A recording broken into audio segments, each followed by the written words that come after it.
This is how much waste. How much waste? Weighs like 10. Go away this. How fucking crazy this? How does the how does a kitten produce this much freaking waste?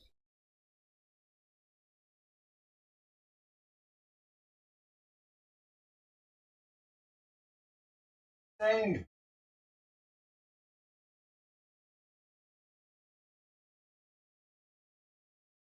There's both of them. That was Tux one that's here now, though.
Simon? Simon, come.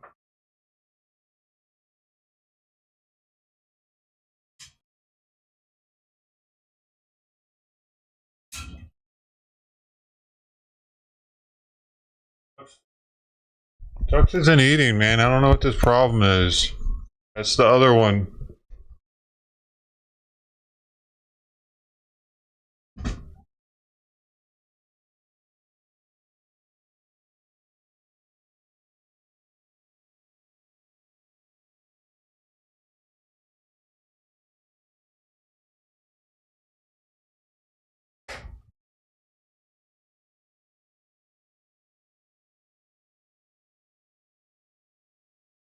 He says, Steve, I don't go outside without at least one type of pepper.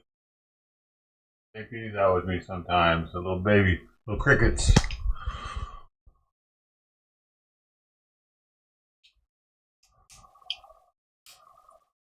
Everybody should have a little skeet skeet on them.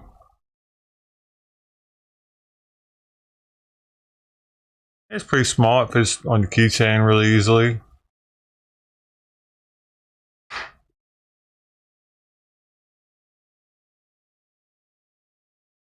Well, you can put one on your keychain and then one for when you go, just when you walk outside to like they do trash or you have to walk out to the mailbox or something. I mean, better safe than sorry to have just a little something that gives you a little bit of something, you know. And this shit ain't no joke right here. This is police strength. Oil based, baby. Hard as hell to get out of the eyes once it gets in them because it's oil based. You can't just rinse it out as easily. I put 2 tablespoons of water in it, hoping that it would get Tux to eat. Yeah, it might actually be the hottest pepper spray on the market for consumers. I think that's why I got it.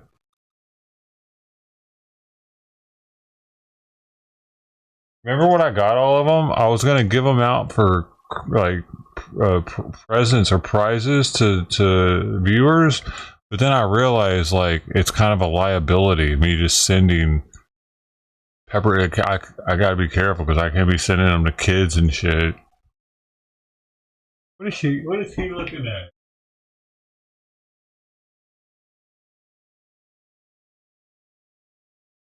Dude, I've been noticing the crows have been hanging out a lot more lately, and I don't know if they're following Tux around or what, but I can hear them out here. Yeah, but this stuff right here, Foxfire Inferno pepper spray.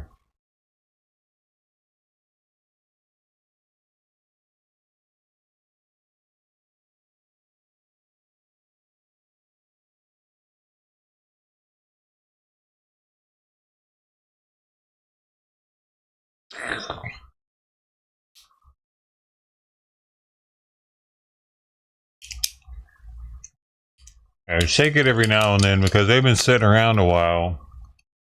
They shake it up real good. Get everything all homogenized up in there.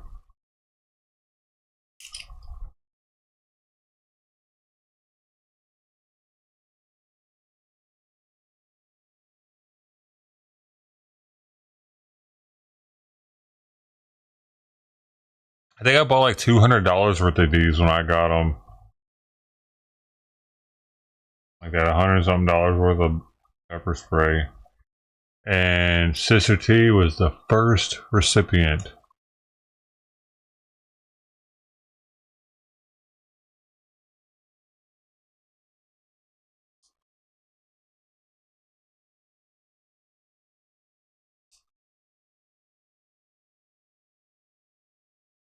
No, I never had to spray anybody. The closest I've ever came is on stream that time that Golden Coin made that clip of it.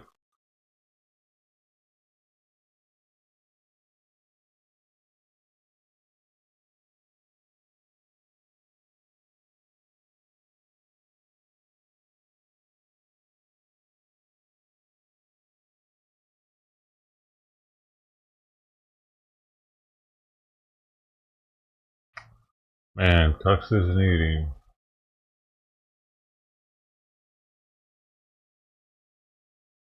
Yeah, like on the sidewalk. I'm really wondering if he's eating somewhere else or if he's sick. Which is it? Did he just eat the chicken yesterday because it was delicious or because it's the only food he had? Not really sure.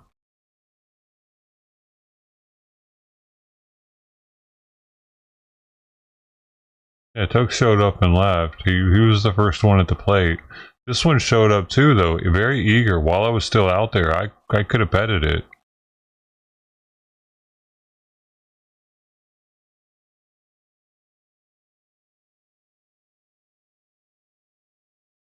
Yeah, I just don't know how healthy, like, just giving him chicken baby food would be. Like, just be giving that to him on a regular. And I was really hoping the hairball remedy would have done something for him today, but he didn't cough. I didn't notice any coughing today, so that's good.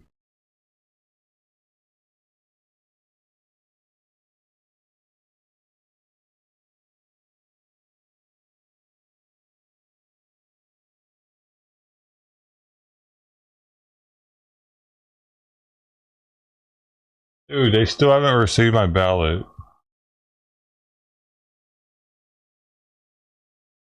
I gave Simon flea medication this morning, some Credelio, just because I don't know.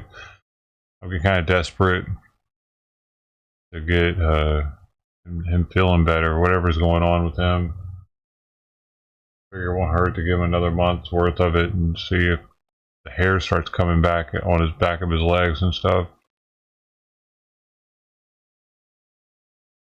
And Sweet Pea's still got redness on her face. Needs to be worse. See if I can get some chicken baby food delivered to me because I really don't feel like going anywhere for it.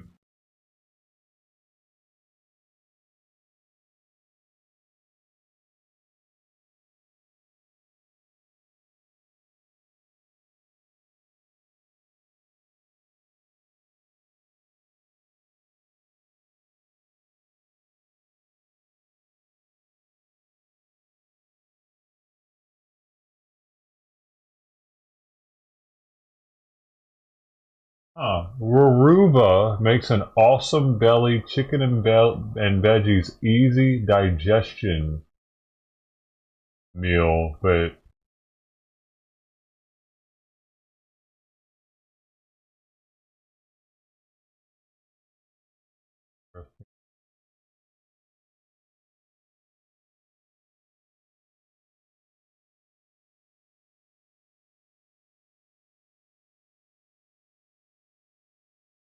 I was munching down. That's number two.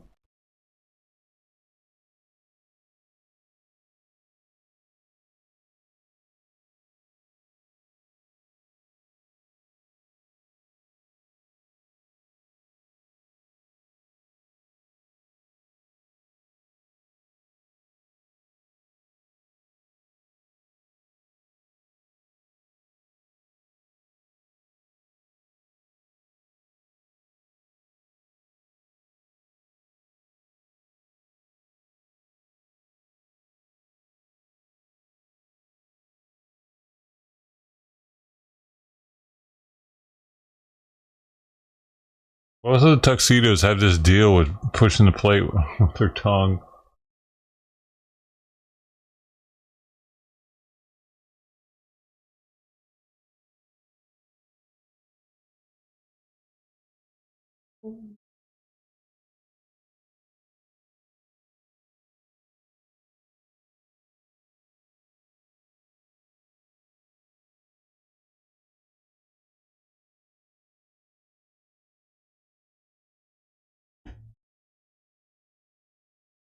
I can get some mealtime for baby chicken and gravy. A 10 jar pack of it. $12.66. From Amazon delivered by today.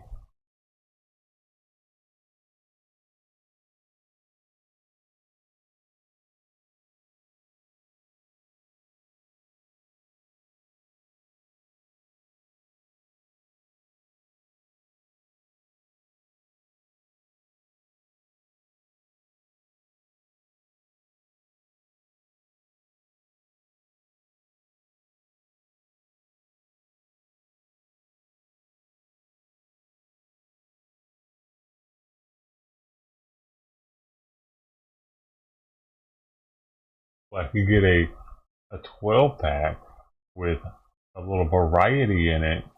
Oh shit. Turkey in one, chicken in the other. Yeah, we'll do that one. A half and half pack.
There's Tux.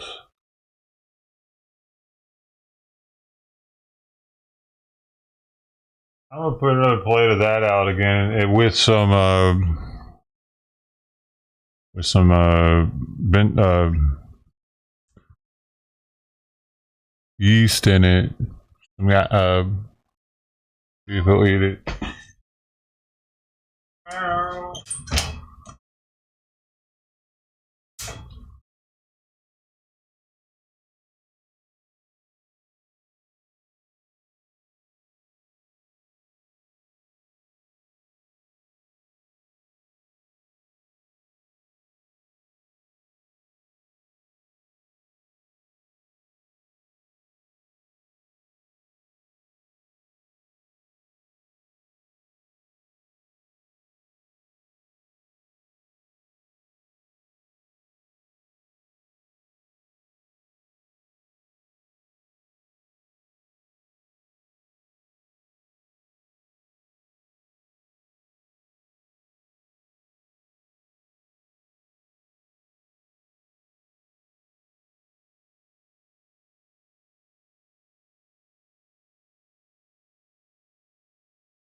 Well, that worked. Freaking worked. That's number one. That's our boy right there. He's the only one that'll hang out around my feet like that. The other one won't do that. The nutritional yeast work. I put half a teaspoon of nutritional yeast in that can of food, and that did it. Yeah. Don't look like it doesn't look like we need baby food after all. Tux is being a little picky. Maybe he can't smell very well because he's got some shit going on with his nostrils. Because apparently cats smell much better than they taste. They actually smell their food more than they taste it. So I think he smells that yeast maybe finally. Hopefully. Come on, he heard something right now. A car just went by. It was loud. Looks like it. Okay.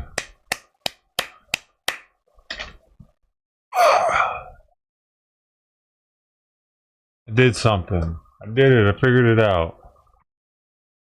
Hopefully we're figuring Simon's out today too. I gave him half a dosage of thyroid medication this morning, and I gave him flea medication this morning in hopes that his appetite gets a little better maybe, and he stops licking all the hair off of his hind legs and his belly.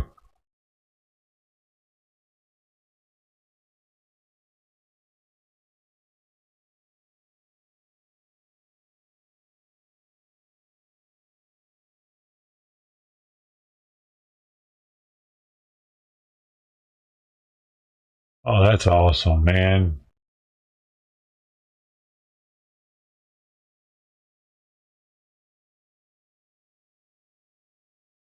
I put 2 tablespoons of water in that too.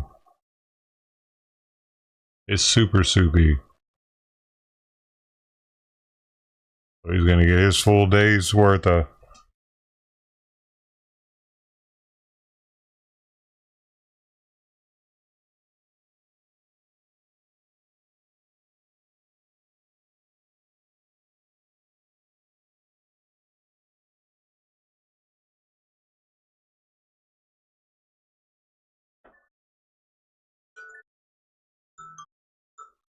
I'm about to have to bring Simon's food up. I'm supposed to bring it up now.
Hey, buddy.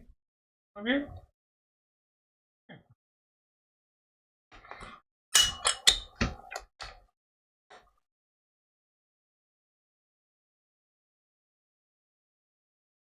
Well, I was productive. I did some productive stuff.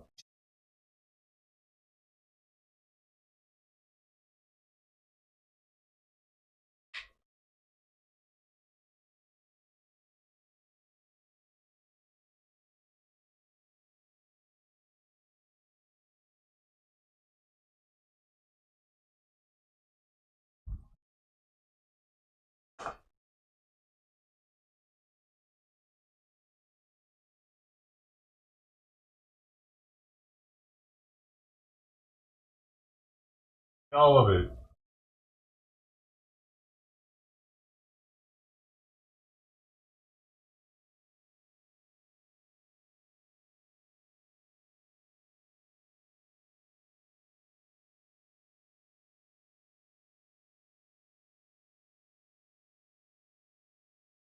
Whatever, at least taste some of it.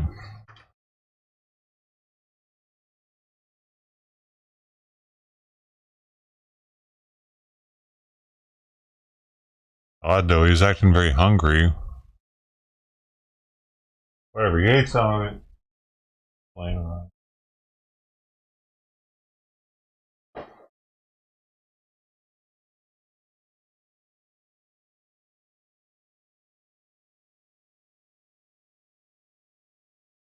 Apparently my headset's shit in the bed again.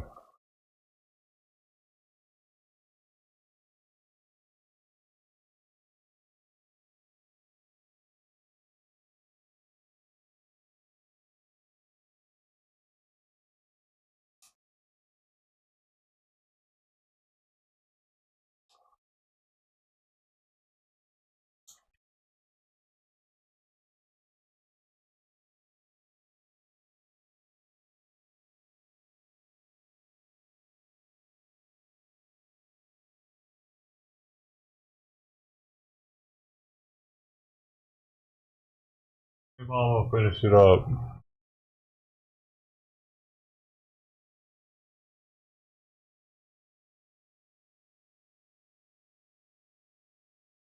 Yay!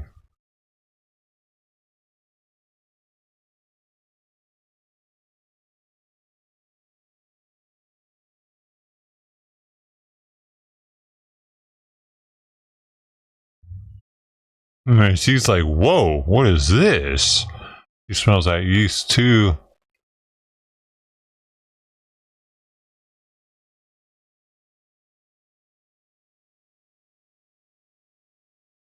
Hopefully they don't get the runs from it. I put kind of a lot. Half a teaspoon. One little can.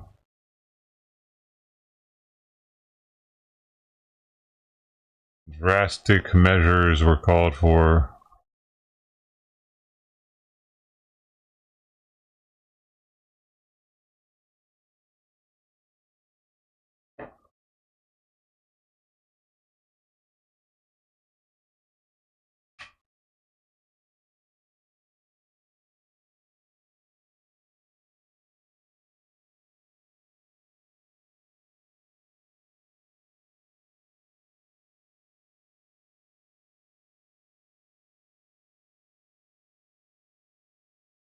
Hey, Golden.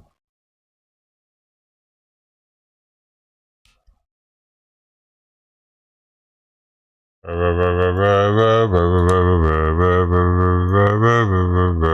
is it doing this shit?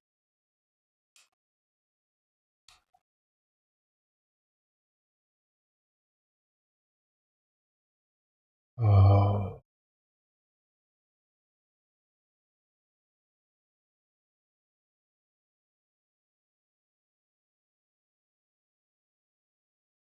After the election, they're asking people here. How many audio?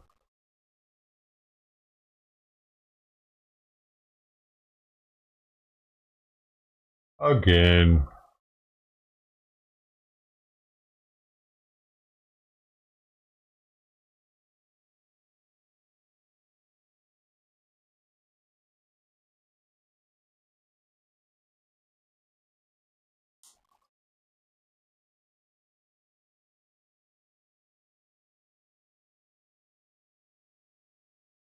In New York City, Man, what a bitch.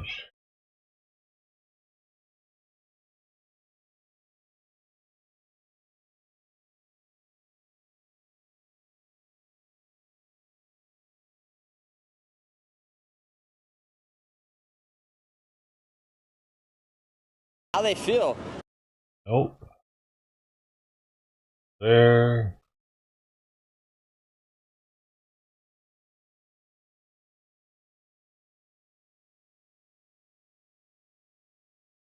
Now that Donald Trump No audio there.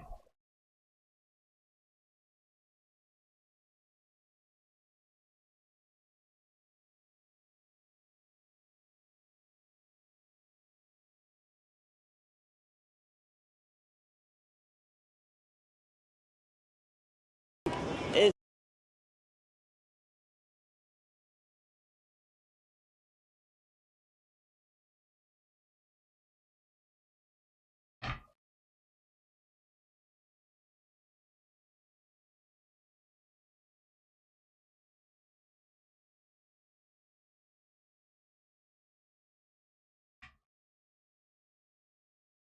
There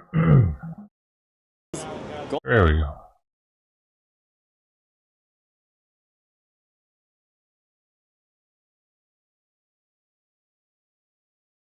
I'll finish it up. I should probably give them a little break now.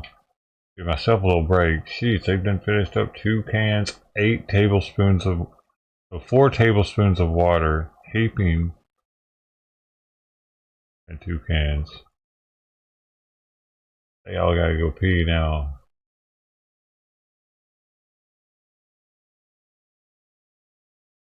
Update 32.2 is officially here for PC. Today's video is November 6th, if you're just seeing this. So this video will be up probably tomorrow. It'll be live on PC today. Next week, it gets it for console. I think it's actually 8 days, not 7 days behind this time for some reason. So console should get it on the Thursday, the 14th, November 14th. I will be out of town, by the way, November 13th. I'm going to Disney World for a week, okay?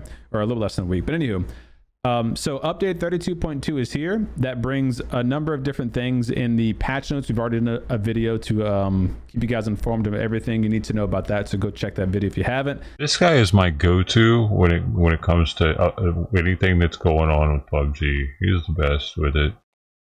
This video, we're going to be talking about specifically the black market. Like, he even went so far as to, whenever the Aston Martin cars came out, he would do stuff like shoot all the tires out and see if you were more likely to get shot or less likely to get, like, he would do it. He looked at the window coverage, the front and the rear. He like looked at how much better the car was for protecting you from bullets and stuff.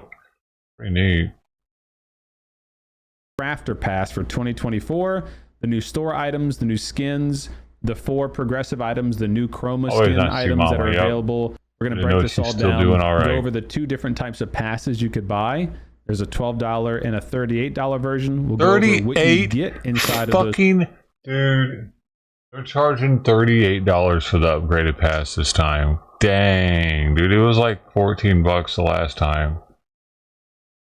Passes, and maybe I can help you determine if it's worth it for you to buy either one of them. 38, depending on what you are looking to get out of the end of the pass. All right, so that's what we're going to do today.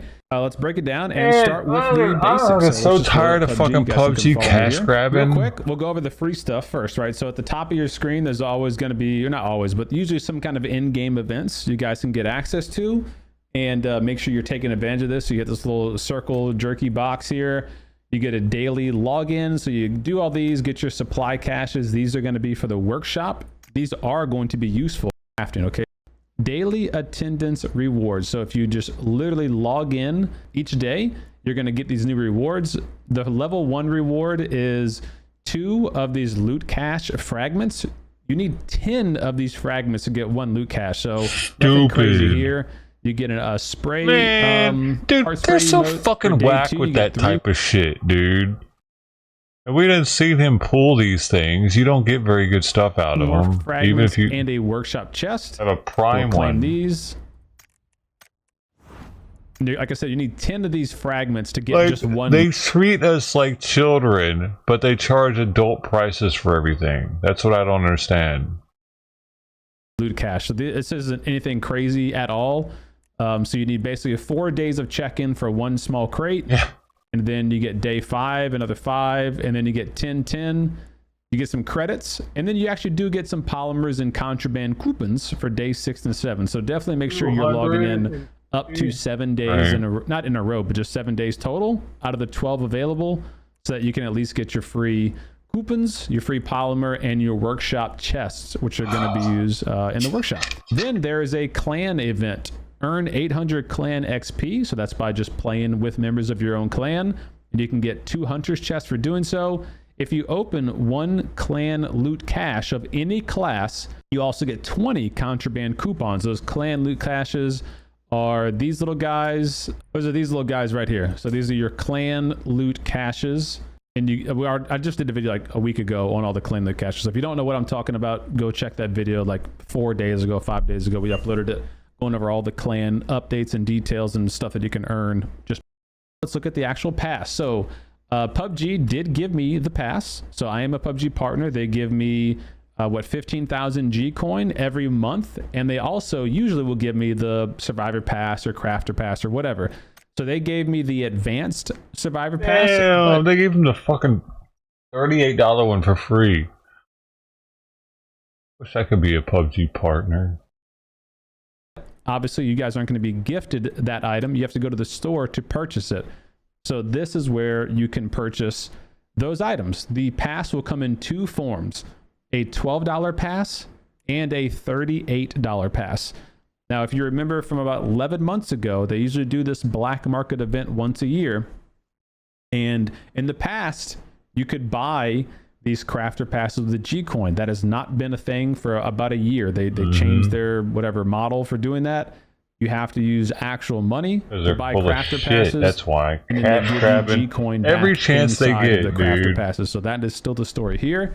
So you have to spend real dollars to get them. So $12. I remember. And $38. I forgot about that. And I'll say you used to always get BP at the end of every game too. If your goal is to get instead a of the progressive skin, I imprint truly do believe credits. the $12 pass is not going to be a waste, but it's going to be very, very, very difficult to get one of the progressive skins. You almost you got to do the fucking 30 get lucky and open it up in one of the. You pretty much got to do the $40 pass. The $38 pass. Better luck. You're not guaranteed to get a progressive skin, sadly, even when you complete the whole pass. But you are way, way closer to having enough tokens to be able to unlock one progressive skin of your choice. Okay, so that's just the kind of quick TLDR. What's inside of them? Well, the basic pass is, like I said, $12. Dude, I wasn't planning on spending $40, dude. But damn, you're gonna get one loot cache. The loot cache is a gamble crate that can contain a number of different items. It can contain a bunch of different clothing sets, costume, gears, emotes. It makes the season like boring as shit if you don't have the pass. I feel, especially if you don't have like the upgraded one, so you're not able to like. It makes it super hard to finish the pass if you don't get the upgraded version of it. Almost impossible. That's why I didn't get. I don't know, there was one season where I didn't complete it, and it's because I didn't get the upgraded one. And y'all see how much this season I probably could have gotten it anyway because. Like I played this season more. Black market tokens, additional crates, prime parcels, etc. The high valued items that you want to look for are going to be prime parcels and tokens. Prime parcels and tokens are the most important thing. The tokens are these guys here, and the prime parcel is the square looking box. This guy here. This is a prime parcel.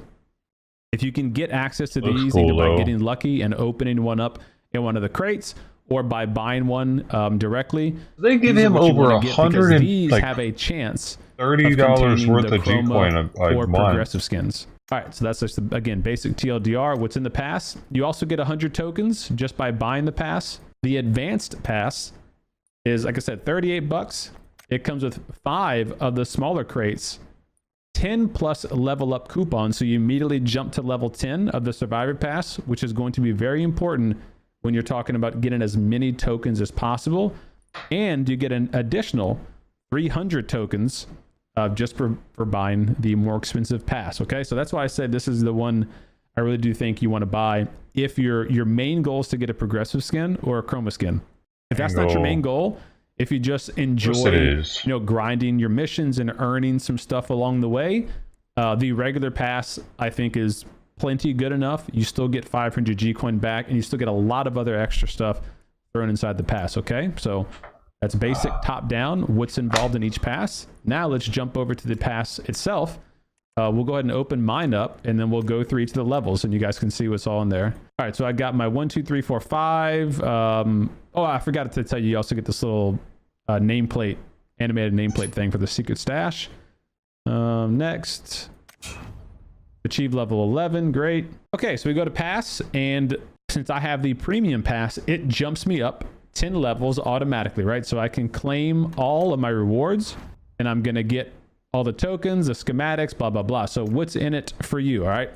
So in the whole pass, you're going to go through each level. You should be familiar with this, but you're going to go through each level, and at each level, you're going to unlock additional items. There's 1,000 polymers right there, free though. up above it. Damn. That means that there's you do 1,000 not even have polymers to that buy fast. the black market Okay, now that's pass decent. to get these items. So BP boost, tokens, workshop chest, etc. All of these items, you do not have to buy the pass to even get them. Just by simply completing the pass and leveling up your stuff, you can get access to these free items. That never works for me, though. Oh, wait. On this one, it will, though. To the entire thing, okay? So, oh, no, on this one, it will. What's all in the entire pass? We'll break it down for you. So the base pass, it almost looks like last year's envelope. Oh, it's got 2024. $38 include the same number of items. So you're going to have access to the same thing.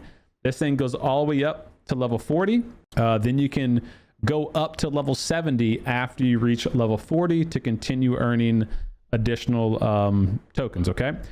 So we have total amount of tokens that you can earn for a base pass of $12 are 1,300 tokens, 2 schematics. The schematics are these guys here. You use these to upgrade your progressive skins. See how good he is at this, man? He really breaks it down. He burns the candle at both ends doing this stuff. 15,000 BP here. So 15,000 BP plus a 30%, a 20%, and a 10% BP boost. So just by playing PUBG, you get up to a 30% boost. 500 G coin here. So 100 and 400. You get 21 loot caches. So these little smaller guys that could have a prime parcel in them, or they could just have regular basic skins or tokens or whatever. You get 21 of those. You get 3 hunter chests. So that's vouchers. We'll cover this in just a minute, but these vouchers are something separate, and you can only use these vouchers on the black market contraband creator code CDM crate. And I'll show you guys what's listed. 12 days. But you do, like I said, use that every week. Go on coupons. You get 500 G coins. So that's $5 worth of G coin, which you can then use in the store. You get 21 what are these keys? In the store. Early bird key. You get 21 East Erangel police key. Caches. So that's, you know, these little small guys here. You get 21 of these, which could have a bunch of different chests. For the hideout contraband creator code CDM crate, I have 0 vouchers, but as you earn them, crate coin, G coin, or strict, all the numbers I gave. Okay, so highly recommend, or squads if you want to do it, you know, modes players. What's in a $12 pass? I will say that if gold leaf M4,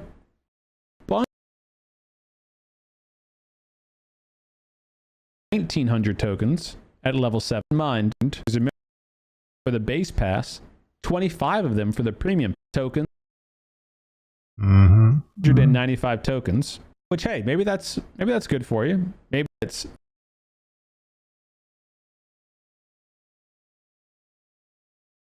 for hideout crate. Now this crate will change once a week. Right now, you can only get the Cyber Threat Mark 12 Progressive and Chroma skin in this crate. I think this event was when I got the pink AUG. Actually, I got the pink AUG here, and I got the gray barrel from this event last year. The Chroma barrel. I spent a lot of money on this event last year, though. It'll be the barrel. The week after that, it'll be the Ace. The week after that, it'll be the M24, okay? So if you don't want to buy the Survivor Pass, if you're like, man, I don't want to grind the pass, I'm not interested in playing the game all the time to rank my pass up and get, you know, the crates and the G coin and the BP, like you're not interested in that kind of stuff. You only want the progressive skin. You can come to the gamble crates here and simply buy this crate. This is the crate that you can open up 3 ways. You can open up using your black market to open up a lot of tokens. Not just PUBG. 15,000 BP, 30% plus boost BP, 500 G. You then need to open an upfront as possible. It's not a scam if you know what you're walking into, okay? Just understand it's gambling.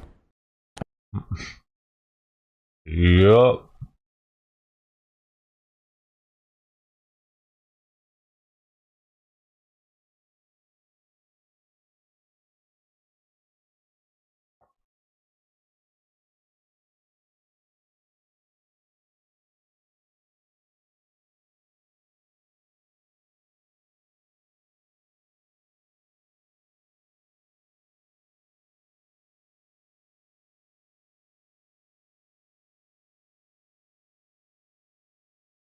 How you feel about the people that feel like Trump is racist? So, how you feel about the people that feel like Trump is racist? So, he's dated black women before, like the woman he always showed up with on the red carpet thing. She was a fine model, right before his current wife.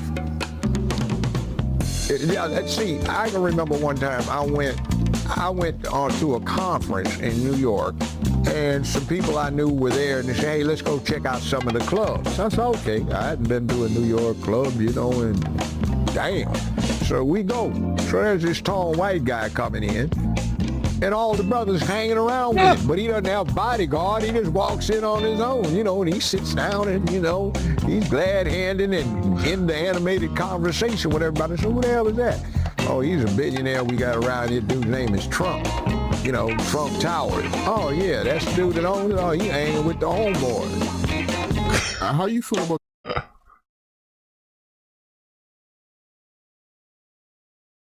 Thank you, Northwest Media. Hey, Judge Joe's Memphis too, you know that? He's from Memphis. Memphis brother, baby.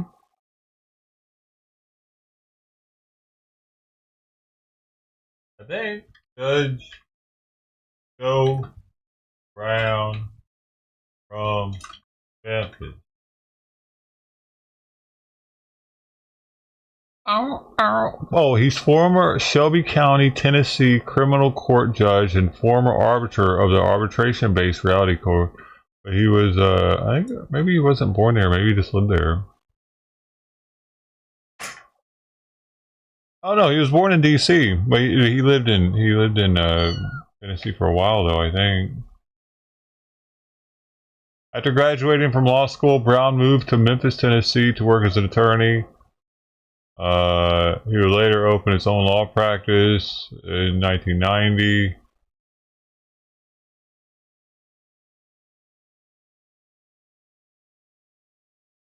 I grew up in one of the toughest neighborhoods in South Central Los Angeles. If you saw Boys in the Hood, that is where I grew. This is the way I grew up.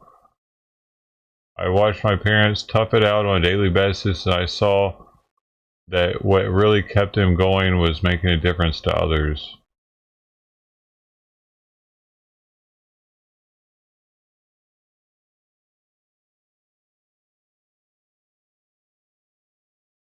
While on the bench, he was known for his sometimes unusual sentences, such as sentencing a child molester to confess to his church congregation and ordering a drug trafficker to apologize in a newspaper letter.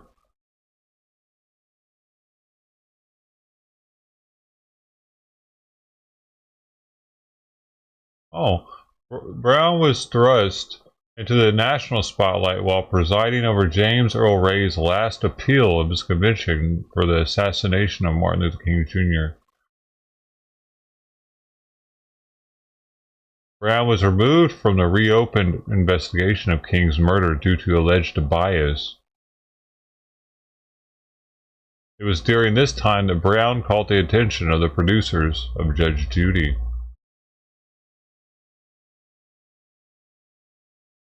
In March 2014, Brown won the Democratic primary for the position of Shelby County District Attorney. He lost the general election to Republican incumbent 65-35 after making comments about her sexuality. Oh, shit. Hey, so he was a Democrat. Well, go figure. Most black people are. Oh, wow. Brown inserted that Weirich's husband moved out and took the kids, and that she needs to come out of the closet. Weirich responded, "It's a sad day that someone that out of touch with the reality, considers himself a viable candidate for one of the most important positions in Shelby County. In August 2015, Brown served 5 days in the Shelby County Jail after having been held in contempt of court in March 2014. Brown apparently raised his voice and interrupted a magistrate judge while representing a woman seeking child support in Shelby County Juvenile Court. Brown claimed that the sentence was excessive and that he should have only been fined. The Shelby County Juvenile Court Chief Magistrate that found Brown convicted responded, "This is not Hollywood. This is a real thing. And as an officer of the court, he should have known better." He's a rowdy judge. Brown was an independent candidate for the 2023 Memphis mayoral election. He finished 7th. Wow, just last year he tried to be mayor of Memphis. Twice divorced.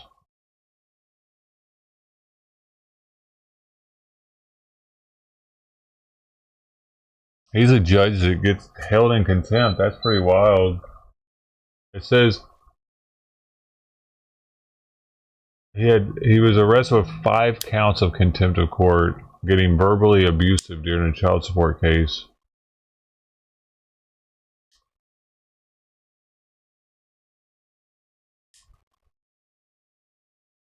I don't think about any of that.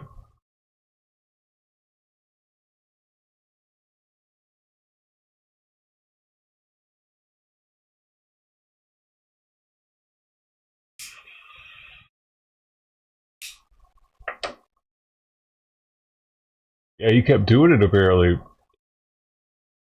But you can't hold down Joe Brown, baby. Oh, buddy, hold me back. Oh no, I got to keep on moving.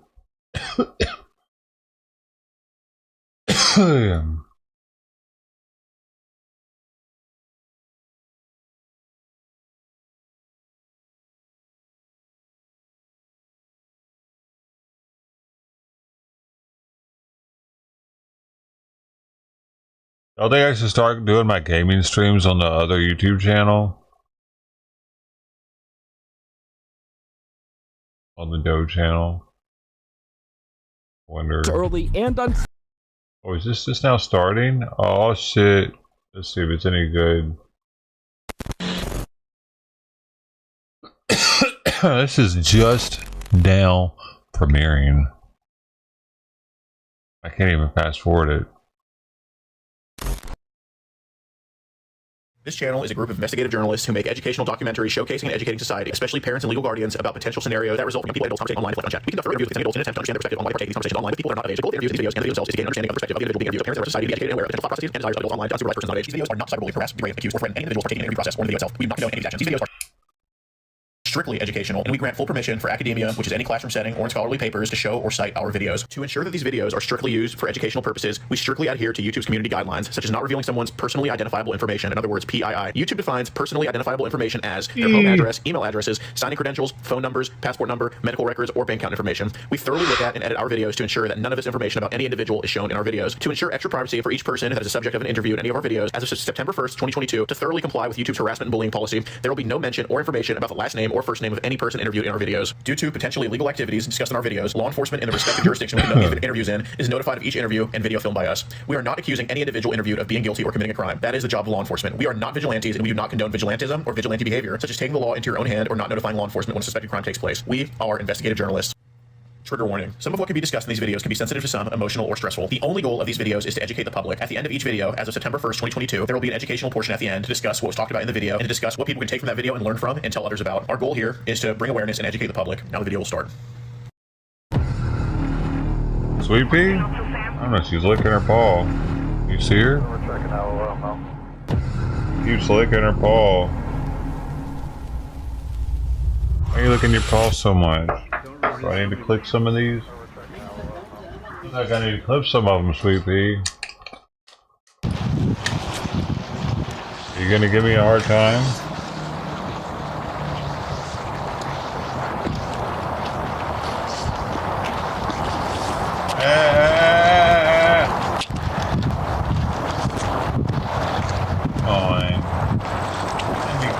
How's it going, Jay? I just want to talk over here if you don't mind. I got it. You're not a bad dude. We're just going to have these messages here, okay? I got it.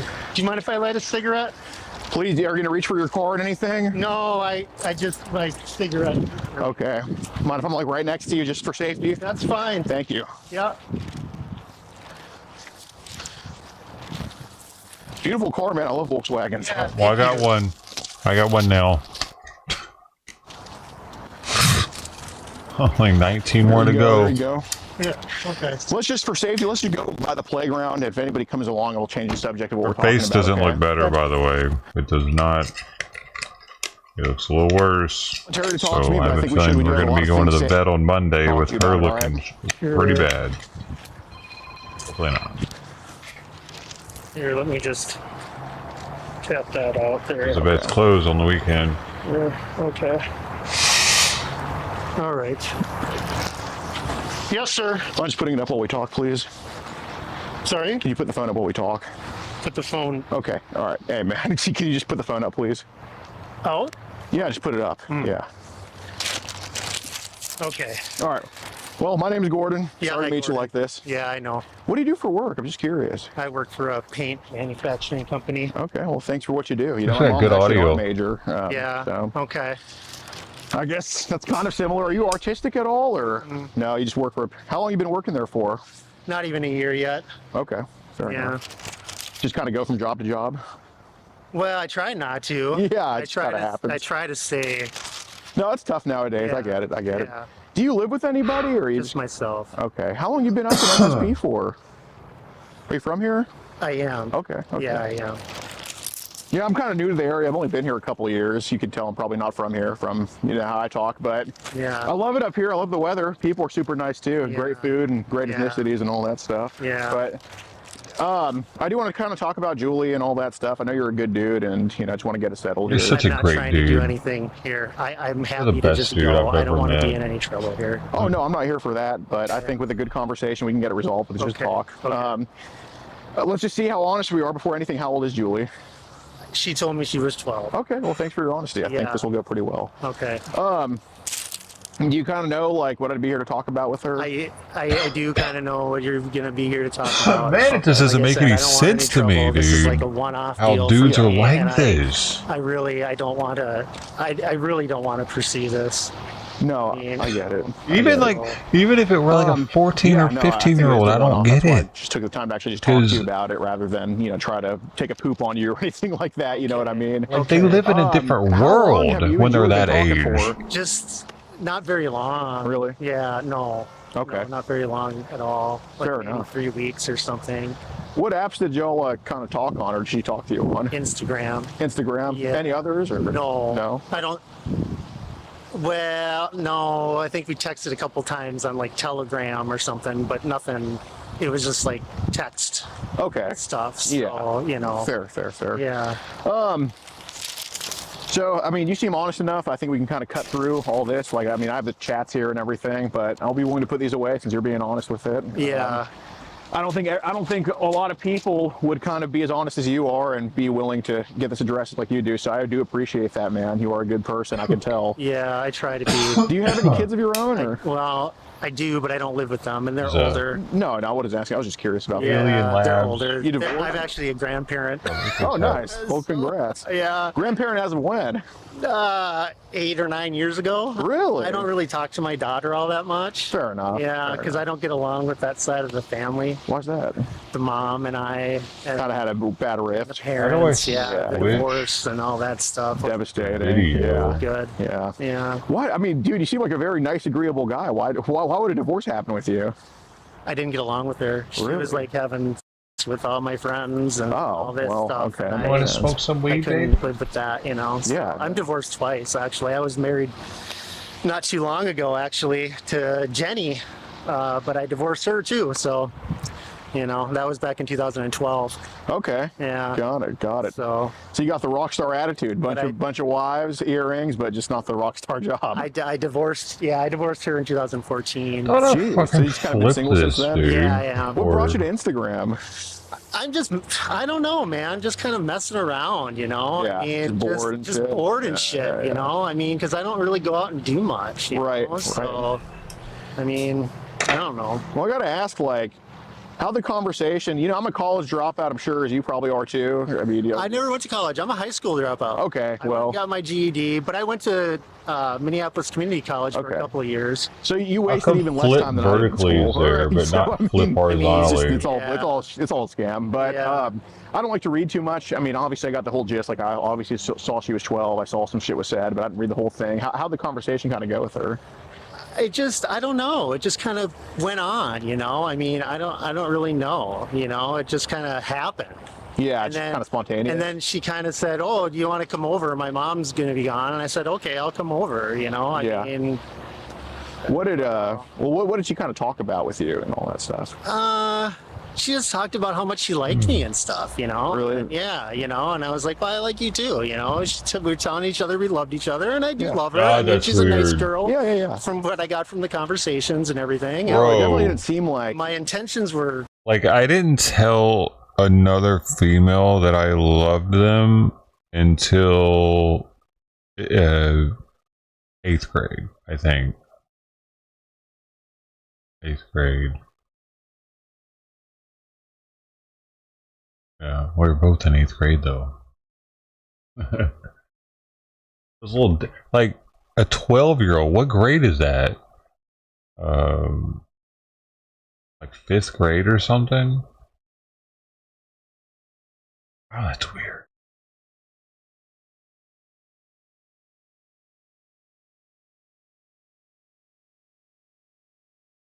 So weird. 6th grade. Like, for someone who has been married twice,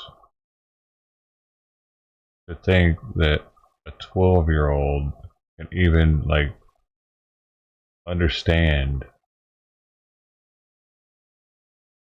Or do they know they don't understand and they're just pure evil?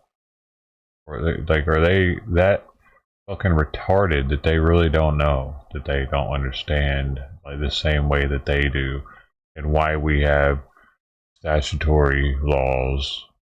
Because they're not there yet. They're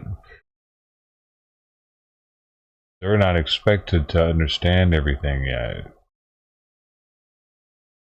It's got to be a pure evil thing, dude, because they know the laws are there for a reason, and oftentimes these people, he knows he's fucked up right here. You can tell, so he knows he was doing something wrong the whole time. And I don't know, some of them are so far gone or retarded, like literally.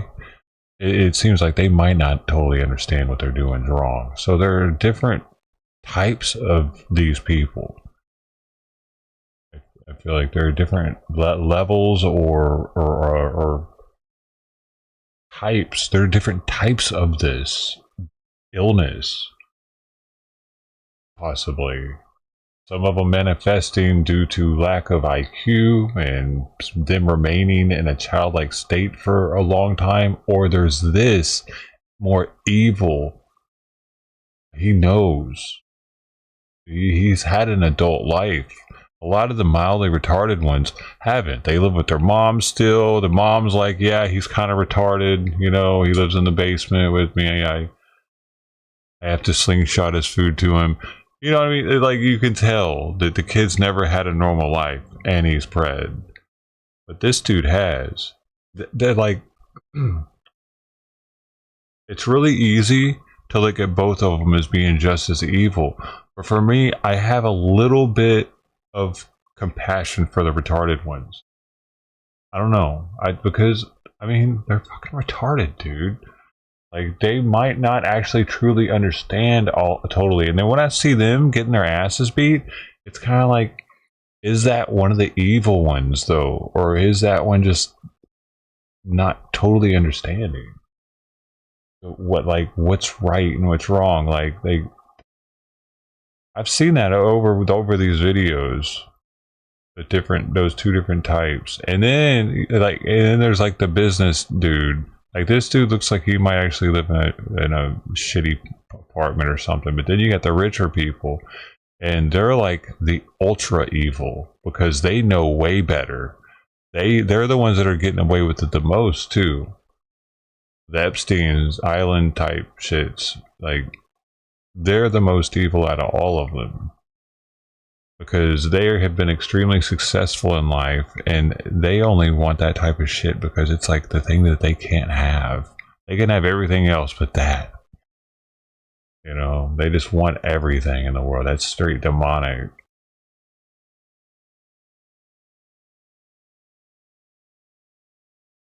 There's a really, his own kids don't like him. Yeah, there's a reason, probably, yeah. Not, you know. Yeah, I definitely didn't get the vibe that you were somebody who would be just, you know, she's just not there the next day. You know what I mean? Like, she obviously seemed like it was a safe situation to be in, and, you know, it didn't. It did. It seemed safe, and, you know, I had my reservations too, but I thought, well, you know, I mean, what Right. you know? Well, I meant with you. I mean, it didn't seem like you were the type to kind of just like hurt her in any way or do anything. Oh, like no, that. no, absolutely not. No, Right. no. No, I would never hurt. I'm not into hurting people. No, I get that vibe for sure. Minnesota nice, as they call it. Well, I guess, yeah. Yeah. You know. Well, what were some?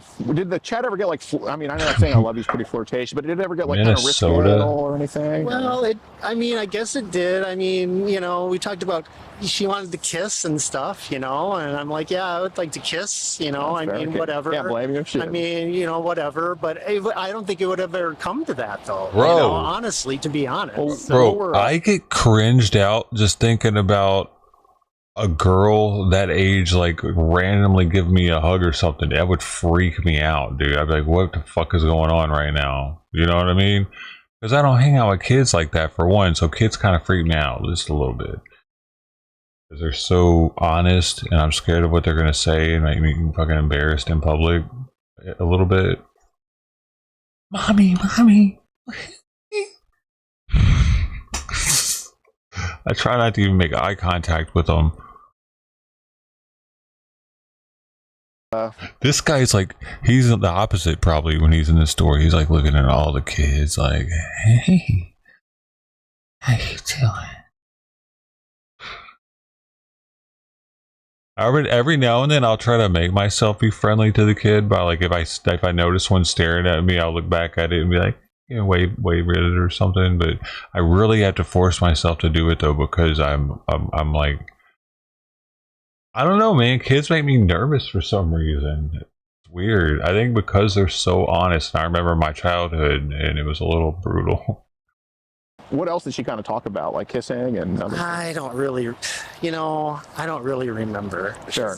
She's like, you know, what from what I remember, she just said, you know, do you want to come over? And I said, But to think about kissing a 12-year-old, she was like maybe overstepping some lines or being like a little bit at all, or she was being thinking about it. But makes not my skin crawl. Overly, you know. Okay. And like it was like I'm gonna tomorrow or anything. No, no, it was nothing like that. What did she? What kind of shit did she kind of talk about with you? Like I'm in the camp that it takes two to tango. She just said, you know, she would like to kiss. She wanted to kiss, and then she said, well, and I said, you know, I said okay. And she said maybe more, you know, and I said okay, maybe more. I don't know. Kind of go with the flow. Just kind of going with the flow. I wasn't, He might just join us. He's talking about a freaking 12-year-old. Yeah, that's a huge thing. Yeah, absolutely. You know, I'm not going to pressure anyone. Fair enough. Yeah. Did she bring up stuff like, you know, maybe viewer discretion is advised? Well, we kind of did, yeah, a little bit, you know, but it wasn't, like I said, it was more playful than anything. Like I said, I never thought anything would ever come of it, to be honest. Right. Is that a bee? I don't know. Oh, sorry. No, you're okay. Did she ever send you like any or anything? No. No? No. Okay. No. Did it maybe go from you to her, like showing your at all? And I don't care, I'm a guy. I mean, I do it too to chicks, but I did show her. Okay. I did show her, but I never sent any pictures or anything. It was more just showing her on a video call or something like that. Okay. Yeah, she wanted to see it. Got it. I gotta ask. I mean, how many kids do you have? Two. So a daughter and a son, or daughter and a daughter? Daughter and a son. There you go. Yeah. So I assume your daughter has the grandkid. Yeah. Okay. Cool. Yeah, my son does not. Got it. Yeah. How common is it for? Because I mean, like I said, the messages I did read with Julie. I mean, look. I'd say it takes two to tango. It wasn't all you one way. It wasn't all her one way. It seemed like it was kind of mutual, from what I understood. How common is it for people her age to just kind of be online like this, just chatting guys up? I think it's kind of common. I mean, I don't run into them, but you'd be surprised at how many girls out there are like that. You know, they're really oriented and stuff, you know, and that's kind of what made me kind of stay on. I'm like, what the hell's going on here? Right. Just checking it out. Yeah, I just kind of got sucked into it a little bit. A little bit, yeah, you know. Because I was wondering, shoot, because there was something, like, I guess online, like, what age ranges have you heard about kind of being so forwardly? How low does it go? Like, I mean, obviously, like, 2-year-olds aren't being this way, but I don't know. I'm guessing. From my experience, usually 14 and up. 14 and up? Yeah, usually. What platforms do they kind of express their on? Well, I've only been on Instagram, really. Really? Yeah, I mean, so I guess I'm not on Facebook or anything, and quite honestly, I don't even really like social media, you know, to be honest. I'm not on social media all that much. I only like it to Beto. There was something about, like, I was shocked she would even, you know, take this step, but that 13-year-old that you said was like how in the hell did she even get to that point? Oh, on Instagram. That was well, I don't know how old she was, to be honest. Well, we did see those chats where she identified herself as 13, but okay. But yeah, how did she even get to that point?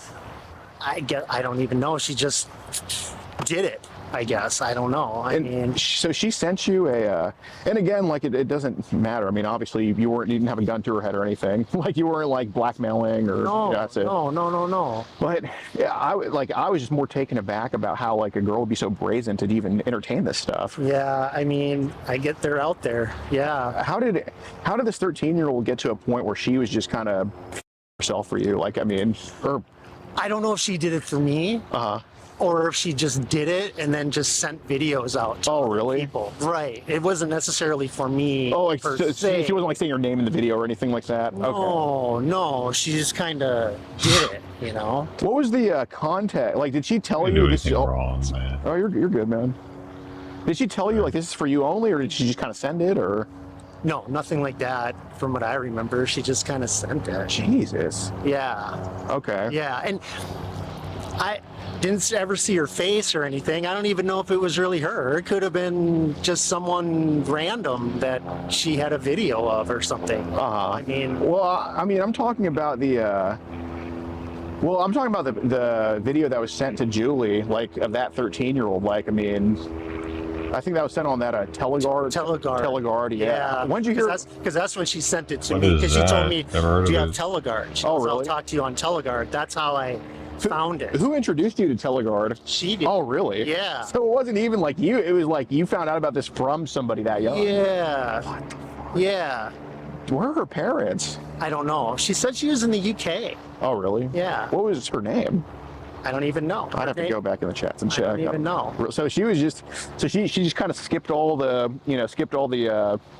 I don't know, I guess the icebreakers, and just kind of jumped right into it. Yeah. I mean, basically, right. Yeah. Well, that's insane how girls can be like that. I mean, Julie looks like a prude compared to her. So, yeah, I mean, like I said, I mean, I don't even really know. That was I guess, and I'm not trying to, like, be overbearing with this. I'm not trying to say, oh, look at you, but what was kind of the, how do I put it? What was the compulsion to kind of send that to Julie, like that video? I think she asked me, do any other girls my age do this stuff or something? I think that's how it started. And I said, well, sorry, pretend I'm retarded. Do what stuff? She's like, do girls my age send or Oh, really? something or whatever. And I said, well, this girl from Instagram sent me this. You know, Jeez. so Okay. whatever. So So she met you on Instagram, and then she pulled you over to that Teleguard thing. yeah, Jeez. Teleguard. UK girl. Okay. Teleguard. Is Teleguard, is that kind of groups or individuals or kind of both? That's a new one to me. You're I a mean, messenger It's- from I don't know, Switzerland. It's just an app. it's just a. It's like a messaging app, like Telegram. Trips is, every or message like and voice call, something so like it's that. another Right, fucking right. Telegram. or That's WhatsApp or amazing. something, or it's kind of like that. It's a texting app. Do you talk to mostly? I don't really talk to anybody. Julie is the one that I've been talking. No, I know you're not swimming in here, but No. but I mean, like on say like Teleguard, is it mostly adults that talk to you, or mostly younger ladies? I'm not on Teleguard. I was on Teleguard for that girl because she told me to go on Teleguard. No, I get that, Yeah. but I mean, I think Julie was talking to you on Teleguard too. For a little bit, but then I was like, this is dumb. I said, so just let's stop. Okay. So I deleted the app, and she's like, where did your app go? And I said, I deleted it because I don't need it. Right. You know, why do I use this app for? Yeah, fair enough. Fair enough. So I guess you know, it kind of seems like, because obviously you're not somebody who is out there there to hurt anybody. Like, I don't think Julie's going to be harmed. You know, say y'all were to make contact with each other, whatever. I don't think that any harm's going to come her way or anything like that. Like, you're definitely no, I don't want to hurt anybody. no, definitely not. And I am mean, a Freemason. you are. I am. So So this is embarrassing enough because, you know, I mean, my brothers are like, you know, what? So is that the thing? Do no harm, right? Or is Yeah, that- no, do no harm? absolutely. Yeah. Nice. Yeah. I mean, it's part of our oath that we take Right. when we're raised as master masons. Are you a 33rd degree? Just Should Blue be Lodge. because- So That's the first step before you go into Scottish Rite Okay. or York Rite. You have to go through Blue Lodge, or before you become a Shriner, you have to go through Blue Lodge. So you're not like the typical, like, how'd I put it? You're not the typical, just like, you know, the ones that drink beer. Or, I guess the ones that like congregate every week and just kind of like, you know, hang out. You're like a step above, or? No, it's, you know, it's one of those things. I don't even really go to Lodge that much, Yeah. but, you know, because there isn't a whole lot going on at Lodge, you know, and quite honestly, I work for a living, so most of the time I'm tired and I got to get up early for work, and Yeah. you know what I mean? You don't have too much free time to be a Freemason. Exactly, exactly. So how'd you get initiated into that? My Tai Chi instructor Really? brought me in So- 2012. Really? Yeah. How did he know to kind of, it's like an invite only type thing, right? is. How did he know to kind of say, hey, do you want to come join? We got along. Okay. I was a really diligent student. Got it. And I started my Tai Chi training at a pivotal point in my life when a lot of things were not going right, and I had to do something to kind of get myself squared away. And Yeah. Tai Chi training was the way. What- And then that just kind of progressed into, and I started my Tai Chi training in 2009, and then studied under him for a few years, and then got into Freemasonry after that. So what benefits has Masonry kind of brought to your life, if any?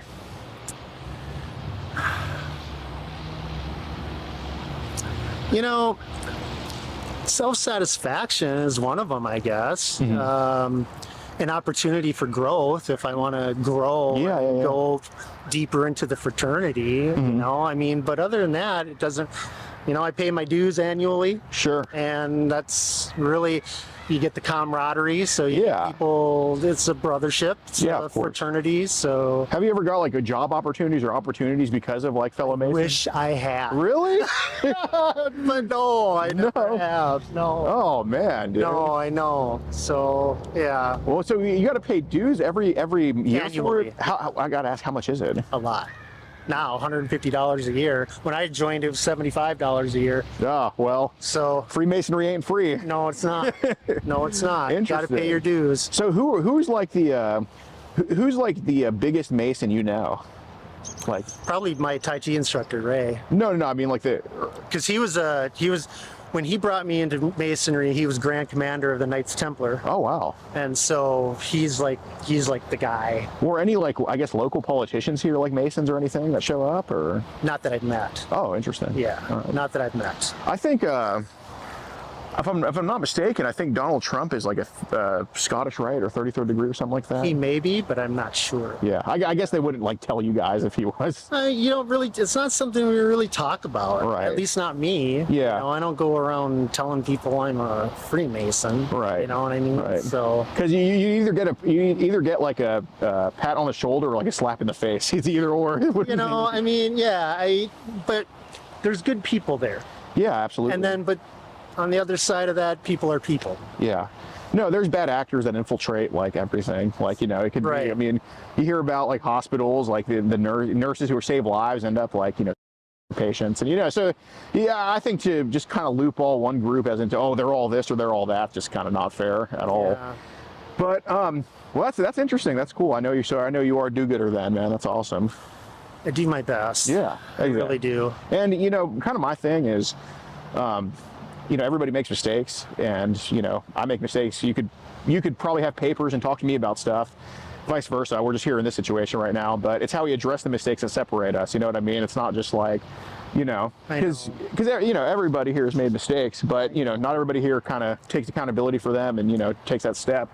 So I do want to ask about the not to be too intrusive, but when's the last time you had any contact with somebody? Years. Okay. It's been years. The last girl I was saying, I broke up with her, I think 2, maybe almost 3 years ago now. Okay. Because, you know, obviously context matters with shit. I mean, I like to say, you know, there's 1,000 ways you can get into the middle of the desert, 1,000 reasons. You know, it's not all the same path. And, you know, we're kind of in the middle of the sand right now, but she was a girl I knew from way back when I was in high school. Yeah. We reconnected. She's a musician. And that's kind of, we reconnected at a concert we were both at. Yeah. And that's where did you, what concert? Melvin's. Melvin's? Is that I've never heard of them. No, it's harder, kind of. Okay, so you would know Slayer then, right? Oh, I know Slayer, yeah. Yeah, you know, we were actually in a Riot Fest in Chicago yesterday. Oh, nice. Yeah, so they were performing. He came out of retirement, actually. You know, oh, nice. Yeah. Okay. Tom Rea? Yeah. Oh, okay. No, he's awesome. He's awesome. Do you mind if I get another cigarette? Dude, please do. Yeah. I don't want to. Gosh, Jordan, I really don't want to be in trouble here. Dude, Avi, like, let's just, I'm here to just stomp it out, dude. Like, It's worse. kind of my thing is just to figure out, you know, why it happened, if it'll ever happen again. Obviously, I think the second part is probably answered at this point, but. It won't happen again. You're good, man. I just want to cry. It's worse. Oh. Are you a Stone Temple Pilots fan at all? Oh, I'm not. I'm not. he wasn't bloody Damn, looking okay. like that yesterday. I kind of have a weird I got into grunge. More of a Nirvana. So you're more like heavy metal, I presume. More heavy metal. Okay. Yeah. So do you like Deftones and all that, or? I like Deftones a little bit, but I'm more into like really heavy shit. more avant-garde, like Halloween. Okay. Who's been around forever, and Creator and stuff like that. Ocean Collective, which is kind of a newer band. Yeah. Out of Germany. Okay. More European stuff. Yeah. Well, you know, there's a band, they're out of actually Baltimore, but they're called Turnstile. They're not too heavy, but they got some heavy stuff. I mean, it might be a little bit too light for your liking based on what you're telling me, but like, dude, I don't know, they're pretty good. You should check them out. I mean, do you listen to anything but metal, or like? I love late 70s and early 80s punk. Yeah. That's kind of what I got me into everything. Okay. And then kind of from there, a little metal. I don't like all metal. You know? I like certain bands. Yeah. You know. I mean, I know this is a cliche one, but, you know, I listen to Iron Maiden pretty often. I love Iron Maiden. Yeah, they're good. For sure. They're good. Yeah. You know, I was like, I mean, I assume, like, you don't play video games, or do you play video games? Don't. Yeah, no, I haven't played video games in years, but when I used to play video games, you know, I was driving, and I used to play Madden, like, you know, back in 2010 when I was a little bit younger, and I just, you know, I was out of songs to listen to on Spotify, so I just typed in Madden 10 playlist, and I was like, damn, all these good songs on here that I haven't heard in years. I don't know, but now all the video games are like, and again, I don't play them, but all the video games now are just like the most techno, just stupid stuff, and, you know, it's no real appreciation anymore. But, so you haven't had any contact in years with anybody? No. Okay. No, I haven't. So, you know, like I said, there's a reason for everything. Like, some people might come here because they're just like, you you know, they're just total deviants, just total like, you know, I like me some Julie, I like me some, you know, kid, whatever. But other people, you know, it could be years, and you know, there's a little bit different. Like, do you think? Let me ask you this: do you think if you had yesterday, you'd be here right now? No. Okay, so do you think? But I did not come here for so either. I hear you, but do you think that just kind of the, I guess a dry run the past few years kind of made you kind of maybe do things you otherwise wouldn't do? Absolutely, it did. Okay. Yes, Okay. absolutely. I've just been bored, Yeah. you know, and it's hard to meet Yeah, especially at 52. girls. Yeah. You know, it's hard to meet girls. Right. So it's like, I don't know. Sometimes I do when I go out to the bar. Sure. You know, but you know, it's like rolling a dice that's not Yeah. in your favor, you know. I know. So there was and I want to kind of verify how true this is. So there was some stuff talked about, and since you told me it's been a while, like I'm a lot more understanding of this than, you know, I'd be if you're like, yeah, man, I got my day earlier today, and I just, you know. But you know, it was talked about like kind of showing each other and kind of each other, and you know, having or just doing stuff, but you said you would leave that up to her, though. I did. Okay. I said I'm not going to pressure you into anything. Okay. I said, but I also said I didn't think we should. I said I think we should wait if we're going to do anything like that. I said, you know. Wait. So you say wait? What do you mean? Well, I told her if we're going to do anything like that, we should wait till we know each other better, you know, Okay. and stuff like that. That's what I said. But again, it was not my intention. Right. And she was crying. Right. You know. So is this like so this wasn't like, so by know each other better, I mean, is this like a girl you wanted to befriend, or? She was nice. Yeah, no, I'm just She's asking. nice, yeah. Of course Okay. I wanted to befriend her. Yeah. Okay, so this wasn't going to be like some one-time thing where you just kind of damage her and then dip out or anything, or? I had no plans on damaging anybody. Okay, because, you know, a lot of, there could be a lot of people that do think that way. They just want to get it in and then just leave permanently. No, Like, okay. I didn't want to do, and again, I didn't want to do anything. I just wanted to come over because she said my mom's going to be gone, and Right. you know, you can come over. And I said, well, okay, can come over. Got it. You So know? I guess the question is like, is this kind of like friendship, whatever it is? Is this something like you wanted to kind of last for a while as long as she wanted it? I or? did. Okay. I wanted it to last for a while. Yeah. I mean, obviously I did. Okay. Yeah. Fair enough. So I didn't want to. I mean, you know, she threw out marriage. You want to marry me, you know, and whatever. And What'd you say to that? I'm just playing along. I said, yeah, I want to marry you, you know, whatever. Okay. You know, I mean, it's like Yeah, I get it. It's just internet talk. I know internet how it is. talk. I know how it is. You know, I mean, so yeah. Got it. So I got to ask, you know, you're a father, and obviously you seem to be very protective of Julie and actually give a shit about her, which I can't say. I can't say a lot. I mean, there's definitely people online that aren't protective of kids at all, and they just think of it as objects and all that stuff. I know. So there's been, well, let me ask you this, because I will tell you this is kind of a question I know the answer to. Some of the stuff like asking, hey, was this like, did you just want to see her once, or kind of actually be friends with her? I didn't know the answer to that. But this one I do, so you've been very honest, and I assume you'll just continue to be that way, based on how you answer. But have there been people that have run across you online that you think are probably bad people, or evil people, or I anything? block them. I sent her pictures. Right. I I sent block 'em. my vet pictures of it. get Said guys who today's wanna update. I didn't say who wanna anything else send but me today's update. Do what she Stuff says. or be my friend on Instagram or whatever, and I just block them because I know that they're just. Had guys sending me messages. Yeah, she's a choice and shit, and I block them. In reference to children? Yeah, in reference to younger girls. Wow. Yeah, so I just block them. Has it always been younger girls or some younger boys too they talk about? That's our gay That I path. don't know. I'm not. Gabe. I don't talk to guys. I know. You know, so I don't know what they're into. I don't care what they're into. Sure. You know? Well, I'm only asking because kind of about the group chats that kind of form on some of these apps. I'm not in any groups. No, I'm not saying you are now. I mean, I don't have a way to check now, but just previously, like, there's been groups. I don't think I was on any groups, was I? You don't think you're on any groups? No, I don't join groups. I have no reason to join. What about group invites? I don't join groups. No, fair enough. But if people, I don't think I've ever gotten a group invite. Well, people try to suggest, like those people that, you know, talk about those younger girls and all that type of stuff. Do they try to like say, hey, do you want to join my group? Or hey, are you interested in this group or anything like that? On Instagram? I've never had anyone on Instagram ask me to join a group. I'm not saying Instagram, but like Telegram, Teleguard, any other of these apps. Oh, possibly, but I don't pay attention to that stuff. Okay. Honestly, you know. What do they typically say when they want, like, when they're wanting you to join a group? Hey, join my group. Oh, really? Okay. I mean, yeah. So it's pretty just like forward, like join my I group. guess, yeah. You Okay. know, so I don't get those. Got it. So there's been some people you mentioned that have tried to like send photos, videos, whatever. yeah. Well, Okay. that girl from the UK did. Right. But you know, the guys that you block. They never tried to send me anything. Well, I just heard like, you know, that you say you had to block them because they were trying to send you stuff. No, because they wanted to like, because they were like,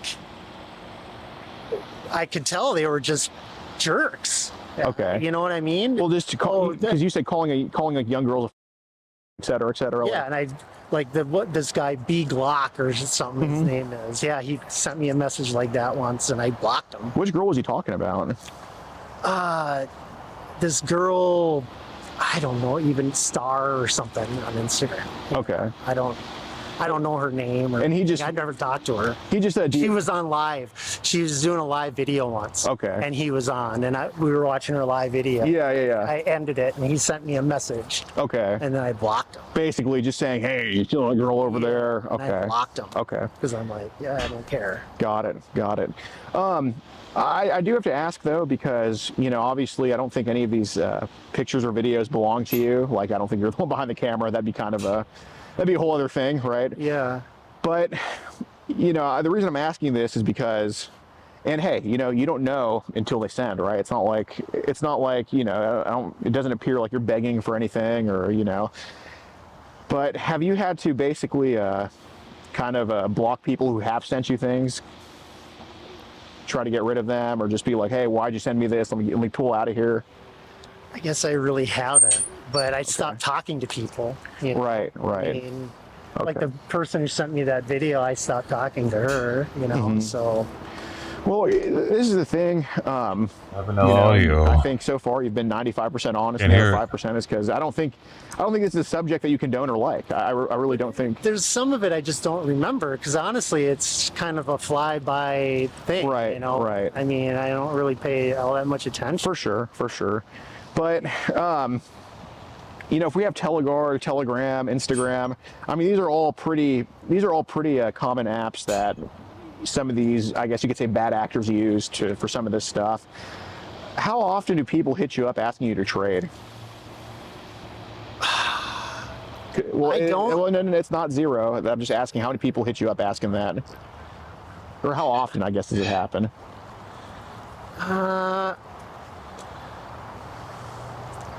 I mean, not very often. I don't trade. I got nothing to trade. What's the trade? You know, what are they trading? I don't even know what they're trading. Okay, well, I'm just asking, how often do people hit you up to trade, and kind of what apps do they hit you up on for that?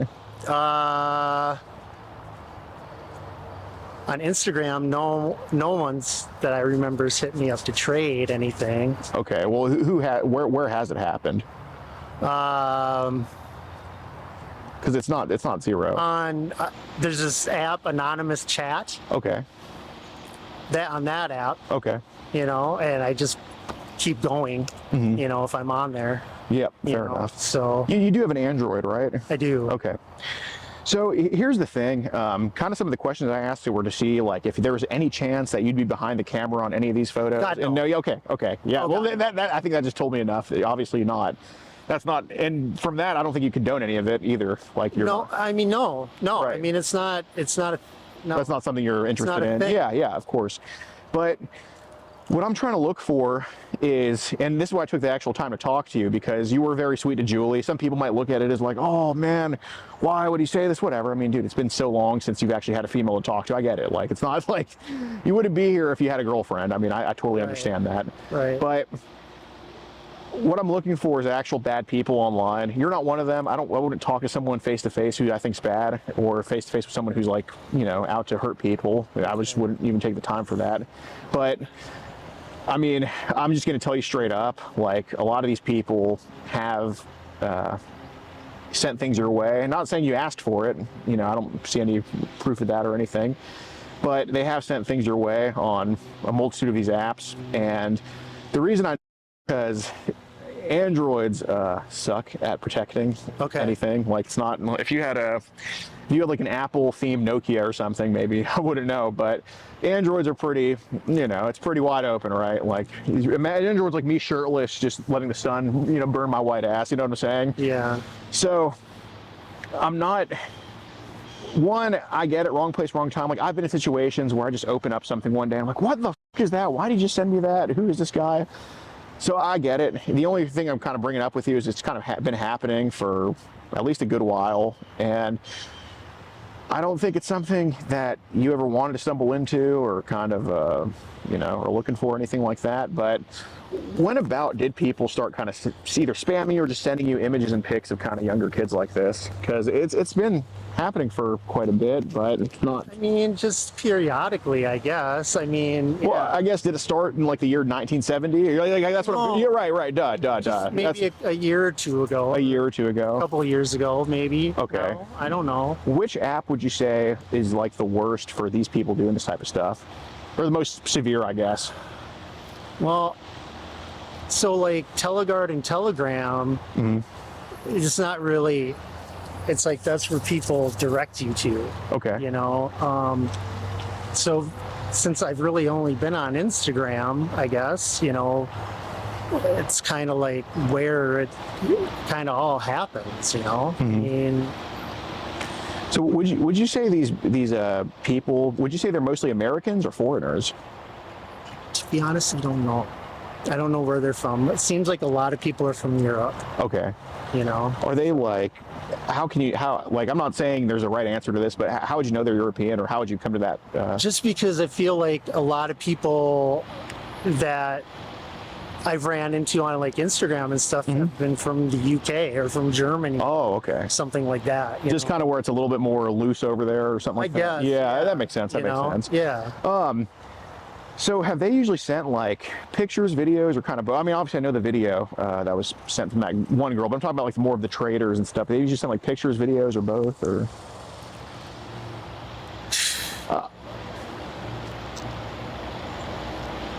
I think videos. Videos? I mean, yeah. Okay. I mean, how do those videos make you feel? I'm like, okay, you know, whatever. What's this? So, like, does it give you like any like positive or negative emotions, or? no, not really. I mean, I'm not. No. Just kind of like just kind of up, and they just kind of did something fucking look at that. retarded. What the Okay. fuck's going on here? This is crazy. Okay. That people do this shit. Yeah, yeah. So it's more, I guess, shocking for you? Or? A little bit. Okay. Yeah. What's shocking about kind of what they're doing, or like what shocks you about it, I guess? Well, that it actually happens. What happens? That people are like so into it. Into like younger kids? Yeah, you know, yeah.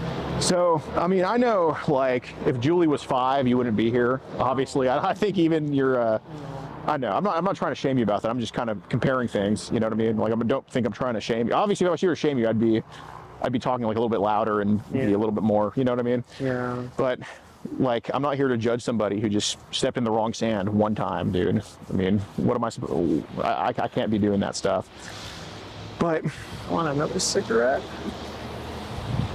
Go ahead, feel free. I don't ever smoke this much. Well, you're completing the rock star look. Well, not my goal here. I know.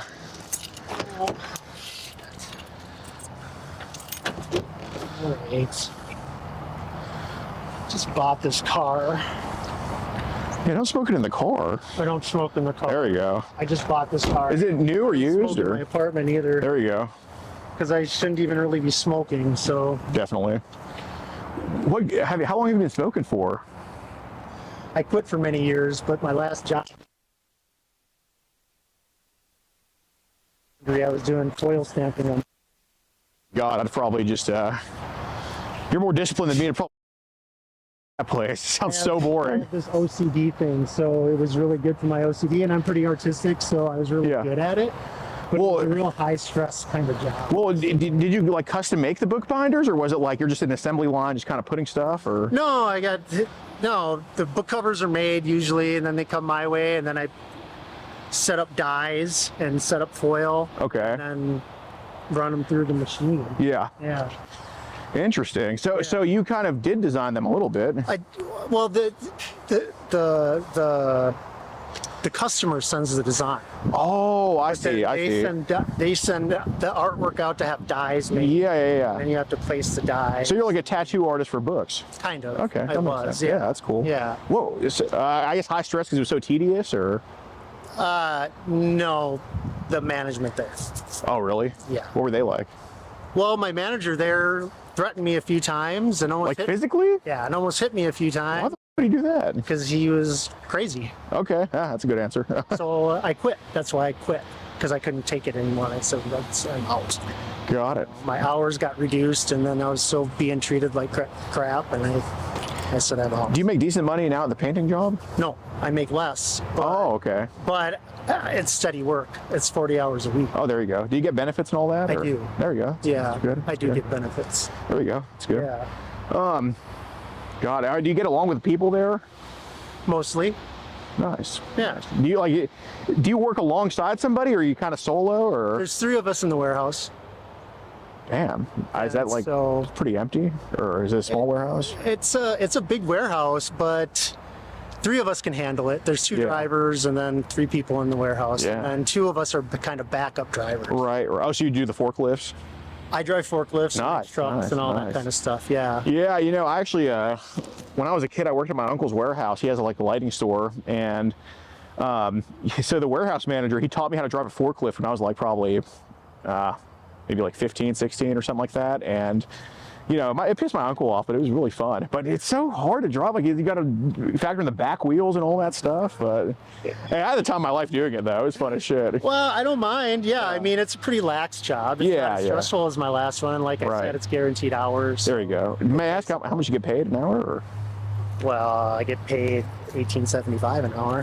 I mean, that's not terrible. Yeah, but I'm worth $25 an hour. Easy. Oh yeah, I feel you. That's a good swagger to have. I worked for UPS for 20 years. What happened with that? I left because I was third shift and I never slept and I couldn't take it. And every bid I signed, I couldn't get out of third shift work. Well, you just couldn't because I know some people that work night shift, they have those those dark window things. I am very much a day person. Okay. I cannot sleep during the day. So just your circadian rhythm was just no matter what? Yeah. Okay, that makes sense. That makes sense. Yeah, and I did it for 10 years, and after 10 years, that's part of the reason I started Tai Chi.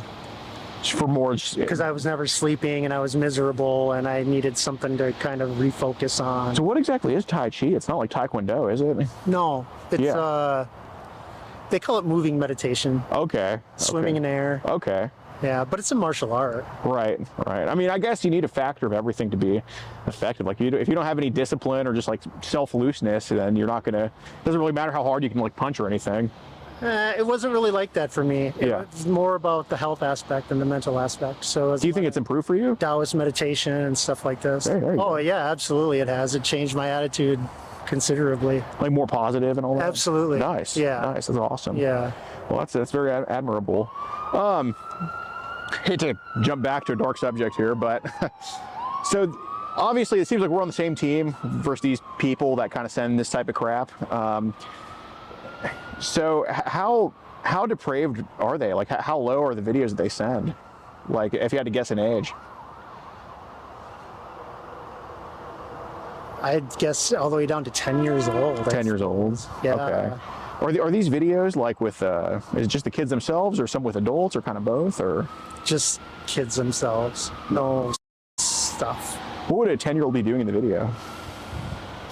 herself. Really? So there's yourself and all that stuff? Yeah. Okay. How many of these kind of go down to, and the only reason, I mean, you've been so honest with me, I mean, I would usually never tell anybody this, but I'll just kind of tell you.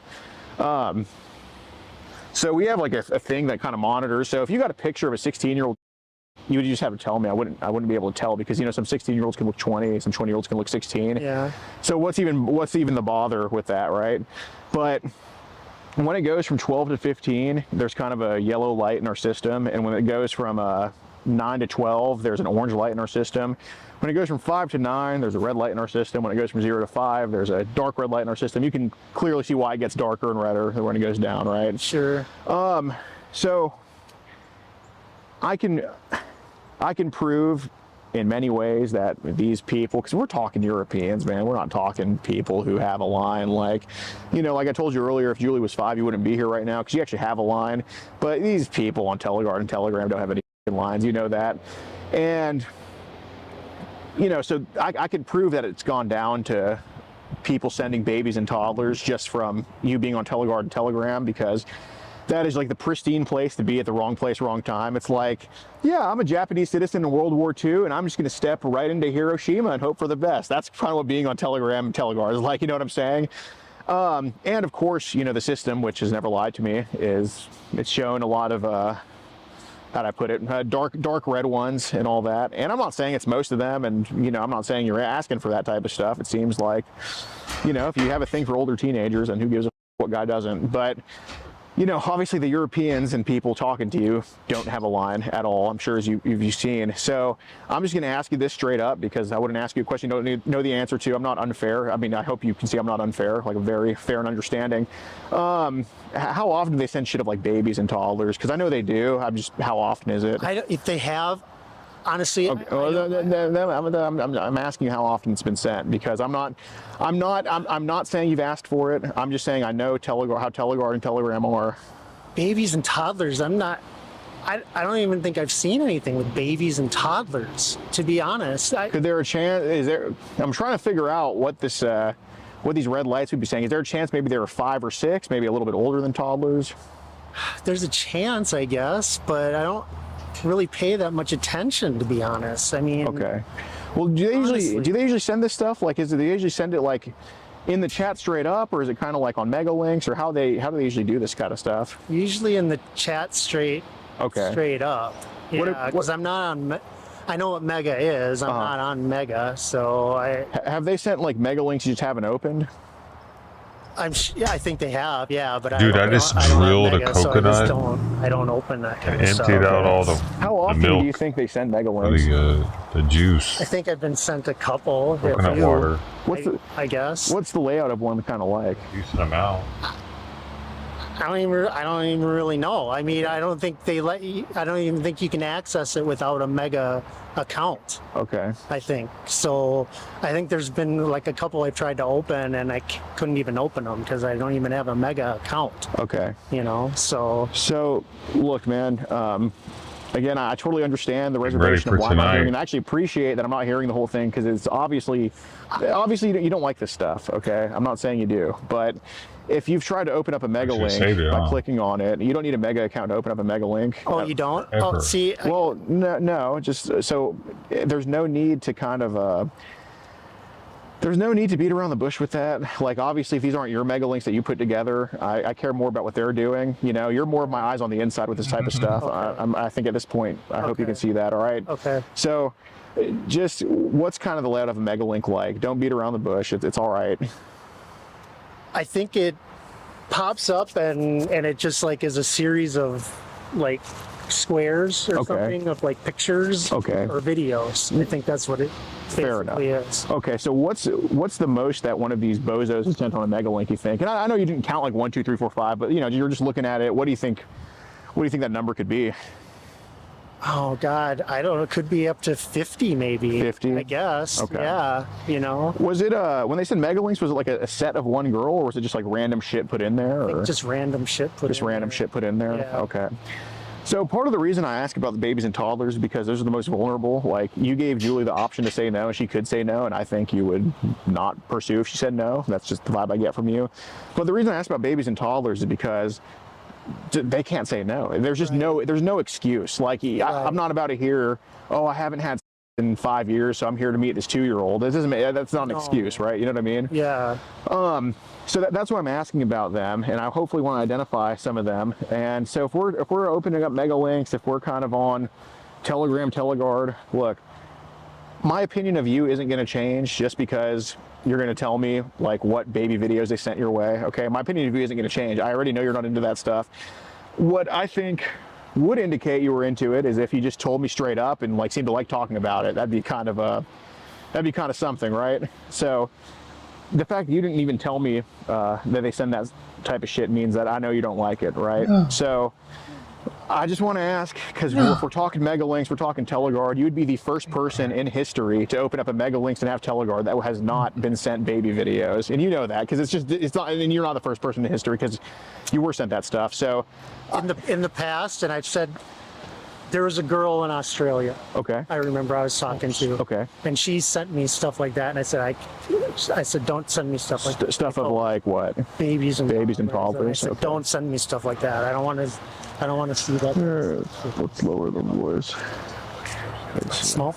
Go ahead. And then I'm almost out of signal. All right. You just can't get me for the lung disease because of this. Because I'm not making you do it. No. What would you like me to do for you? Well, I think we're gonna. I'm happy to help. You are. I think we're gonna get back over there. We're gonna. And I know you don't know her address or anything, but you're gonna point me in the right direction about this girl in Australia that was doing that crazy type of shit. I stopped talking to her. I know you did. A lot of people I've talked to that I don't talk to anymore that I can tell you about. So. Yeah. She was 16. Hey. You're telling wait. What she told me. She told me she wasn't nice. That's insane, dude. She's into a lifetime of just crazy. So she was 16 from what she told me. So sunlight's the best disinfectant. We got to be in the sun here. Oh, okay. If you don't mind. Okay. She was so. A 16-year-old was already just kind of into that shit. She was. How did she meet you? Trying to remember. I want to say it was Instagram again. No way, man. That's just like the Grand Central Station of bullshit. But honestly, I think that was at the beginning of when I was bored. Okay. And like, just kind of hopping into a different world. A different world, yeah. So what app did she bring you to kind of you know? Telegram. Yeah. Okay. What the fucking actual fuck, let's man? Kind of try to narrow this 18-year-old chick. Oh, did she? Shit. How did she get those videos? She said people sent them to her. Really? Fuck you too. I do not know who. Okay. Never said who. So this was the reason I asked that is because did she say anything to the extent of like, this is me and my little brother, this is me and my little sister, or anything like that? No. She, I think, wanted to actually come here and meet me. She had a rich family or something in Australia, and she liked me a lot. But she started sending me stuff like that. Multiple times. I said, don't send me stuff like that. Was she, did she like video call you? Like Julie, was she a real person? She video called me. Okay, so she was like legit, like. She was real. Okay. Yeah.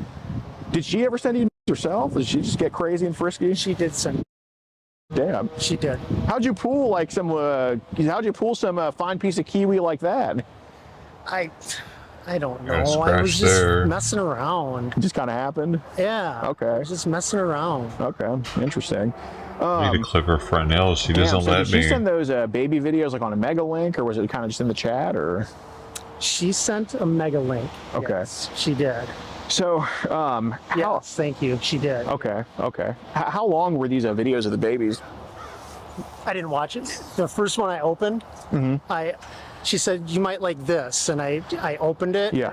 I saw it and I stopped right away. And I said, don't. Was this a baby like a boy or a girl, or? It was a girl. Okay. What was happening to her?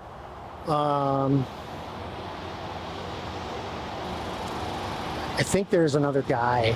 I think there was a guy in that one. What was he doing to this infant Well, kid? I think he was trying to with her or something. Trying? Well, yeah. I mean, I immediately, like I said, I immediately opened it. I saw it. I stopped. Okay. This is wrong. Okay. I'm like, this is. I'm not into this shit. Okay.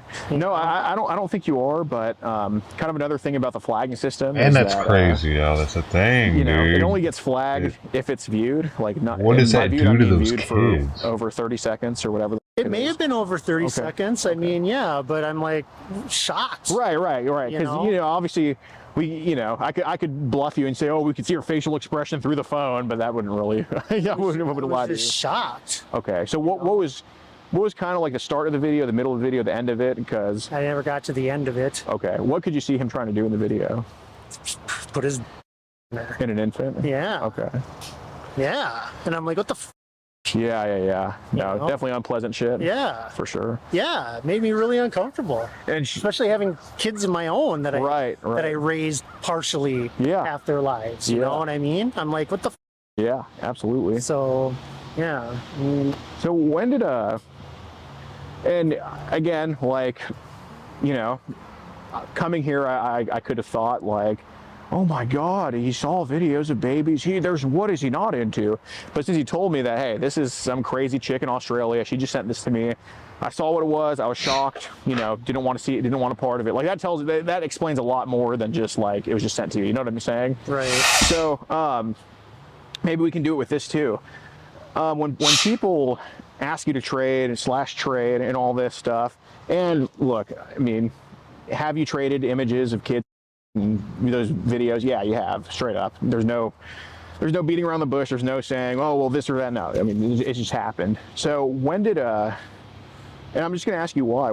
First of all, when did you kind of start trading this stuff back and forth, and when did you start why do you think you started doing that? I was bored, Okay. honestly. I mean, it was like a world I'd never experienced before in my life. So Okay. it was kind of like There's a lot going of down other the dark shit path, I guess. you could have done, yeah. buddy. And, what the is in the dark path here? Okay, so it's more of just like this is Curiosity. Curiosity. Okay. Yeah. So have you ever been in any groups where they kind of make everybody contribute to the group in order to stay in it? Yeah. Okay. What app was that on? That was on Telegram, I believe. Okay. Yeah. So basically, they're like, if you want to stay in the group, you got to post some child, pretty much. Pretty much, and I left the groups. Okay. Got it. How often do people trade with you? I don't trade. I mean, I guess I can't. As far as a number goes, I don't know. I mean, I can't. Well, pick a how number. periodic is it? I don't know. I guess maybe the last time someone asked me to trade was within a year, I guess. Within a year? I Okay. guess, yeah. I do got to ask. There's a thing posted on your Instagram of like a little lolly girl, lolly and all that stuff. Yeah, Lolicon. Lolicon, yeah. The cartoons. Yep, lolly with a thing of pizza behind it, like the pizza emoji type stuff. Yeah, that's because it's like a big thing for those people, or whatever. What is? And I was just pizza. It's like this thing for them, like whatever you call it. So I just kind of hopped on the bandwagon a little bit, So- because I was looking up pictures, Lolicon stuff, and I saw that picture, and I'm like, oh, someone might like this, Right, so I right. posted it. So basically, what does the cheese pizza stuff stand for, or what's it supposed to stand for? I think it stands for child. Okay. Yeah. So you just put that on your profile to kind of just jump on a bandwagon? Pretty much. Okay. Yeah, I mean, yeah, if people are into this, here's a cartoon. That's fair. That's fair. I mean, yeah. Do you think have you ever heard of somebody, if you stare into the abyss too much, you become part of the abyss? Have you ever heard that? Yes, I have. Okay. 1 through 10, it definitely happened to me. And 1, no, bro, I've just been staring in it for the past couple of years. 1 to 10, how much do you think you become part of this abyss? Because I'm willing to get you out of it, but Probably about closer to 10. Yeah. Yeah. Yep. Closer to 10. okay. So It's like something, it's like, something that I kind of got into, and I kind of went, oh, and I kind of just started stayed on that snowballing. Yeah. So, yeah, because nobody, sorry, nobody puts a thing of a lolicon and pizza to just jump on a bandwagon unless they're straight up on that train. You know what I'm saying? Yeah. Well, I mean, I guess I kind of was a little bit, but it ain't a was. I mean, hey man, we gotta. If you're spending $4.99 on Teleguard to purchase the name pizza on there, I mean, we're a little bit too far into it. We kind of need to reel it back a little bit. Okay. So when did you purchase the name pizza on Teleguard?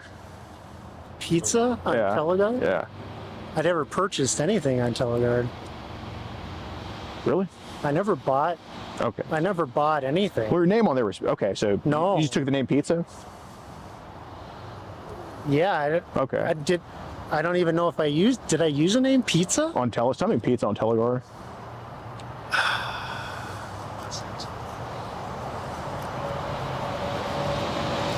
I don't even remember.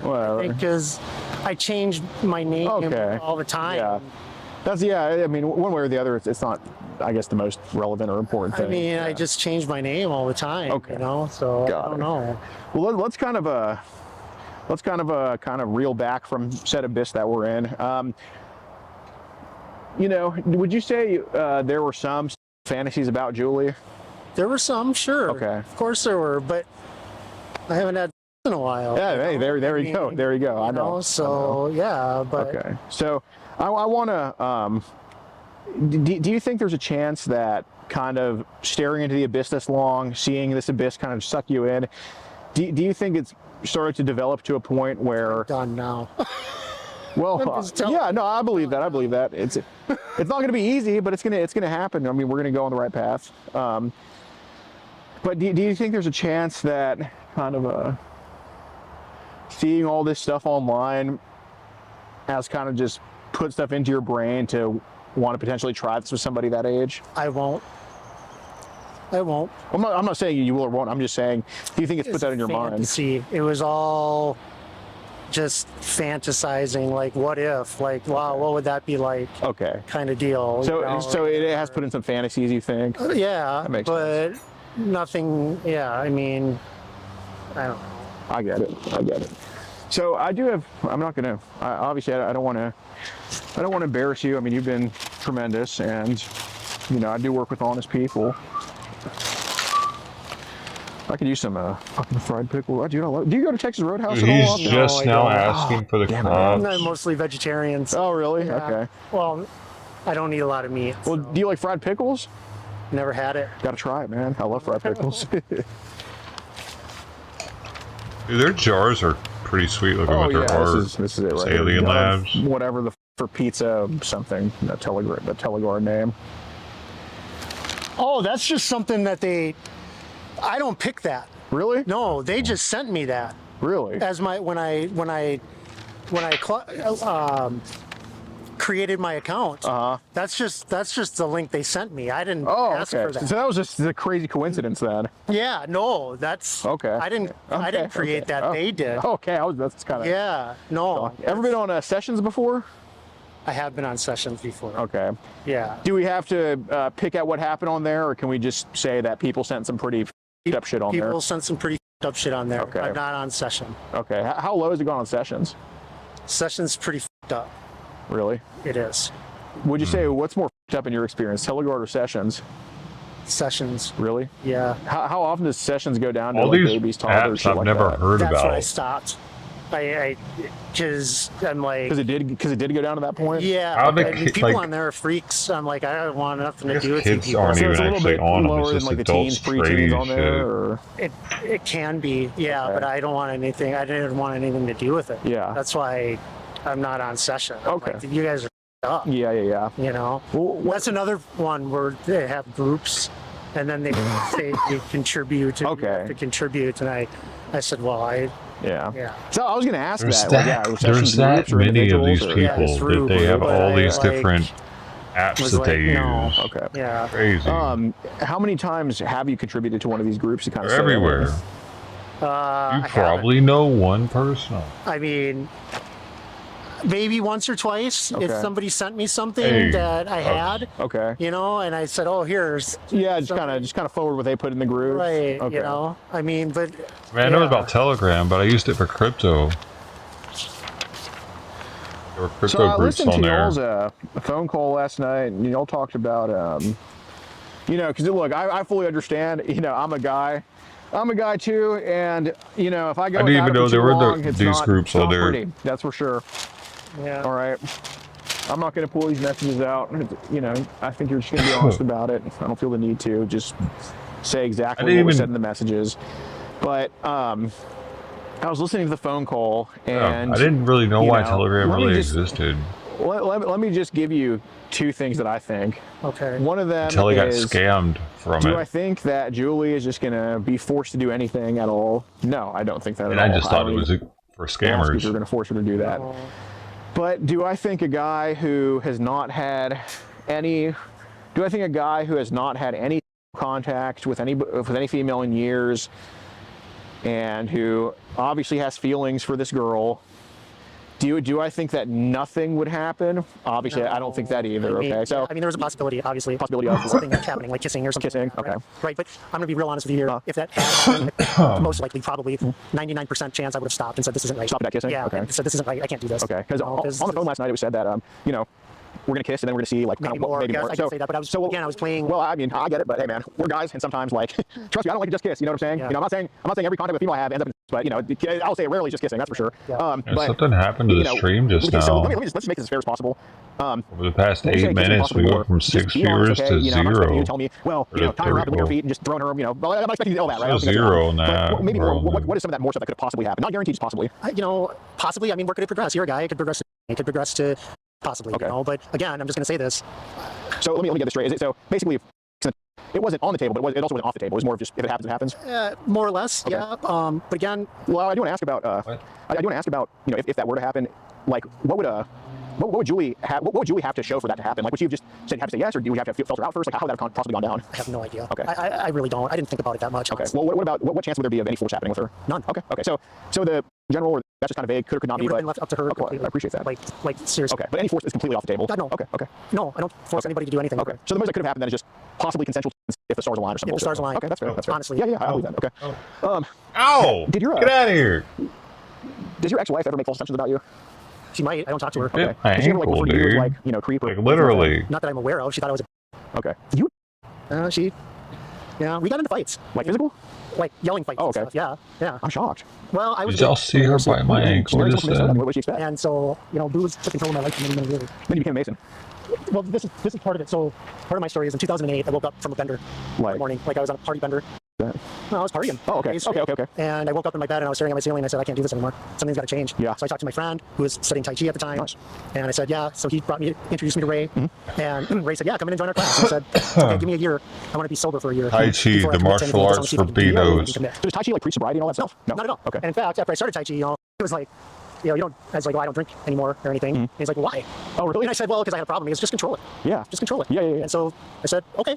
So I control it. So even now, I still go out and have beers and stuff. Sure, but I don't sure. go out and get wasted. I don't drive my car after After you take an Uber or something? I walk. Oh, okay. There you go. Yeah. You live pretty close to a bar. Two, Insight and Falling Knife, Okay. which are breweries. So Yeah, I haven't been to those, but or my friend drives. There you go. You know, and then we go back to my place, and then we walk to Falling Knife or Insight. hey, not bad. There You know what I mean? Is he a friend from work or just a guy you know? Or? I've known him for all my life. All right, nice. Yeah, he's my accountant actually. Really? Yeah. You have an accountant? I have an accountant.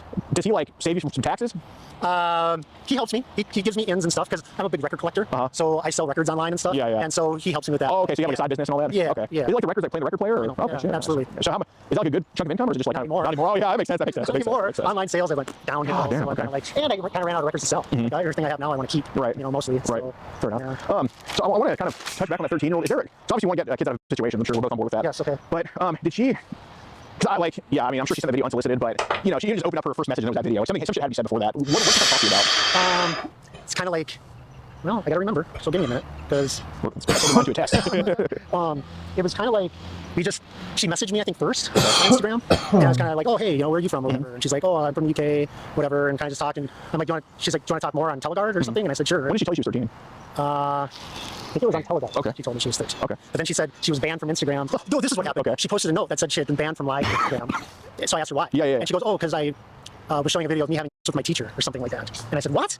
I said, really? And she's like, yeah, whatever. I'm like, you have sex with your teacher? Yeah. Like, yeah, Oh, I'll she show it to gets you. better. You're kidding me. She's like, let's chat more on Telegram. Telegram. Mom, And so I said, Dad will okay. get back to me this afternoon. So this was a one-off situation. We had Usually that conversation on she Telegram, does. and that was it. That was done. I deleted my Teleguard, and that was it. Okay. So when you sent that, did she say, okay, so yeah, I mean, that's a child situation there where her teacher's doing stuff to her. Whatever. I mean, I think there's a chance that person was a guy pretending to be her.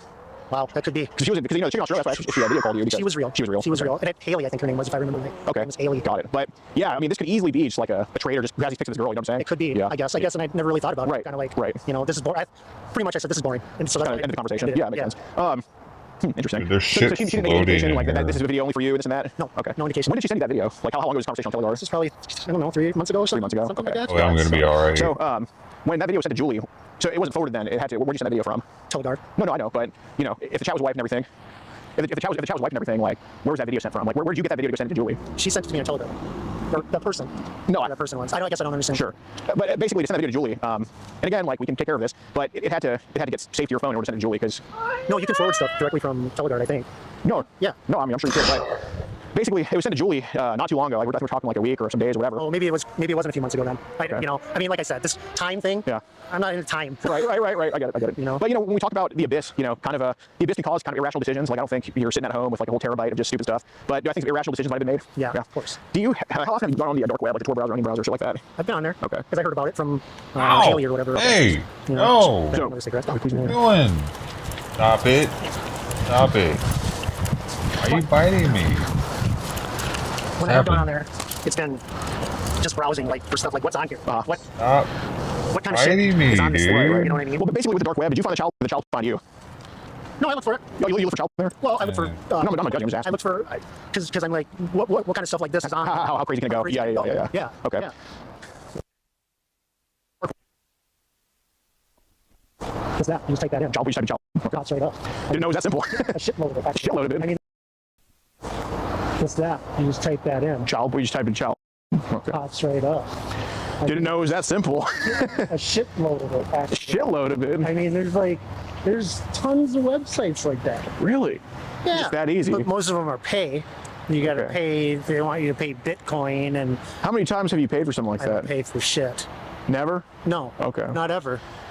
How low do the videos go on the dark web? Baby solvers.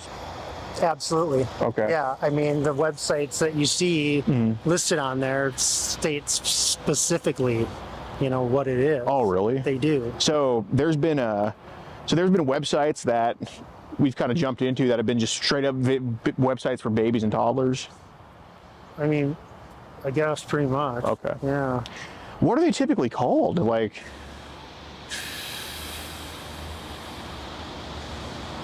I guess I don't even. I mean, oh yeah. Are they there yet? No, I'm just kidding. I don't even really know. I mean, the names are weird. They're. Once my coconut water. I don't even remember the names. That's of them. fine. That's fine. You know, I mean, they're just weird. It's kind of like they pop up and you click on them. Yeah. And you go, what the and then you can't really see anything anyways because Yeah. they want you to pay. They have like this thing as a background or something, you know, and then they want you to give them money or Right. Bitcoin or Pay with some Bitcoin shit. and all that. Yeah, and I don't, Yeah. you Yeah. know. So Have you ever bought like any mega links or anything? Or no? no, I've never bought anything. Never bought anything No, like that. Okay. never. Okay. Never, not Okay. once. I don't have money Yeah. to do No, I shit get like it. that. I get it. I'm poor. Yeah. No, I get it. I get You you. know? I get you. I get So you. no. Okay. So is a dark web, is that something you can just go to on your phone, or is that you do a computer for that, or? You can go to it on your phone. I don't have a computer, Okay. so And when did you first find out about the dark web and kind of see what that was about? Okay, so this was like last year or two or something like that. a couple years ago, whenever I was talking to her. Okay. Yeah. Damn. So it wasn't the adult corrupting a minor; it's the minor corrupting an adult. You don't see that as much. It was. That's crazy. It was. And that's kind of where I went, whoa, this is nuts. I'm like, how far does this shit go? Yeah. You know? So Fair it enough. goes pretty far. So Pretty far, so farther than anything we've covered. I mean, well, it's there's just so much of it out there. It's surprising to me. That's what I mean. Yeah. It goes so far. You know, I mean, I can't believe all that shit's out there. Okay. You know what I mean? Well, this is have you seen anything where, you know, any kids are being like I get it, it's but anything where they're being like physically or like films or anything like that? Or I've never seen it. what about kids and animals? I have seen some things like that, I guess. How low do the kids go with the Pictures. animals? That I can tell. I mean, the Like a guess? so low quality, maybe 13 or Okay. 14, I Got it. guess. Got it. Yeah, I mean, What animals were they posing with? dogs. So, Ugh, yeah. that's nuts. God, I do want to. So I want to give you like a olive branch. I mean, you've been very helpful, and you know, I'm going to take what you said and try to identify some of this shit. And you know, obviously, how are you supposed to know the names of any of them? But well, I guess. What can I do to help? Well, you have been helping. Like you're gonna point. You pointed me in the right direction. Like Teleguard is a completely new app to me, and I didn't know.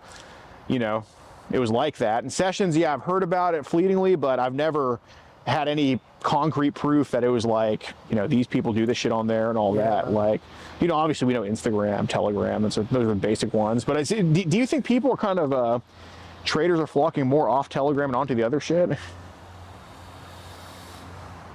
In my opinion, yeah, probably. Which one would you say they're congregating on the most?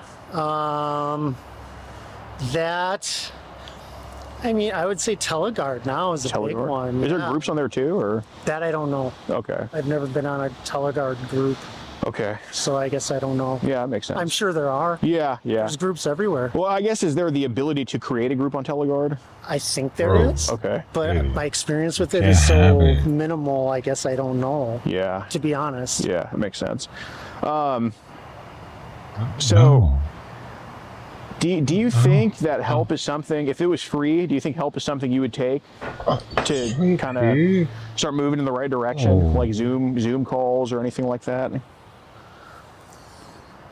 Putting your paws in my cup. I would take help. Do I need help? I'm stopping now. This is the end. Okay. I mean, honestly, this scares the shit out of me. Mm-hmm. I don't want any. My mom. I mean, my God, my mom would die. Yeah. Do you know what I mean? Yeah. And I can't have her. I love her so much. For sure. She's all I have left. Drink at No it from a doubt. different angle No. now. Okay. And I Well- can't lose my mom. Okay. Well, how often do you kind of stare into that abyss and indulge in like child porn? Because it ain't. I don't do it. I mean, we're past that point, but In what minimal time I have, I mean, which isn't a lot. I'm tired okay. most of the time. So if I'm laying around bored and I can't fall asleep, You just kind of flip it on or something. I just kind of flip it. Why do you think child porn, not like regular? Just because I got sucked into it. So once you just kind of started, you can't stop. Kind of something like that. Okay. Yeah, it's that snowball effect we were talking about. Okay. So do you think? It's over now.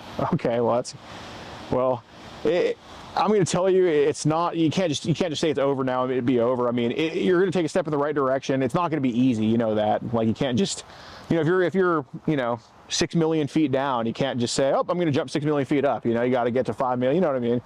But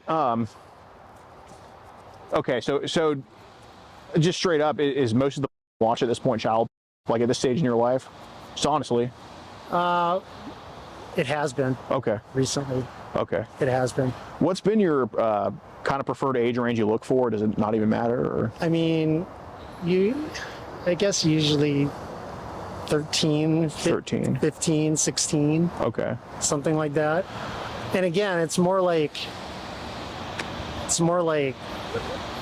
first of all, it's more like I can't believe this is actually out there happening. Right. You know, so I'm kind of shocked by Well, it. you can't But stop then looking at it It's at kind of that like, point. well, this is also interesting. Yeah.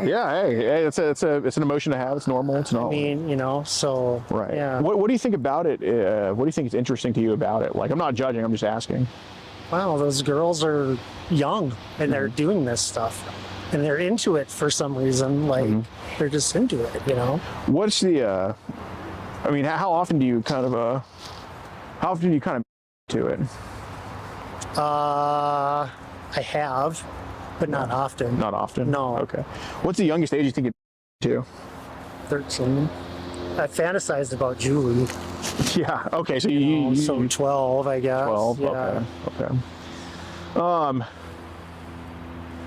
So kind of going back to the whole, like, the abyss can cause people to make irrational decisions. Yes, sir. Some of those irrational decisions, first of all, do you have a tablet or another phone, or is it all just, so, okay. So I'm not, I don't want to, give you any tips on how to do this stuff, because that would be, because we don't want you to do it anymore. But doing it all on one phone that you use for everything else is a pretty irrational decision, I'd say. So I do want to ask, do we save this on just your gallery, or is there a hidden folder or app? Because we've made some irrational decisions, obviously. Where does it get saved to? My phone. It's been saved to my phone. Okay. Am I being arrested? That could have been somebody calling, but I'll just tell them that. Okay. Okay, is it like, I won't tell them shit. Okay. Is it like on a hidden folder, just your gallery, or? Hidden folder. Okay, is there a code for it? No. Okay, if you had to guess, I'm willing to help you get rid of this. How many pictures and videos are on the hidden folder, you think?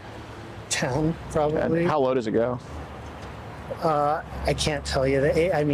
10, maybe 10. 11. Okay. So basically, I'm not saying I'm going to take your phone, but if I were to have your phone, and I'd basically think there's like 10 shit to delete off the hidden folder, right? Yeah. Okay. All right. Well, when he gets closer, we're gonna change the subject. Yeah. Sure. Sure. All right. So yeah, man, we're just here talking. We're just talking about some issues that he's working through. But you're gonna delete the child off your phone, right? You're gonna get rid of the child. Okay. Yeah. It's not even hundreds. It's only like 10 photos in a hidden folder you got to get rid of. Okay. Yeah. Just from like 10 and up, you think, age range? Yeah. Okay.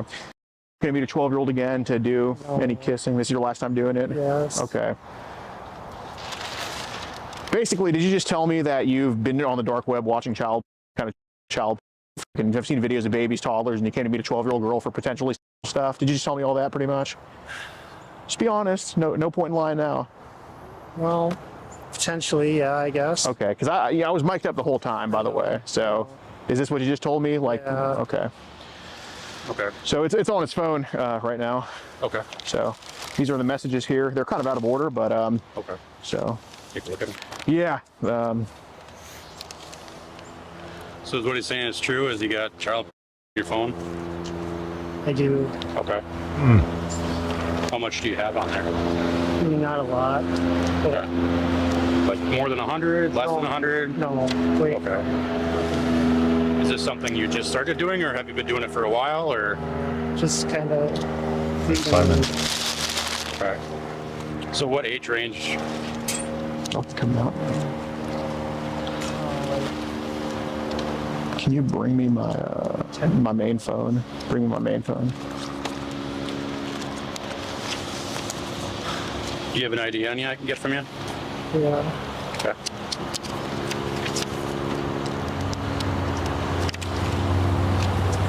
Can I have all these? Oh yeah, yeah, and we have more to send digitally as well. Okay. Do you have an ID on you by chance I can grab too? Yeah, can y'all give me my ID? Oh yeah, dude, don't f your phone. What are you doing?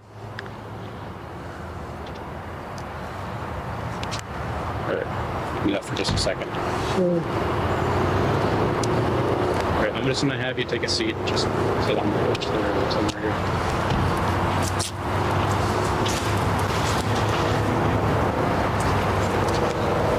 I'll just grab your ID from you too. All right. And you guys do this for like a YouTube, or what do you do? Yes, yeah. Gotcha. Both.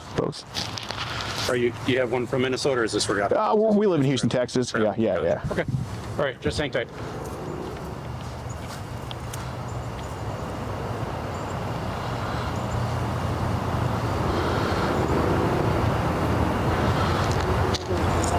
Surprised it wasn't 33 images.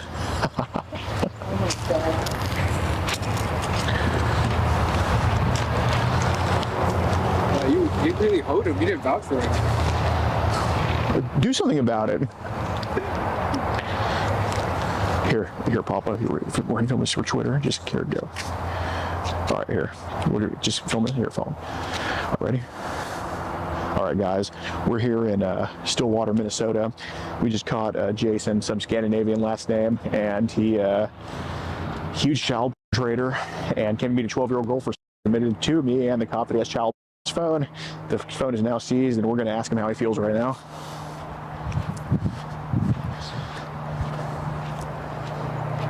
Jason, you are also a Freemason, right? In the Blue Lodge? Well, so the cop just took your phone with child on it. You didn't have a chance to because I called it out. And he came here to meet a 12-year-old girl for. How do you feel about what's happening to you right now?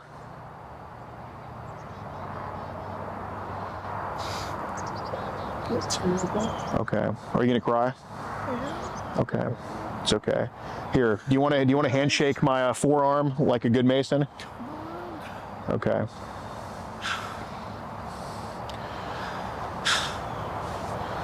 Well, you can do some traveling to the lodge they call Stillwater Jail.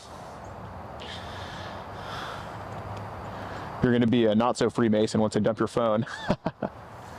All right, Freemasonry.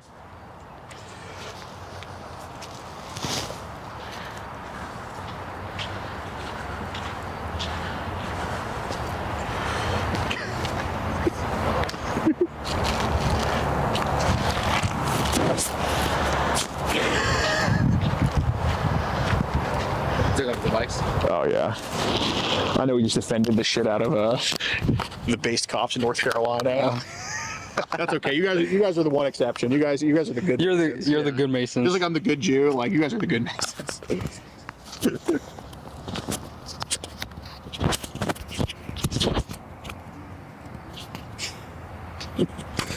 He's so cute. I told you he was a feminist.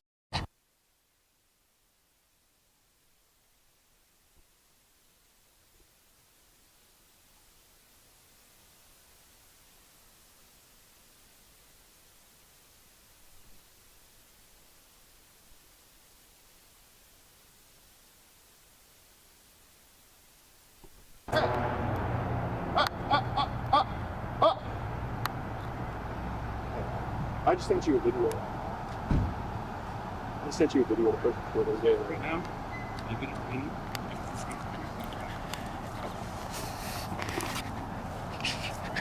Oh, it's a flea. I don't want to flea. Well, I have to like to make sure you're secure. You have the on you letting you know about your weapons.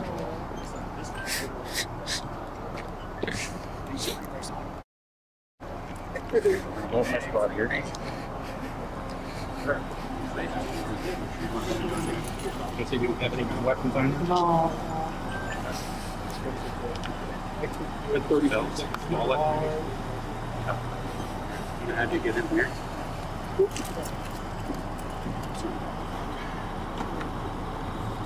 Dude, 30 minutes. I'm next to you.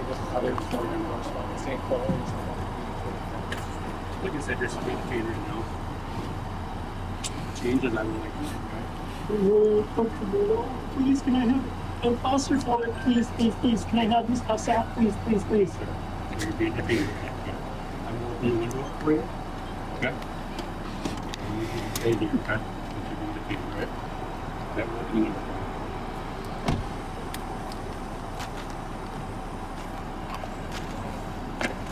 I'm glad Locals gets a good one. Yeah.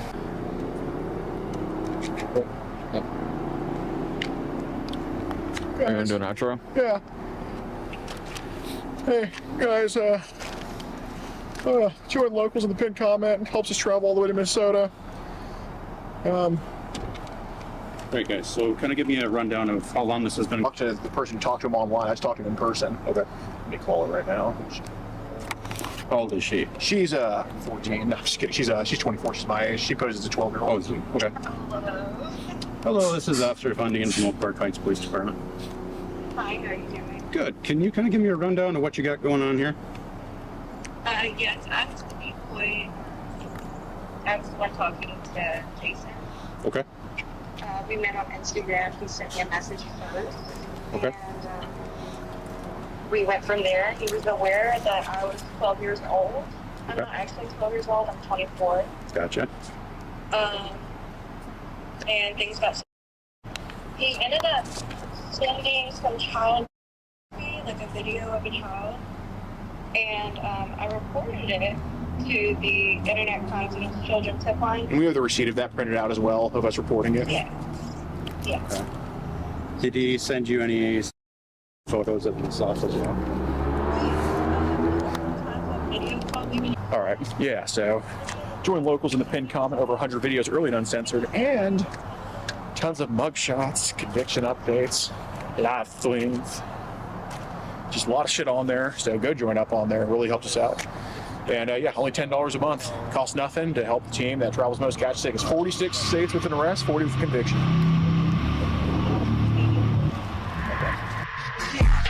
If you want to support the predator poachers catching the sickest both near and far, go to the pinned comment. If you're on Rumble, press the red join button to see over 30 videos early and uncensored for only $10 a month.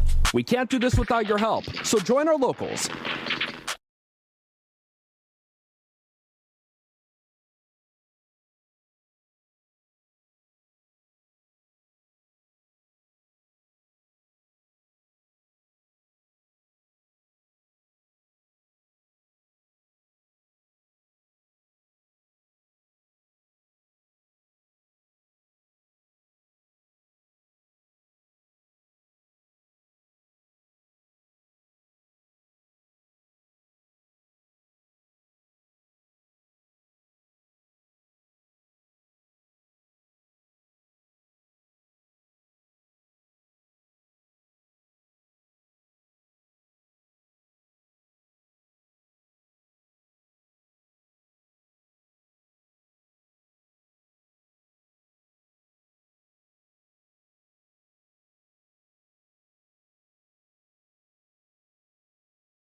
Oh my god, how much of that did she drink?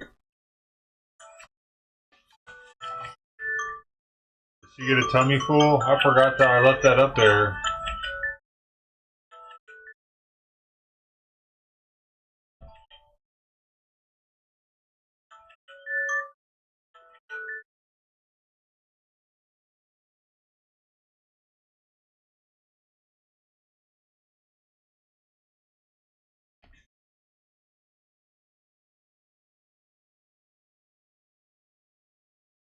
You didn't drink any of it?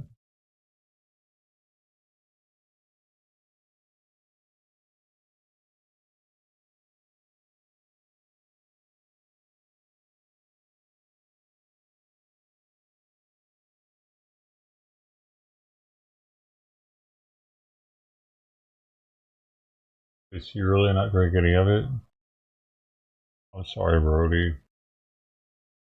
Well, good luck on getting it back, man. Here.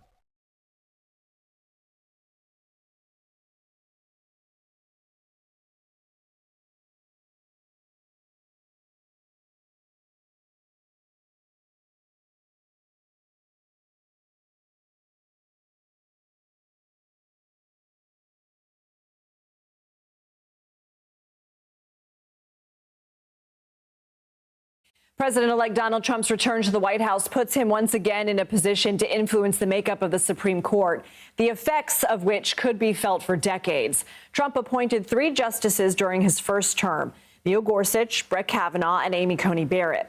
Clarence Thomas and Samuel Alito, the oldest conservative justices at 76 and 74 respectively, could retire, allowing Trump to nominate younger lifetime replacements. CBS News legal contributor This guy's in his 70s, man? Wow. Bro. But this guy?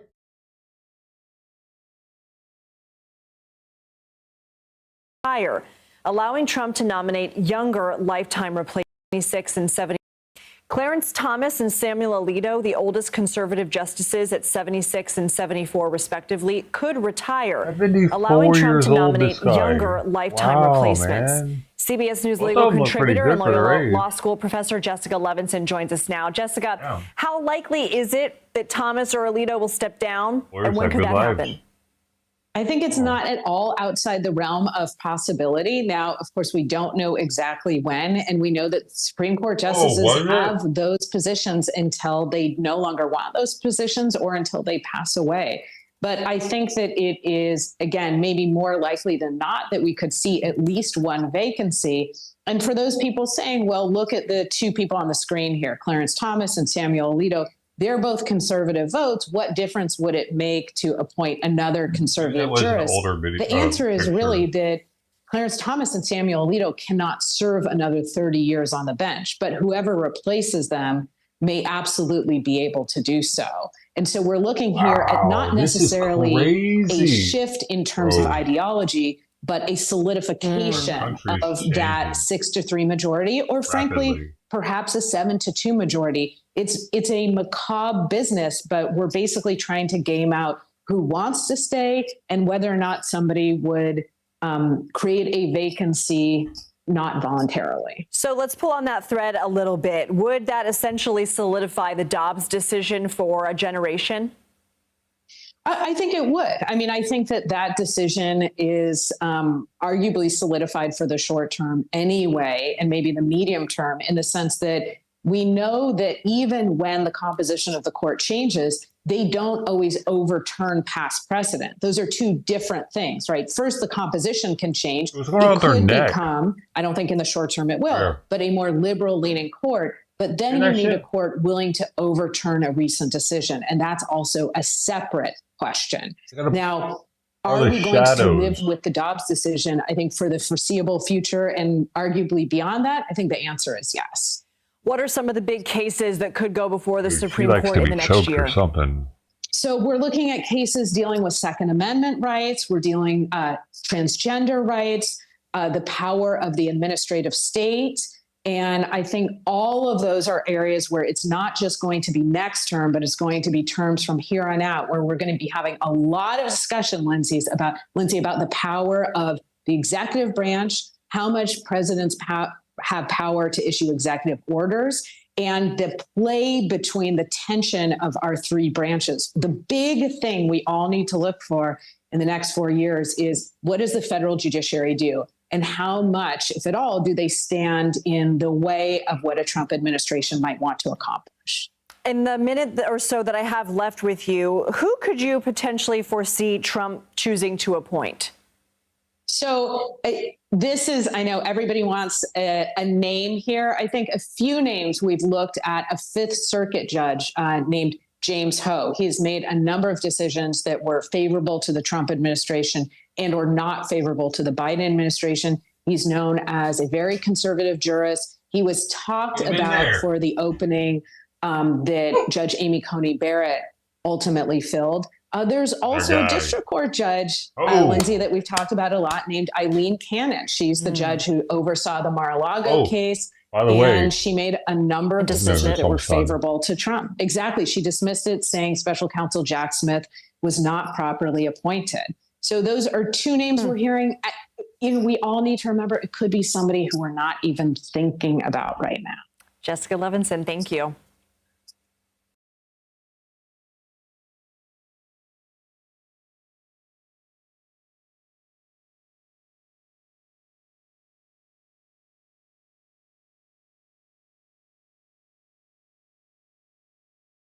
Y'all see this?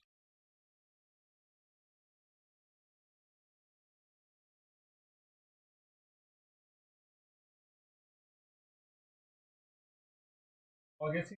All right.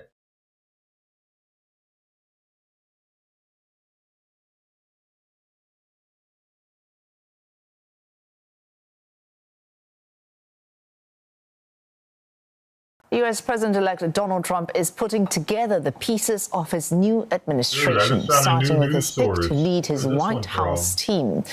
Susie Wiles is one of two campaign managers who helped the Republican win the election. The 67-year-old will be the first woman to serve as White House Chief of Staff. It's the first in a flurry of expected staff announcements ahead of Mr. Trump's inauguration in January next year. Reports suggest he could tap on familiar faces from his previous administration. The president-elect is solidifying his mandate with another electoral victory. The battleground state of Nevada is the latest to be called in his favor, flipping to red from blue in the last election. Well, this gives Mr. Trump 6 more electoral college votes. That brings the total to 301 for Mr. Trump and 226 for outgoing Vice President Kamala Harris. Arizona, which is also another swing state, is yet to be called, but 3/4 of the votes tallied so far show Mr. Trump in the lead. In Congress races, the Senate has already been flipped to Republican control, but the party is gaining more ground and is reportedly set to gain a seat in Pennsylvania. There's an independent. 3 seats so far. That brings the total tally to 52 versus 44. They're also closing in on control of the House of Representatives, adding 1 more seat, and that brings the tally to 220 versus 212 for the Democrats. The final result may take a few more days, as more than 20 races, including 11 in California, have yet to be called. We're joined by Simon Marks live from Washington, D.C. Simon, we're nearing the end of a remarkable week in U.S. politics, an election in which the turnout of voters mattered significantly.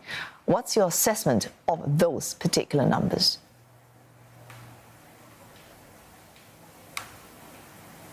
Well, look, Wei-Su, I mean, there's no question that this was an election in which Americans wanted to participate, but they participated at slightly lower levels than the record turnout that the United States saw back in 2020. Yeah, that's because that was fraud and people were dead in voting, you motherfucker. Dude, if this isn't proof alone right here that shit was fraud, I don't know what else is. Definitely more people showed up to vote for this one. Definitely did. But it looks like last time it was more people. No, I don't believe that. Nonetheless, they did turn out. I mean, it's almost spike close of votes that they got to that last minute. 2020 record figure. I mean, the thing that is so fascinating about these turnout figures is that for the first time, turnout by independents topped the turnout by Democrats. Remember in the United States that when you register to vote, you're asked if you want to register with a particular party or be an independent. So you can register as a Democrat, register as a Republican, or register as an independent. And this year, for the first time, independents participating in the election were of a greater number than registered Democrats. And the real conundrum for Democrats as they lick their wounds we couldn't even and talk try about to them understand cheating. the numerous issues that led to the drubbing that Kamala President Harris and couldn't Tim even Walz talk about it. experienced He was still on president at the Tuesday night time. is the talking about it. evaporation of Democrat They were taking those streams supporters. down. If you go back to 2020, Joe Biden and Kamala Harris, when they were running for election together, secured the support of 81 million Americans. This year, Kamala Harris and Tim Walz secured the support of only 66 million Americans. So somewhere the Democrats have lost 14 or 15 million voters. No. And you think, well, maybe they've all gone to They the never Republicans, existed. but they haven't, because Donald Trump's number of voters is very close to the same number that he won back in 2020. 74, he was 75 million in 2020, maybe All of 73, California hasn't 74 been counted million yet, this though. year. So the Mine Democrats hasn't been have to counted. understand where all their supporters have gone, why they decided to sit this election out. And that, I think, is the biggest issue facing them as this momentous week in the United States comes to an end. Well, Simon, we'll be picking apart these results for a long time yet. But meanwhile, a so-called staffing war as we look ahead to Mr. Trump picking his new cabinet. We've heard Susie Wiles, their White House chief of staff. What's the situation like for the other appointees at his Florida base? Well, it's reported that there is a bit of a frenzy taking place at Mar-a-Lago in Florida, which would not be unusual under circumstances like this one, because, of course, Donald Trump is facing calls from a whole load of people, many of them Republicans, but not all of them, who supported him during the campaign and helped pull him across the finishing line. And those people, of course, include Elon Musk and Robert F. Kennedy Jr., who abandoned his own third-party run for the presidency to endorse Donald Trump's campaign. Joe Rogan in there. Now, the appointment of Susie Wiles as the incoming White House chief of staff is the first key piece of evidence we have had that Donald Trump is absolutely determined to surround himself this time with die-hard loyalists, proven supporters of him and his Make America Great Again movement. He's not going to try and find common cause with the sorts of people that he brought into senior positions in the White House 4 years ago.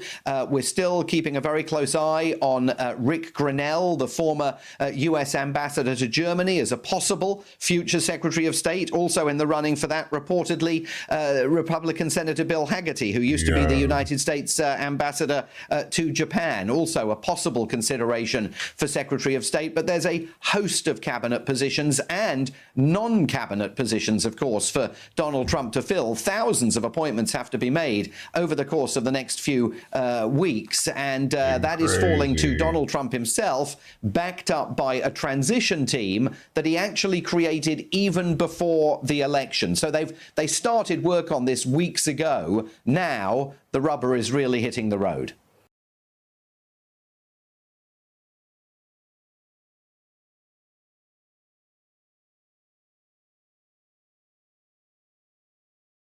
What about all the people that voted for the first time and they lost, though?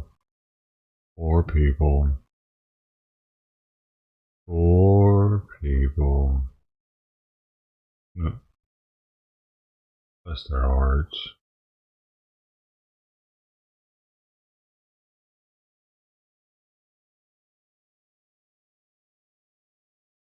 Are you watching? Why? It's muted. How hard is it just to make it a tiered system? If you have a level 1 skin that you get 3 schematics and 800 polymers, and there's 10 levels, just tier it up. Give it like 1.5 times the rewards every level you go up. That seems like the easiest thing ever.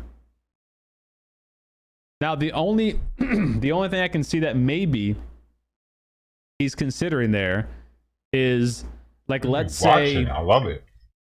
Let's say in December they release an update to the progressive skin dismantling program, and you now get like double the rewards or something like that, you know?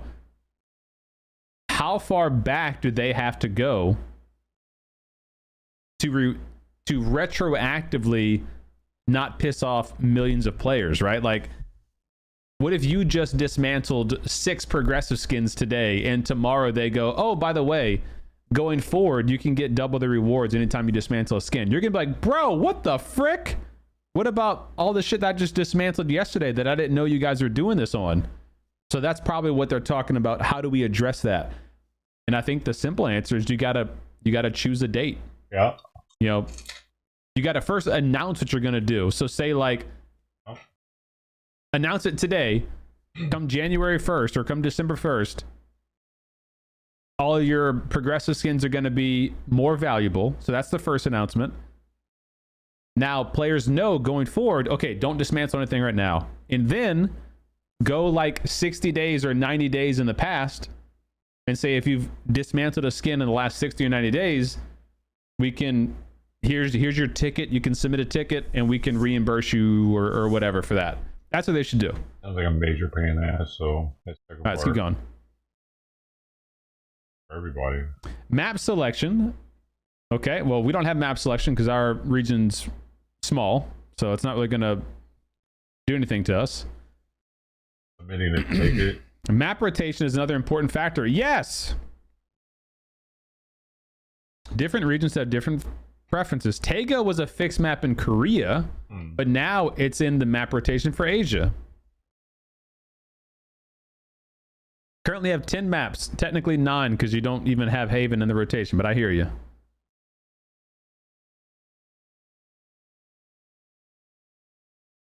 They're reviewing the system to better reflect player preferences. If matchmaking improves, we won't need to have fixed 5 maps. That's not, well, it's not going to improve, so at least not in our region, you know?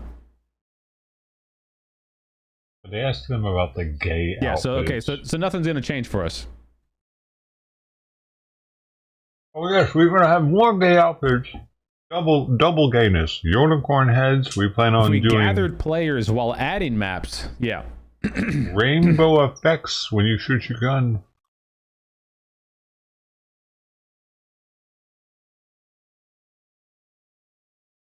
For now, we'll maintain the current map setup. Yeah. Yeah, and so since our region's being unmerged, we're going to go back to how it was before. So I would not expect any improvements on map selection for North America.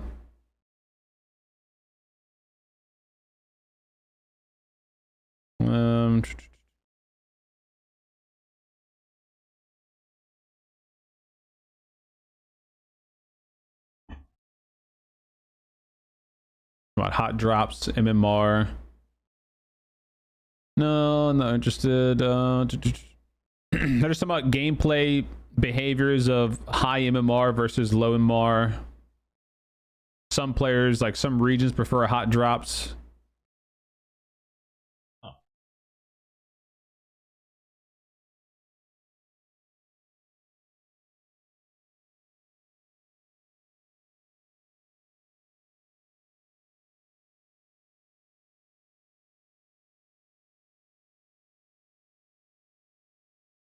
Yeah, you gotta. You're never going to. Korean players dislike massive hot drops, but the Asia players like massive hot drops. You're never going to be able to cater to one audience. Why is Korea so damn special? Like you just can't. All of the rest of Asia is cool with it, but you, Korea, solution, right? Personally, as not being a developer, is just create the best sandbox that you can create, and let the players play in said sandbox. And, you know, do it as they want. Bob says, ready to rock. Yeah.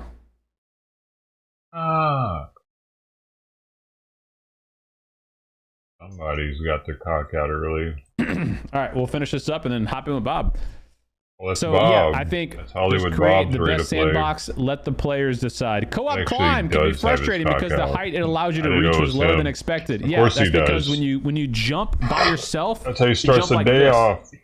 Cock out, balls free, hang them low, get And the then when you stream co-op going. climb- Let's go. That's my Hollywood Bob. You go up 6 inches. So, are they going to do something about that? You ever watch him? We were concerned He's about alright. the He's usually implications pretty of positive, accessing except really about high the game. He locations. hates PUBG at Understandable. this point, but he makes a lot of money Understandable. playing it. So, like, he's good at it, so he plays it. But for the most part, he's pretty positive about We're life working with and the everything. designers to make it better. And he hates PUBG now. Muzzle brake, another popular topic among players. All right, what you got? They recently nerfed it, remember. It went from 50% screen shake to 30, and they reduced the recoil control. I don't think it's really needed. Like, why just have the compensator? What the fuck are they We should have doing? communicated more, he said. Yeah. Why not?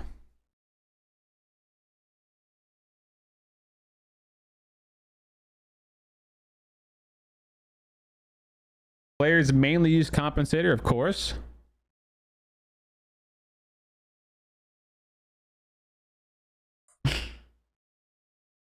Why did they have to introduce the camera shake bullshit?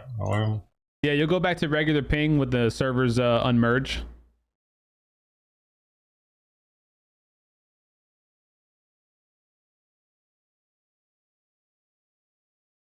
Yeah, they really need to increase Erangel propensity, I think. Game bad. So you see that? That's cool They now. purposely made the muzzle brake stronger than intended so that people would want to use it. That's exactly what I said when they released that item too. That they want to just get it out there as OP as it can be, essentially, to let people use it. They did the same thing with the DBS shotgun a while back when it was first introduced. I think that's not a bad thing. Like, do that because people will be They encouraged didn't fucking do to that. try and use said OP item and then balance it accordingly. They did the same thing with the Dragunov. Bullshit that they're able to balance shit later on after you I buy think it. that's not a bad spend the design money on an choice. item. Like, obviously try to balance it, but if the choice is, if we go this way, it might be overpowered, or we go this way, it's going to be underpowered. Go the overpowered route, buy a gun, and they then can- scale it back a little bit. A little bit. Like when I got the AUG, when I really wanted it and ended up getting the AUG progressive, the AUG was OP. And then they nerfed it after everyone spent thousands What up, on, Cheeto? on Good morning, buddy, or good Good afternoon. name. DBS. Speak of the devil. I think the DBS needs to be tightened up a bit with the spread. DBS still While sucks. I made the final decision, so he's apologizing to players about the DBS. It's the word okay? shotgun. First introduces a care package, right? Very quickly it was taken out. March 2020, so a few months later.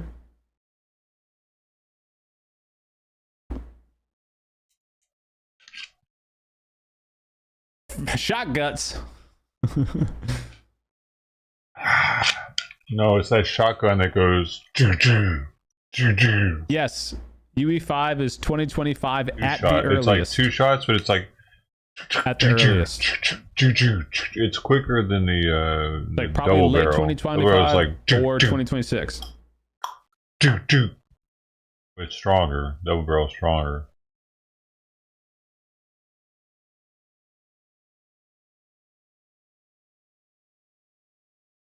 Like it's a pump 2-barrel. You can only shoot one barrel at Gunblade a balance time. every 2 months. I told you guys about that.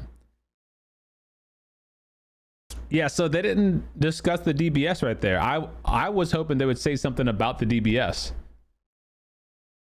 I think the DBS is good. Okay, here we go. That's my DBS one. I think it's a good choice for a care package weapon. It's definitely not the strongest care package weapon, obviously, horrible. because it's so limited in its range. But I feel like if they tightened up the spread of those pellets on the DBS just a little bit to make it more effective close to mid-range, I think it becomes a lot stronger. She didn't drink out breath, here, did you don't she? want this shotgun to be Earlier, sniping people, when you I know? left. So, I don't know. Maybe they could buff the O12 shotgun. Make it more controllable. Okay, not risk it. A little bit more power, and put that in the care package and leave the DBS out. That way the O12 shotgun is like this, you know, shotgun hybrid DMR, really strong care package gun, but limited ammo or something. That'd be kind of cool.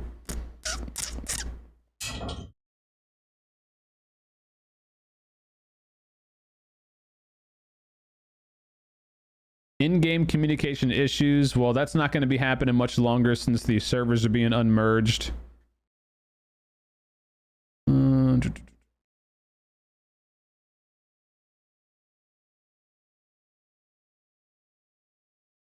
Our anti-cheat team is actively enforcing penalties on it for team killing. 7 to 30-day bans. Repeated team killing. Do they do anything about that? No.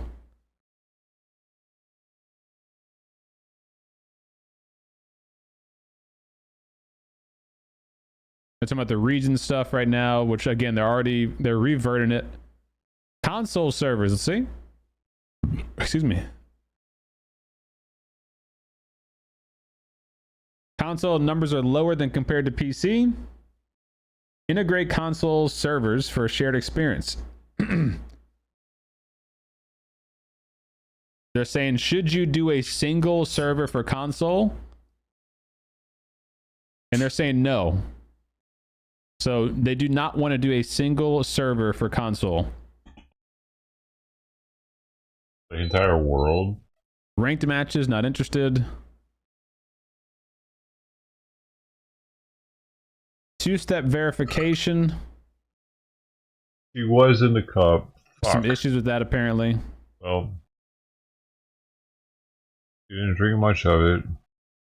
Trunks. I just Various drank vehicles with after her trunks, now, let's see. though. That's not good. But why only You got enable some weird the trunk shit for in their certain mouth vehicles? going on. It's because the dev time to fix it is too much. Damn. Initially, players didn't use the trunk feature that much. What? More players began to use it. Okay. So we're working to make the trunk feature more widely available across more vehicles. Yeah, every vehicle feature PvE more content. a very difficult PvE mode, Hunger's Left Behind, was recently released. Which I will say I thought was a fun mode. I know some people did not enjoy it, but I think a lot of people did enjoy it.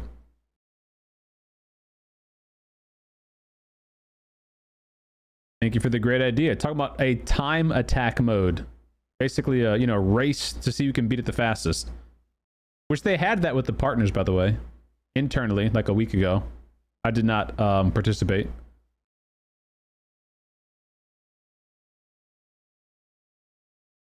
We didn't anticipate such a positive response, so now we're trying to make it even better and enhance the overall experience. Make modding in PUBG, please. Like, bro, if they made modding in PUBG a thing, and I'm sure it's one of their priorities for PUBG UE5, it has to be. But stuff like this, the zombie mode, the Hunger's Left Behind, the Blue Bomb Rush mode, the Blue Zone tag, the Hot Drop mode, all of these things, the Fantasy Royale. You drank a lot of they it, could just let dude. modders go crazy. If they had a developed, polished suite of mod tools, they would not need any dev time after that. Make the mod tools and let the modders go to work and show you what they can do. You'd have literally thousands of players, modders, trying to make new fun stuff, as opposed to less than 100 developers trying to focus on one or two things. Apollo 13, man. All right, this is our final comment. Hey, I didn't see it happening. What? They're just saying they're monitoring feedback. Okay. Got up on the table and everything multiple times. Addressing player concerns.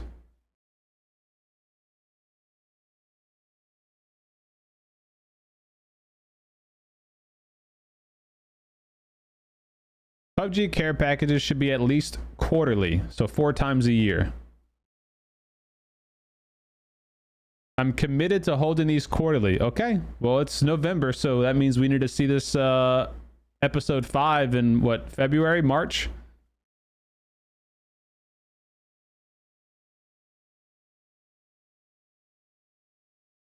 We're not choosing options and decisions with the intent of ruining the game. We're genuinely trying our best for as many players as possible.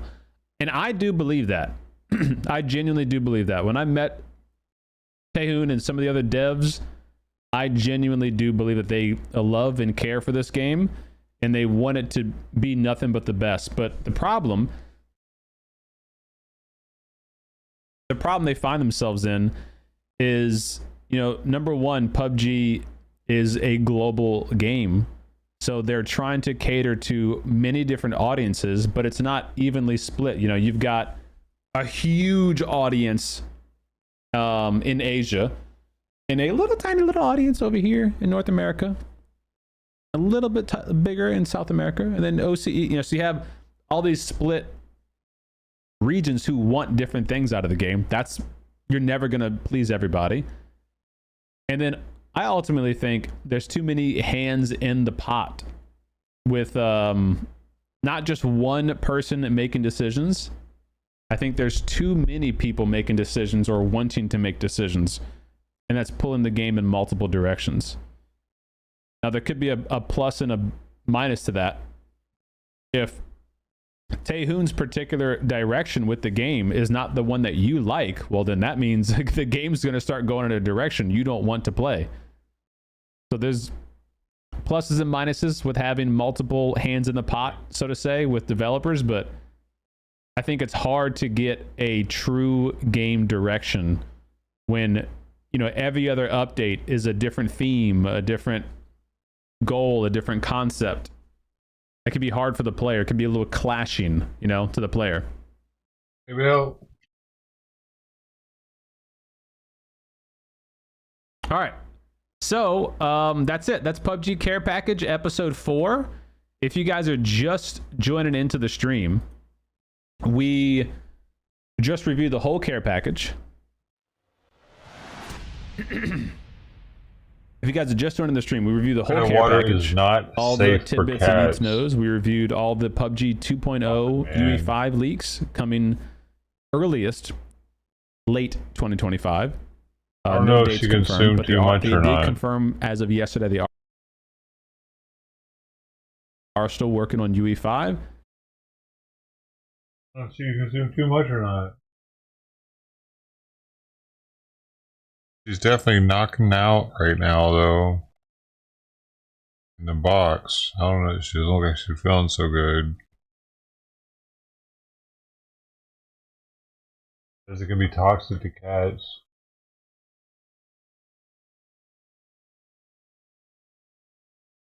If you consume too much, you'll need to call your vet and monitor for signs of gastrointestinal upset.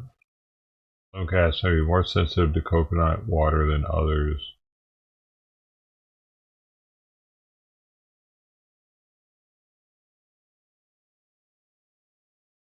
This says they can drink coconut water. This other thing says they can't. What the fuck, which is it?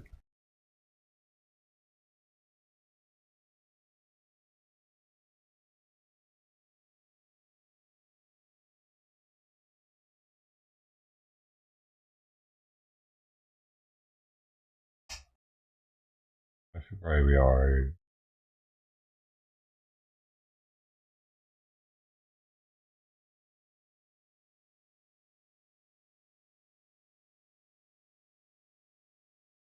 It can cause an issue with having too much potassium.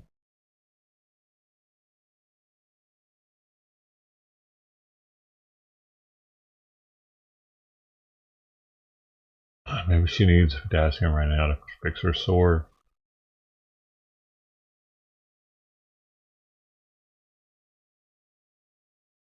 What's Bob doing? Is he live already? Yep.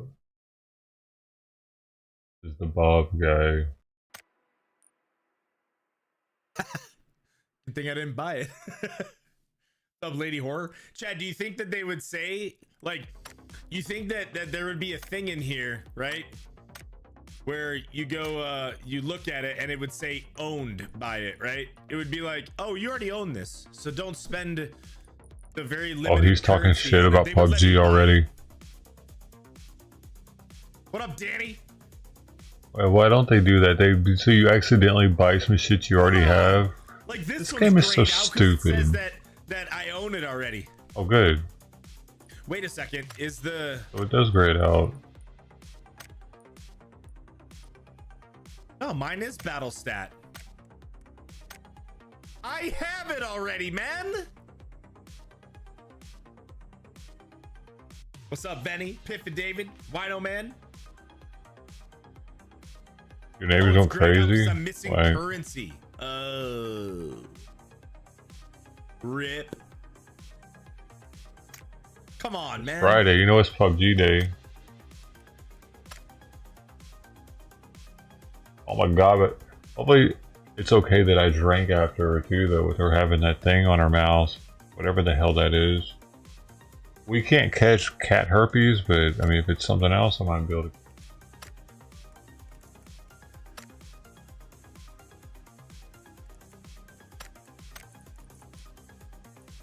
Because I got sores on my mouth too. And that's kind of worrisome. Hey, Bardock, what's going on, dude? You mad bro says, take me back to the days where you had to earn all your skins and not buy them. I believe that a lot of gaming companies drop the ball because it should be like I don't get why they can't do it all, right? Why can't there be some cool, actual cool skins that you can unlock just by playing the game, right? Then have cool skins that you buy a pass and you can get by progressing the pass. Then have other skins that are gate kept behind money, right? Why can't they have all of it?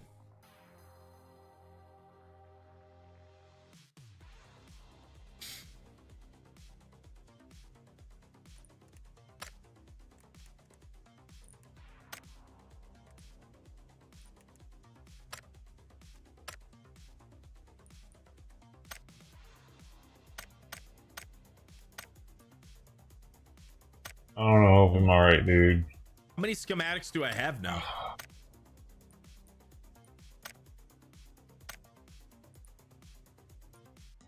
Dude.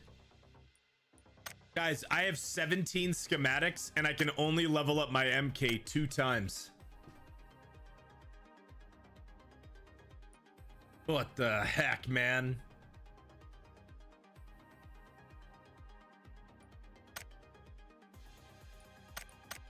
And I've been saving, Chad, I've been saving my schematics, just getting them naturally through the passes and stuff. For years, probably. I think it's actually impossible to level up one of these guns all the way without dumping loads. It is impossible. Yes. The other thing it is. Yeah, I did dump a bunch of G-Coin in some of these events, because if you remember, I had 264,000 G-Coin before the Lamborghini event. And yeah.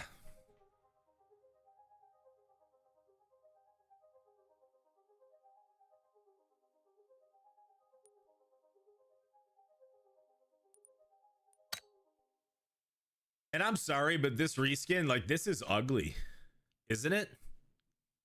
Like the colors that go together, like they don't go together. Hogfather Laugh says you have 400 crates to open with coupons before you definitely get more schematics. I know that.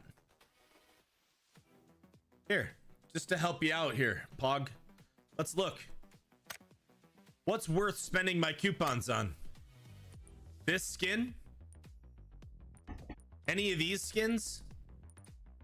No. 4,000. Okay, let's go back. Let's look at the next one. That's crazy. This one? I don't think that this skin is better than the current canine skin that I have, which I don't think is super amazing anyways. So... And any of these skins? No. Okay, let's look at this one.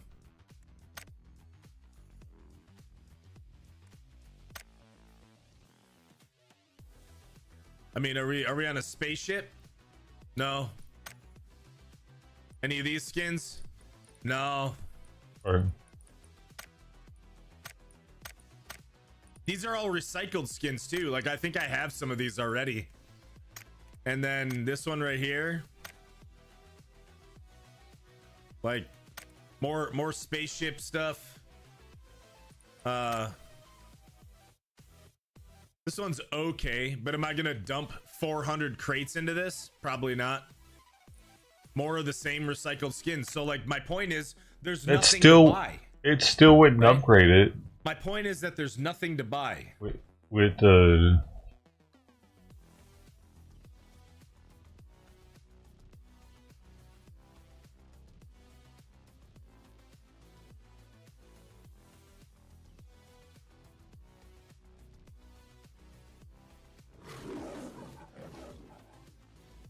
CDOM. Chat, CDOM communicates through subscriptions only.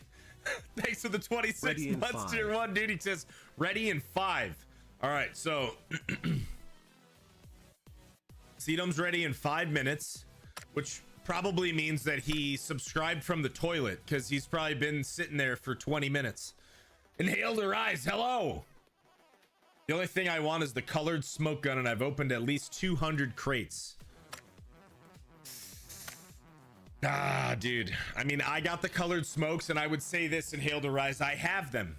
Like, I have the colored smokes. Let's look. Weapons. He doesn't use them because he doesn't think they conceal as good.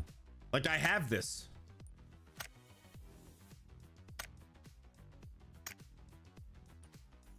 You want to know what the problem is with this?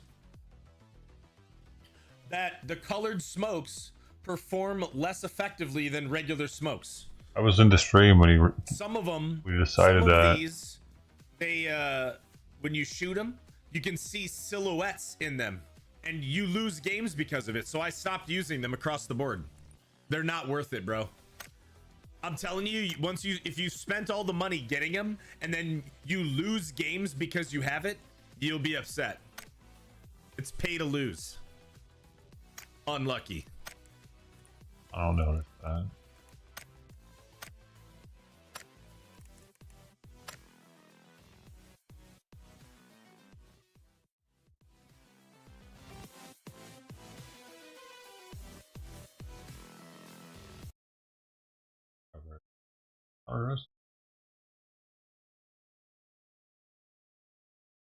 Good guy, McCly.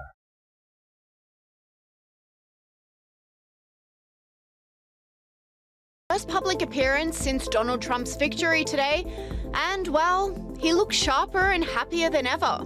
For over 200 years, America has carried on the greatest experiment in self-government in the history of the world. And that's not hyperbole, that's a fact. We're the people. The people vote and choose their own leaders, and they do it peacefully. And we're in a democracy. The will of the people always prevails. Yesterday, I spoke with President-elect Trump to congratulate him on his victory.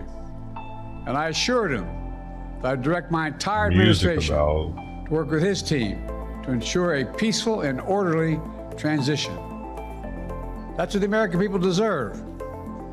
Saying, to lose. Commentators noticed this, with this person saying, "That's the first time I've seen him talk for 3 minutes without tripping over his words and looking confused." The president also didn't seem too upset with the outcome of the election, beaming and smiling throughout his 3-minute address. Commentator Ben Shapiro said, "Joe Biden is the happiest man in America today." Joe Biden's apparent elation comes after a tumultuous election campaign where cracks between Kamala Harris and Joe Biden were very evident, says Sky News host Paul Murray. Coming in thick and fast, and we've even started to hear leaks from Joe Biden's camp that he would have done better than Kamala. See, this is why I love you. You know, we're on exactly the same page, because this is where the story goes, right?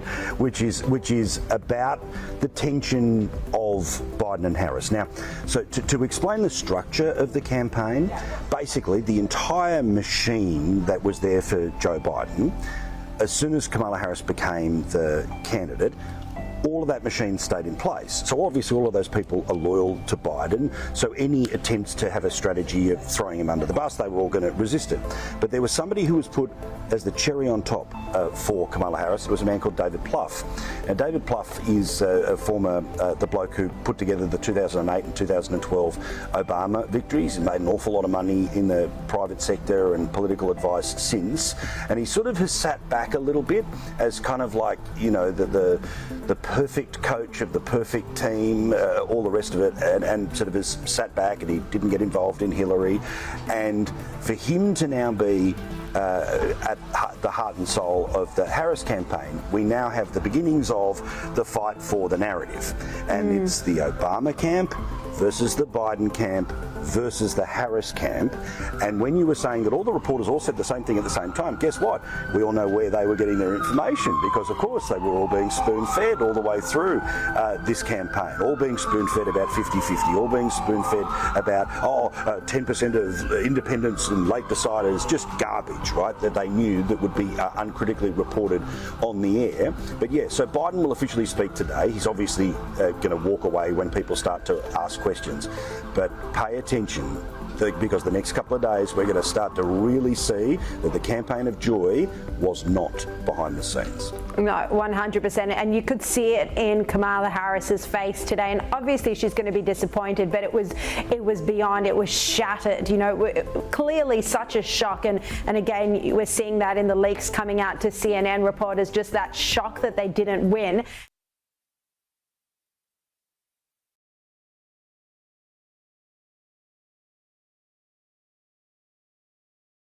The FBI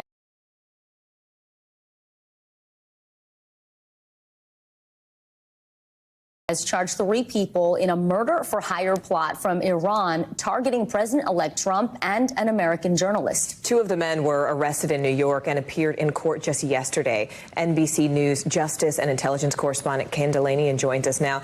Ken, this is a big deal. What new details do we have at this moment? Well, cleavage action there, huh? It is a big deal, Morgan and Vicky. And the Justice Department announcing these murder-for-hire charges. They say that the orchestrator of the plot is still in Iran, and they say that he was working for Iranian intelligence, the Iranian Revolutionary Guard Corps, and that the 2 men that he hired are the people that they arrested in New York. And they say that the reason they know that Donald Trump was among the targets of this plot was that that man, the orchestrator, Farhad Shakiri, actually spoke to the FBI from Iran with voluntary interviews and gave details about this plot, knowing he could not be captured in Iran by U.S. law enforcement. And the indictment says that there was an effort. He did that in order to get a reduced sentence for another Iranian who is in prison in the United States. But what the U.S. government is saying here is that this is the latest in a series of plots sponsored by the Iranian government against American officials,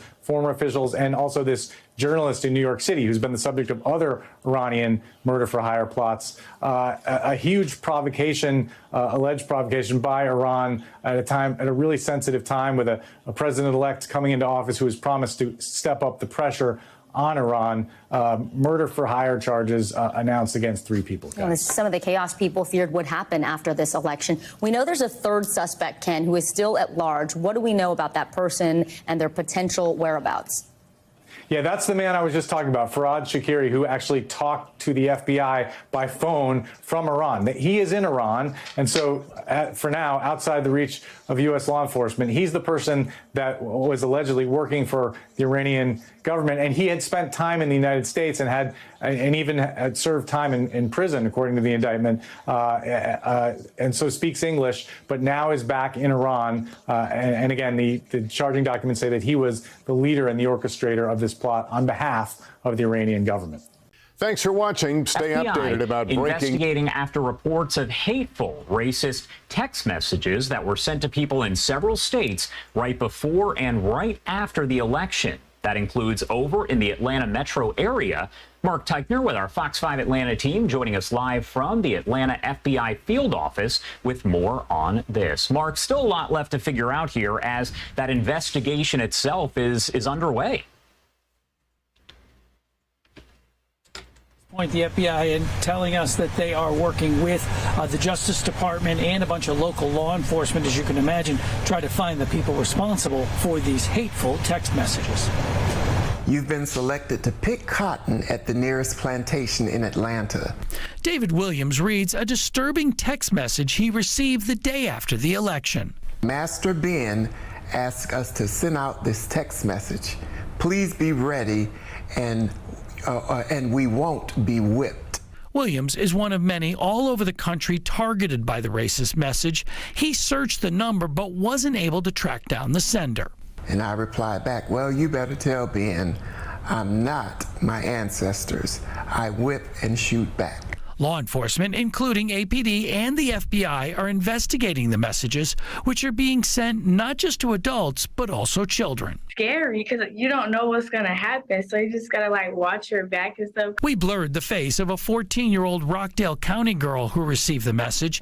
She quickly told her mother, who contacted the sheriff's office and school district. It was just so shocking to me because with it being 2024 and still hearing things like that, it was just heartbreaking to see that someone would send a child something like that. Williams, who says his number isn't posted on social media, wants whoever is sending the hateful messages. Is it that shit's gonna stop because it's 2024 or something? How did this happen? Prosecutor brought to justice, whatever, but it needs to stop. Racism been going on forever. Yeah, it certainly does need to Did it stop. just Anyone stop with information, recently? of course, has to cooperate with the folks Some people here were thinking at it's the a FBI. Jussie You can also Smollett call type local thing. law enforcement if you have information, and they will make sure it gets to the proper authorities. I don't know. Reporting live That's from That's the just most outside upvoted Atlanta, comment I'm brought Mark to you by Teichner the for same Live people Now who from brought Fox. to Jussie Smollett. That sounds like bitter text from a loser who was mad that Trump won.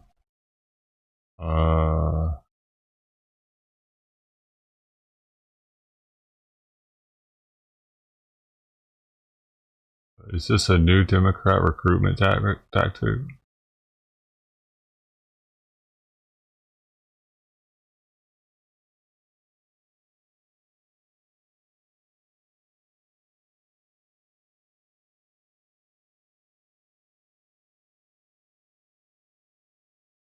Welcome back. President-elect Trump has big plans for immigration on day one. But the Biden-Harris administration reportedly bracing for a massive migrant surge before Trump takes office. This is in the next 90 days, 60 days. Smugglers are allegedly warning migrants they have until January to get into the United States before the 47th president locks down the border.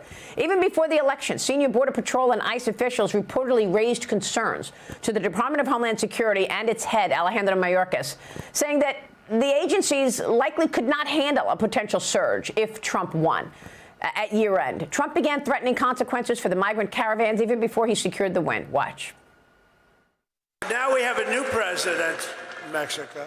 I'm going to inform her on day one or sooner that if they don't stop this onslaught of criminals and drugs coming into our country, I'm going to immediately impose a 25% tariff on everything they send in to the United States of America. Because if that doesn't work, I'll make it 50. And if that doesn't work, I'll make it 75 for the tough guys, and I'll make it 100. There you go. He's using tariffs in a strategic way. Joining me now is Lieutenant Christopher Oliveras of the Texas Department of Public Safety. Lieutenant, good to see you. Thank you so much for joining us. So I want to get your take on what you're expecting at year end. How likely are we going to see a big surge in migrants to try to get through before Trump takes office? What are you seeing on the ground right now, 2 days after the election? Good morning, Maria. Great to be with you as always. Of course, now with this, that it's been confirmed now that President Trump will be the new president going into 2025. We do anticipate that we may see a surge of potential illegal immigration taking place on the border. There has been caravans. We talked about this several times, I believe, the last time I was on your show. Anywhere from 3,000 to 5,000. These groups that are making their way to the border. Now, again, once they get to the border, or even to northern Mexico, they do break up into smaller groups, and they will try to make entry in other parts along the border: El Paso, New Mexico, California, Arizona. Some parts in Texas. So we are ready. I've always said this, we are ready. We still have the same resources that we've had from day one with Operation Lone Star, the amount of soldiers and state troopers that we have on the ground. So we are ready for any potential surge. We've reinforced areas along the border where there is no border wall, where there is no reinforcements. We are placing barriers along those areas. And we're actually arresting illegal immigrants that are coming across the river that are committing state crimes. So we're sending a message in Texas that we're going to make it least desirable to cross in Texas. We want to make it very difficult as well, and that we're going to try to push that flow to the west, which would be Arizona and California and those areas. So we are ready for any potential surge moving forward. And of course, even after inauguration, we will still have a single amount of manpower because it is going to take some time to actually, restore some of the damage that's been taking place over the last 4 years on the border. Well, Christopher, I mean, this drug cartel situation has become a massive, massive business. And, the fact that this has become so dangerous with the drug cartels deciding who comes into America and who doesn't, and then, doing businesses in the U.S., demanding those people, once they're in the U.S., continue to pay them. Do you believe that Trump would actually see this as a need for military? Do you expect that the military perhaps could come down to Texas to help? You guys have been doing this on your own. Greg Abbott and the Lone Star program has done a great job, but we're still in this position. And now we're waiting for more migrants before Trump gets elected. What do you think the solution is in terms of getting a hold on that massive drug cartel business? Maria, I don't think that's something that we should take off the table. I think all options should be looked at, especially, when we talk about the drug cartels. We know how violent they are. We know how powerful they are, how they've been able to expand their influence, not just in Mexico, but across the entire United States, and how they have that influence with drugs and human smuggling, and also, corruption. So we're going to need more resources. Obviously, it's not going to just take, the state of Texas as well as Border Patrol agents. We're going to need more resources, and that takes military resources. They can be used in a strategic manner to gather intelligence, so we can actually go after these cartels and actually combat some of this transnational criminal activity. We talked about this, over the years, how the Mexican drug cartels have adapted from drug smuggling to human smuggling, where now human smuggling has been a multi-billion-dollar criminal network for them. So when they see this flow of mass illegal immigration to start to decrease because of Trump's policies and how he's going to actually take action on the border, they're going to try to find other ways to get those profits. So we're going to need more additional resources, federal resources now, to actually crack down on these cartels and actually go after them, from the leadership level all the way up to down to the operatives that are involved with human smuggling or drug smuggling.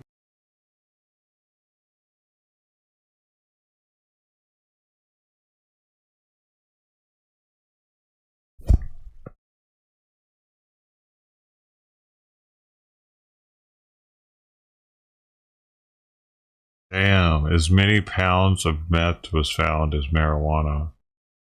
Jeez, one's a little stronger than the other one.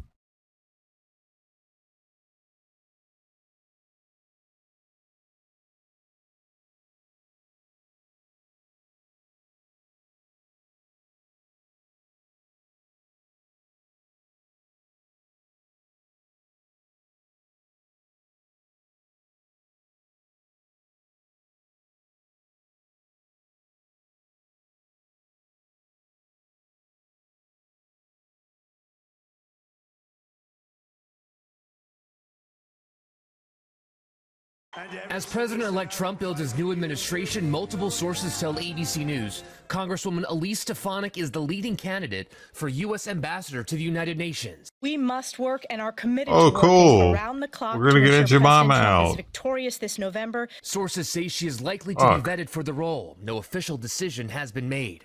The Congresswoman from northern New York State has been one of Trump's top defenders and That's pretty sweet, man. in Congress. The failed leadership of Kamala Harris and far-left Democrat policies have put our nation and the American people at risk. It comes a day after Trump named Susan Wiles as chief of staff. Oh, he's coming thick with the women, though. Staying out of the spotlight. He's not even up for re-election. He's putting all kinds of women in his cabinet. That's interesting.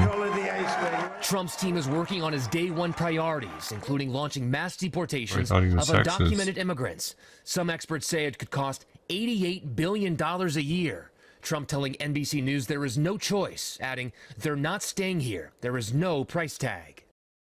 Some Democratic governors are now preparing for a second Trump presidency. The governors of California and Illinois are looking to call back state lawmakers into session to pass laws safeguarding policies including reproductive rights. Perry Russum, ABC News, Washington.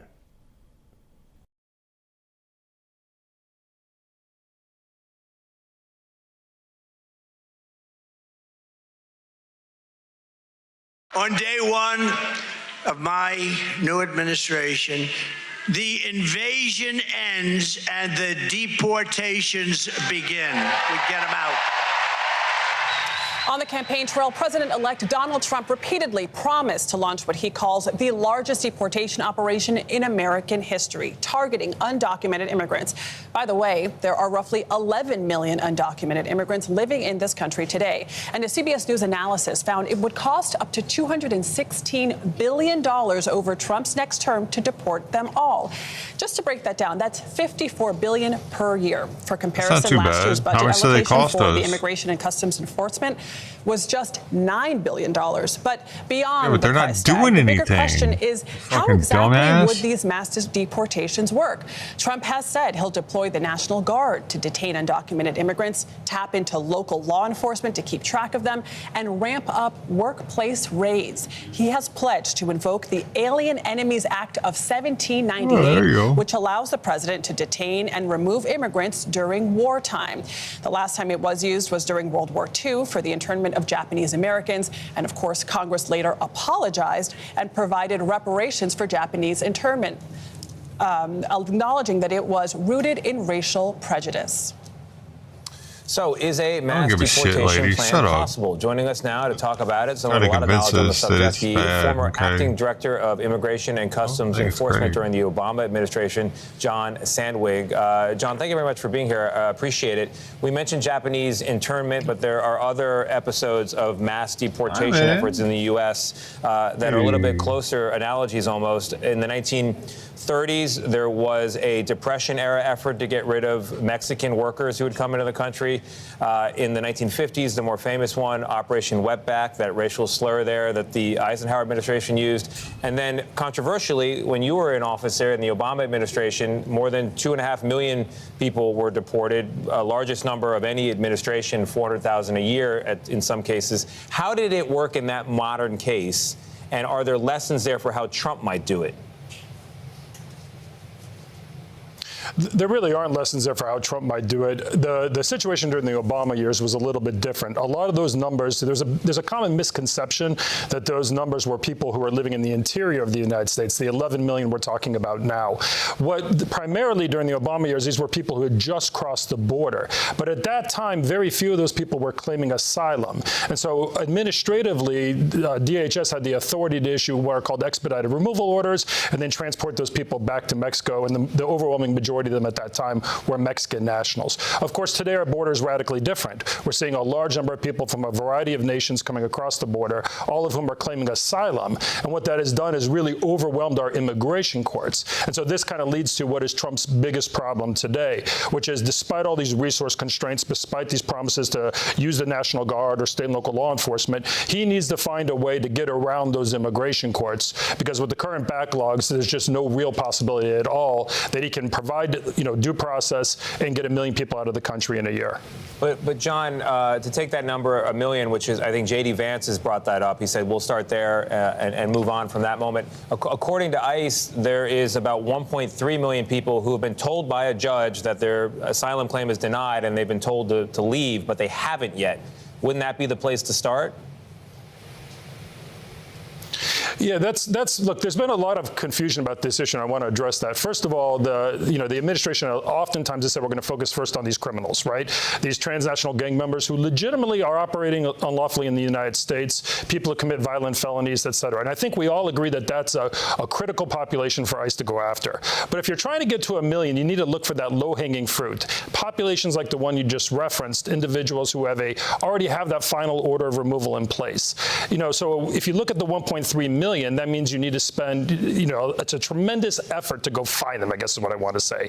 A lot of those people, to the extent that's an accurate number, that they're all recent asylum seekers. They're back out they're throughout the country, and it takes a lot of investigative work to find them. I think the notion that ICE is going to be able to go, at least in year one, and grab 1 million of those individuals who might already have a final order and apprehend them is just not accurate. But more importantly is when you're deploying all the agents to do that work, they're not doing the work on the criminals, where I think we all agree that, to promote public safety, we want them focused. So there's really an opportunity cost there. John, let's talk about the human side of this. There's an estimated 4.5 million people who are part of mixed status families. These are undocumented people who might be married to a citizen or the son or a daughter or parent of a citizen. How will this impact them? Because this would separate families, and we all still remember Trump's family separation policy, which is still fresh in our minds. That's right. So right now, ICE, is fully deployed against folks primarily on criminal aliens. So what that means is individuals who have been booked in state and local jails or federal jails or are getting out of prison. The agency is incredibly effective at that. And one thing I think we didn't hear on the campaign trail is really the fact that it's, everybody who gets booked into a state, local jail or prison today is on ICE's radar screen. ICE either lodges a detainer on them or takes them into custody. So when you start talking about who then is going to be deported, are they really though? From the 267,000 people that are deported in Trump during the Trump year per year versus 1 million a year. There's no way you get to that population without getting into the larger 11 million. And all of the data about that population tells us a couple of things. One, they've been here a long time. Majority of them have been here 10 to 15 years. And two, a very large percentage of them are in these mixed status families. That means they have a U.S. citizen spouse, they have a U.S. citizen child.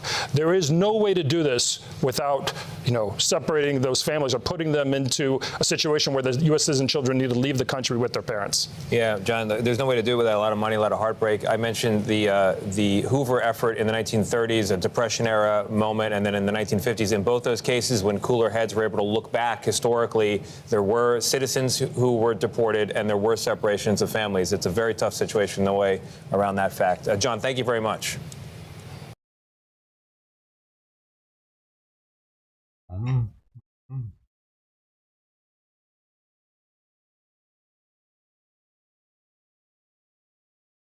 For the second time in U.S. history, a major party nominated a woman for president, and for the second time she lost. The outcome of this election is not what we wanted. Democrat Kamala Harris fell short to Republican Donald Trump on Tuesday. This is not the outcome we wanted. Hillary Clinton did likewise in 2016. The reason for Harris's loss were many. An Edison Research exit poll showed deep concerns about the state of the economy and voters' financial situation were driving factors. We also have to ask ourselves, the role that, sexism in particular, might actually be playing in terms of people's preferences. Andra Gillespie teaches political science at Emory University. She said it's too soon to tell what role prejudice against women played in the 2024 contest. So we'll know sort of whether or not people's suspicions or stereotypes about machismo actually have any impact at all on vote choice. But sexism persists. An October Reuters Ipsos poll found a 55% majority of registered voters said sexism was a major problem in the U.S. 15% said they would not be comfortable voting for a female president. The light I don't see a big deal with that. America's promise will always burn bright. And the U.S. has yet to elect one. It's not alone in this. Women are heads of government in just 13 of the 193 member states of the United Nations. The number has, however, been steadily rising since 1990. American women also trail men in terms of pay and representation in government and management. Women make up just over half of the U.S. population. The U.S. Congress in 2024 was just 28% female, and that's the highest percentage in history. It was not until 1974 that a woman was elected governor of a U.S. state, according to the Center for American Women in Politics. In the corporate suite, Pew Research found in 2024 women made up just 11% of chief executives at Fortune 500 companies, and 30% of those firms' board members. And the discrepancy may come at a cost. A 2023 McKinsey study showed that companies with over 30% women executives were more likely to outperform companies with fewer women executives or none. Oh, fuck. We'll come out with a new study next week that'll debunk that stupid shit. Fuck you. You know what I'm saying? Dude, like, what is this shit? Equality or like, everybody, like, we need just as many women now as men because DEI, you know, include everyone. What the fuck? There's a reason why the world is the way it is, and why all of a sudden do they think because we have social media that they're just going to change everything now? No, and now we're all equal. Well, we're not all fucking equal. We're different.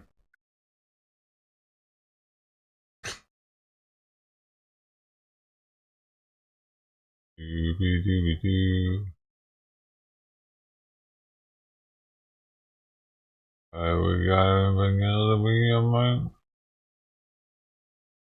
Gotta be.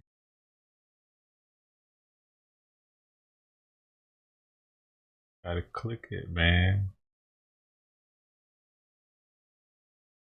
Right. Today, President-elect Trump told NBC News one of his first priorities upon taking office in January. They're really worried about working this. on the border. His idea of mass deportations has some immigrants on edge. NBC Connecticut's Matt Austin has the story from New Haven. Tonight, I'm told there is fear among the undocumented community here, and there's also a lot of unknowns when it comes to the president-elect's promises turning into potential They're not fearful in New York, though. It's going to be, I don't know, painful for everybody, and that's why everybody's worried. At Unidad Latina, on actually it's an NGO. Folks are nervous about President-elect Trump's plans for mass deportations, and they're already preparing about people. the money drying up. Don't answer questions.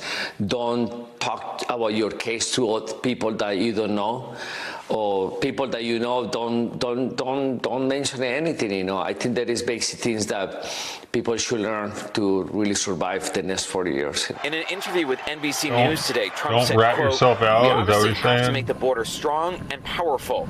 He was asked about the cost of the deportation idea he's described as the largest effort in U.S. history.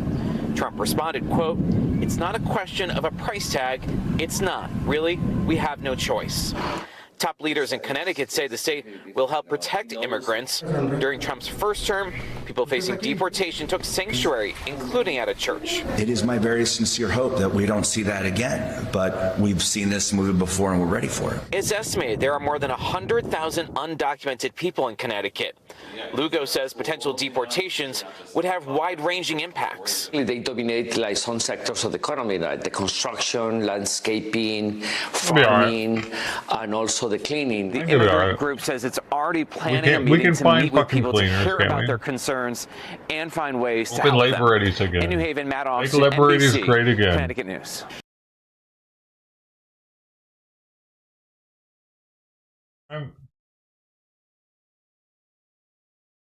They all act like we need them so fucking much, dude. Like, we wouldn't be able to survive without the migrants coming here and delivering our Uber for us. Our Uber Eats.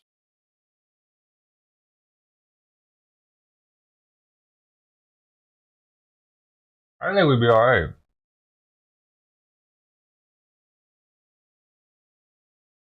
Companies will just have to pay more.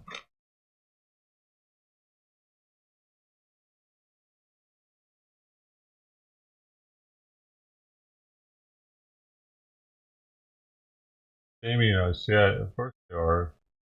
Your fault is happening.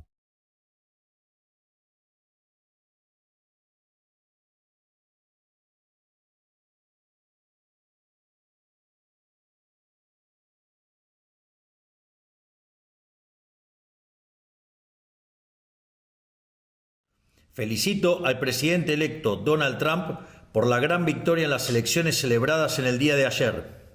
Usted sabe que puede contar con la Argentina para hacer grande a los Estados Unidos nuevamente. Y nosotros sabemos que podemos contar con usted para hacer Argentina grande nuevamente. Le deseo el mayor de los éxitos y bendiciones. ¡Viva la libertad, carajo! Mit szól az eredményhez, elnök úr? Fényes győzelmet látok. Nyugati politika történet talán legnagyobb visszatérését, hatalmas küzdelmet. Börtönnel fenyegették, elvették a vagyonát, meg akarták ölni.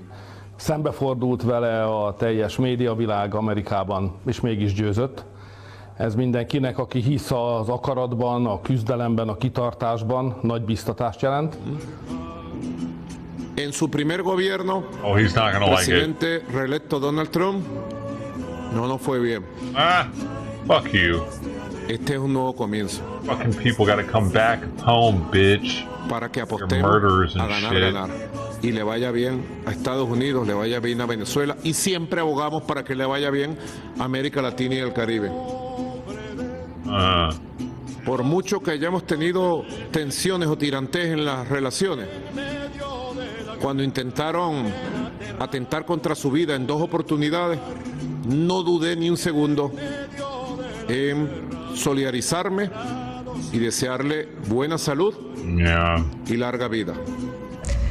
A todas y todos los mexicanos no hay ningún motivo de preocupación. A nuestros paisanos y paisanas, a sus familiares que están aquí, a las empresarias y a los empresarios mexicanos, no hay motivo ninguno de preocupación. You think you're gonna beat us, Mexico? Somos un país libre, independiente, soberano, y va a haber buena relación con los Estados Unidos. Estoy convencida de ello. You're just gonna do what we say, fuckhead. Is he still on top? De ouvir dizer, de ler matéria dele, de ver ele na televisão, mas eu espero que a convivência seja a convivência civilizada que eu já tive com Bush, que era do Partido Republicano, que eu já tive com Obama, que eu já tive com Biden. Essa é a relação que eu quero estabelecer, uma relação entre 2 chefes de Estado, cada um representa o seu país, cada um tem interesses próprios nacionais. 习近平主席已向美国当选总统特朗普致贺。习近平主席指出，历史昭示我们，中美合则两利，斗则俱伤。关于你的第一个问题，首先我们不回答这个假设性的问题，但是作为原则，我愿意重申，贸易战不会有赢家，也不利于世界。关于台湾问题，台湾问题是中美关系中最重要、最敏感的问题。中国坚决反对任何形式的美台官方往来，这一立场是一贯明确的。الان کشور خیلی نگران این که ترامپ رأی آورده نیست. خب چه فرقی میکنه؟ به هر حال مگر که خیلی فرق زیادی وجود داشت بین این دوتا، خیلی از نظر ما فرقی نمیکنه و چه بودجه‌ای که کشور دیده و چه تمهیداتی که از قبل هم پیش بینی شده بود برای امنیت اقتصادی کشور، پیش بینی های لازم انجام شده و جای هیچ گونه نگرانی نیست. عرض میکنم تحریم ها مقدار زیادی قوه داخلی ما رو تقویت کرده و اقتصاد امروز به اندازه کافی در این راستا توان برخورد رو داره. Sicher wird vieles unter einer von Donald Trump geführten Regierung anders. Das hat Donald Trump auch immer öffentlich klar gemacht. Unsere Botschaften sind klar. Erstens, Deutschland bleibt ein verlässlicher transatlantischer Partner. Wir wissen um den Beitrag, den wir für diese Partnerschaft leisten und auch in Zukunft leisten werden. Das gilt auch mit Blick auf die Bedrohung, die Russland nach Auffassung aller NATO-Alliierten für die Sicherheit im euroatlantischen Raum darstellt. Je to určite porážka liberálnych a progresívnych myšlienok, pretože nový americký prezident je konzervatívne orientovaný. My si myslíme, že bude klásť veľký dôraz na ekonomické záležitosti Spojených štátov amerických. To slávne Amerika na prvom mieste bude určite realizované vo všetkých jeho rozhodnutiach. Myslím si, že sa zapotíme v Európskej únii, pretože ani zďaleka nie sme schopní v Európskej únii byť tak draví, ako môže byť адміністратива нового американського президента. Сьогодні дійсно особливий день, і в усьому світі одна новина привертає всю увагу. Абсолютно переконливий результат виборів в Америці. Чітке лідерство президента Трампа. Я вітаю із цією перемогою. Взагалі для нас в Україні, в усій Європі надзвичайно важливо було увесь час чути слова тоді ще 45-го президента Сполучених Штатів про мир завдяки силі. Peace through strength. І коли це буде принципом політики 47-го президента Сполучених Штатів, Америка і увесь світ від цього точно виграють. Dude, he could have given up that land a long time. Just a little bit slower. Let Russia have it. Probably saved all of us all this headache.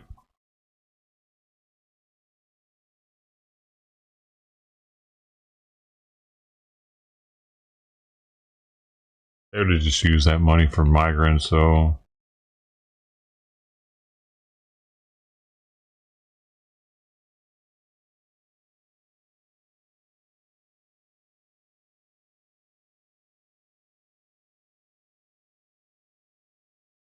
Pass gets 200 more.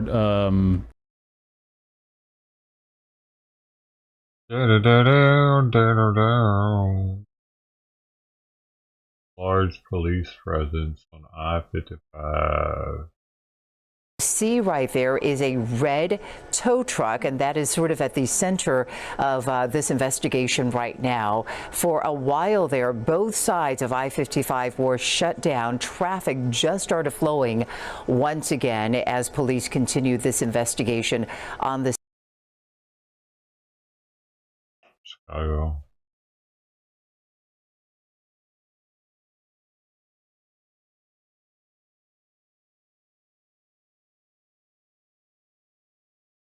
Hello, Sheriff's Office. Yes, sir. What's going on? I'm having a really bad day. Okay. You have my record, police record? I got nothing, sir. All we got was a phone call saying you were at a cemetery, which wasn't the case. Would you call in dispatch or have one more cop come out, please? Dispatch called me here. What is it you need? I don't trust anybody anymore. Okay, well, you called us, so you must need us for something. And I've had bad experiences. You're good, sir. So what is it going on? What is it you called us out here for? Well, I'll tell this. No, I don't know. What did dispatch say? They told us that you called, said people were after you, you were in the trees, and then a second call came in, you said you were at the cemetery. Okay. That's all we've been told. And are you guys here to like protect and serve my best interests? I'm here because you called. I'm not sure what it is we can do for you. That's what we're trying to figure out. I violated probation by doing drugs. Okay. Well, if all you've done is use drugs prior to us being here and you're not in possession of any drugs, there's nothing we can do about your probation. I can't violate you for having consumed something prior to my arrival. What is it you need of us right now? I don't know. Sounds like from what we got from this gentleman, this isn't where you live. I'm thinking about moving in. Psychiatric help. Who would you recommend? Well, it's up to you. Do you want to go? Do you want us to drive you somewhere? Because we can take you to the closest facility if you want to go. Who would you take me to? What's that? Who will you take me to? From here, the closest place would be the Vines. You ever been there? No. Is that something you're interested in? Do you want to go to the facility? Are you thinking about injuring yourself, hurting yourself in any way? No. I'm thinking about laying here till the stars come up. 55-7. We're going to be 10-12 with another black male subject in the middle of the field. Your GPS. Great. Okay, so what is it we can do for you, sir? If you want to go to a facility to be seen, a psychiatric facility, an ambulance can take you to the hospital. They will screen you. They will ensure that you're in good health so this facility can receive you.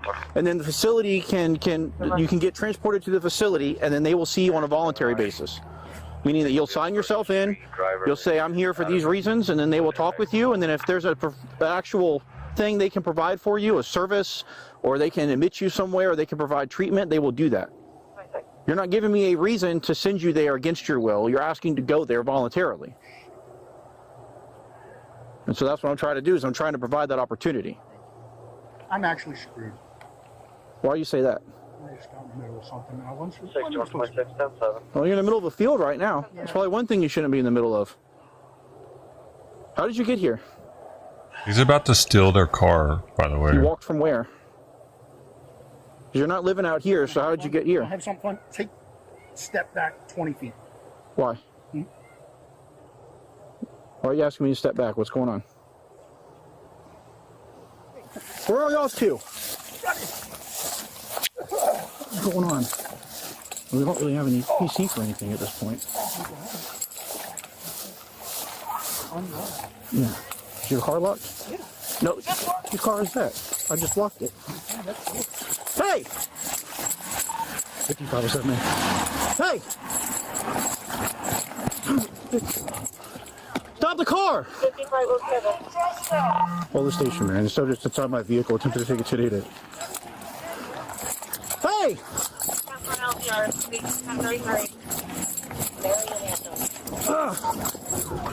6585 behind. OPD, we're westbound 10th Street. Westbound 10th Street. I'm behind you, let me call it. You can get a pin on that car, get a pin on that car.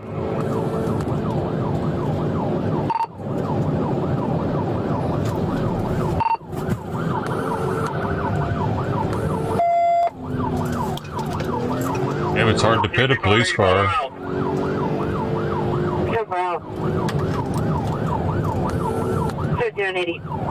I'm behind it. I'm gonna try and pit, Mary. Trying to pit. Okay, pit. 200 and okay. Pit. Do not let him get out of there. What a dumbass. Good pit. 200 and I'm okay. Keep your hands up. Take your time. We got all the time. And people probably don't know what the fuck's going on. They think they're arresting a cop.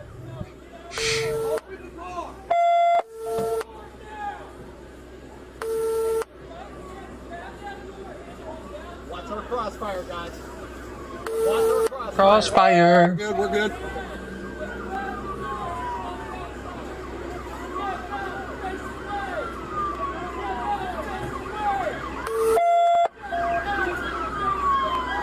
Face away from him. Follow the instructions. How many people is he supposed to face away from? Everybody? Cut them sirens. Cut them sirens. Don't look at me either, asshole. Put your hands up. Put your hands behind your back. Put your hands up, I said. I'll go. Gentlemen, I told the cops twice. These guys showed up. And I think the cops were false. There's something going on at the Hilltop Lounge. I think they're running prostitution. Somebody ride with, please. I think they're doing prostitution out there. I accidentally stole the main guys. Let your hand go. In 2020. Let your hand go. I think I stole his car in 2020. Anyway, I was up there for the last week. They drove in, and I think they have other people in there. I came out and I was listening to the guy talk, and he's like, "Boss, I think this is the guy that stole your car earlier. You want to meet him?" The boss was sitting there. Listen, roll to your butt. I'm scared. I've done this before. Right here. I don't trust her. And the guy. I mean, that was his nickel. That's bullshit. They didn't pick his nickel up for him. That's all he's got.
Oh, we got an one.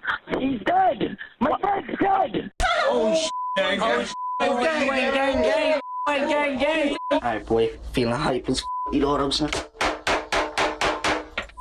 Ma'am. Oh, my God. What do I do? Brady! There's a piece of this. Fuck, this is only like 12 minutes long. No! Why the Don't leave me. I do that? Never leave me. 2017 in Fenton Township, Michigan, an ordinary hangout between two teenage friends takes a sudden, deadly turn. By the night's end, one life would be tragically cut short, and 16-year-old Abdurman Abduakil would be left to face the consequences. As investigators work to understand what happened between them, shocking patterns of behavior begin to surface, leaving them grappling with how so many glaring warning signs had been missed. All right.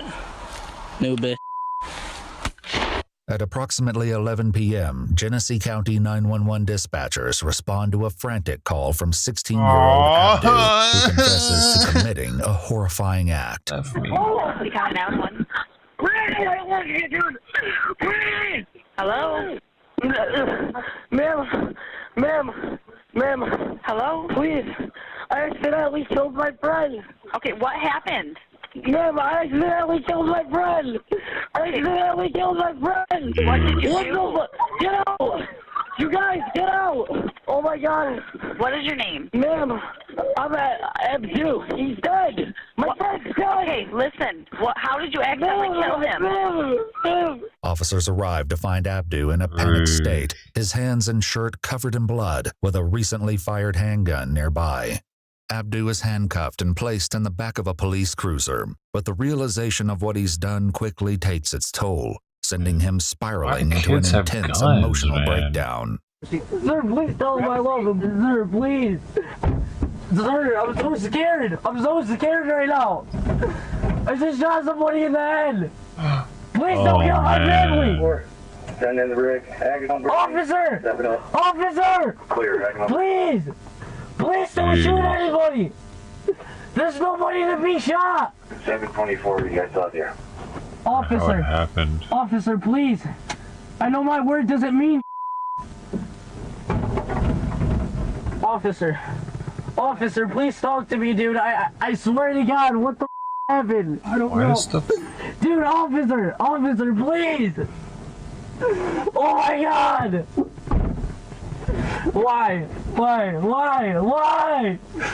Brady!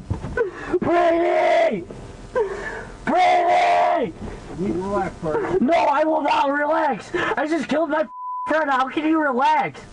How the can you relax?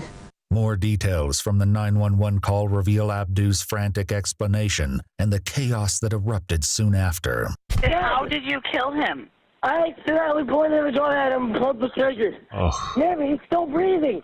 Ma'am! Is he still breathing? He's still breathing. There's a piece of his brain on the wall. Holy. Okay, if he's breathing, you can't do anything for him. Go outside. He's turning blue. Abby, he's turning blue. Abdu, what are you doing? Oh, I'm giving him mouth to mouth. Do not give him mouth to mouth. Do not. What do I do? Is he breathing? No, he's breathing. Okay, then don't do anything. If you can put pressure on the wound. No! Officers enter the home and locate the victim, 18-year-old Brady Morris, lying on his side on Abdu's bedroom floor, still breathing. Paramedics rush the teen to the Genesis Regional Medical Center for urgent treatment. Brady! Brady!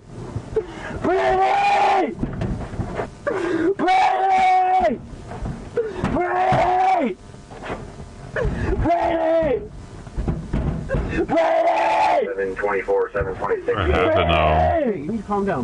No! You just thought it wasn't loaded? Yes! It was playing around? Sir, please! 2312.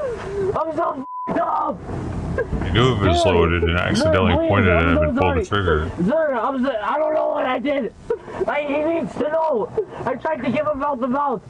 I up. I pointed a gun at his It's like point blank.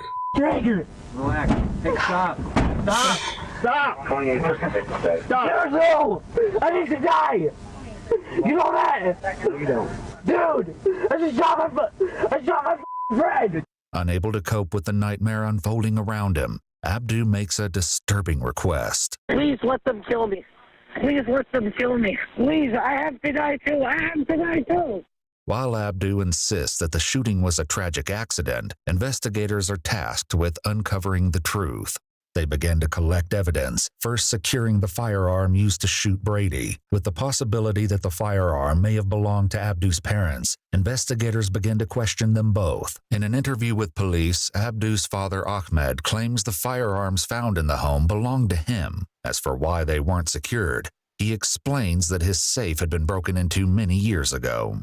But in a shocking twist, it was all quickly determined that the firearm used to shoot Brady was not one of the stolen firearms, nor did it belong to Abdu's parents, raising unnerving questions about its origins. However, both of Abdu's parents adamantly insist that Abdu never owned any guns of his own, their firm denial adding another layer of mystery to the unfolding investigation. Where the f*** you at? Where the f*** y'all at? Y'all pussy. Ain't about no action, man. No back, no action type pussy. Inside the cruiser, Abdu's emotions continue to escalate as the weight of the situation presses down on him. Good man, just breathe for me. Brady! Hey, just breathe. We're gonna get this straightened out, okay? Brady! You will never straighten it out! You will never straighten it out! After completing their initial investigation and securing the crime scene, officers bring Abdu to the station for interrogation. In the meantime, they seize his cell phone and quickly stumble upon dozens of video recordings, unaware of the dreadful truths they'll soon witness. As they dive into the footage, disturbing glimpses of Abdu's relationships with the victim, Brady, and his friends emerge.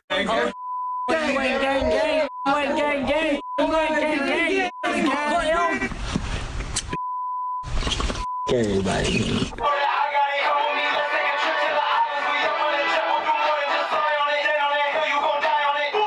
The videos leave investigators questioning how this seemingly solid friendship could have spiraled into such a devastating outcome that left Abdu absolutely distraught. Why the would I do that? Brady!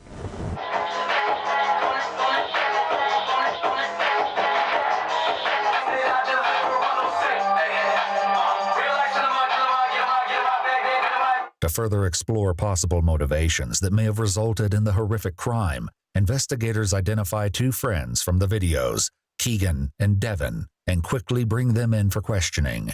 They begin pressing them for insights into Abdu's history of violent behavior. According to both friends, Abdu not only kept multiple firearms in his room, but on occasion would fire them inside the house.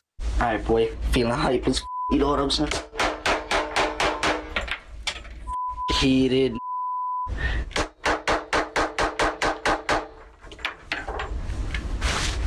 Heat. What's up? Go.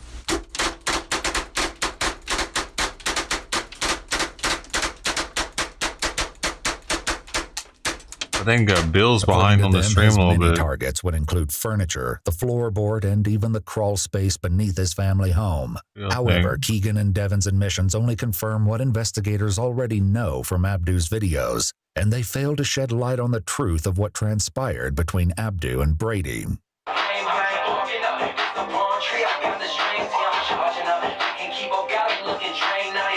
What the hell are those ties?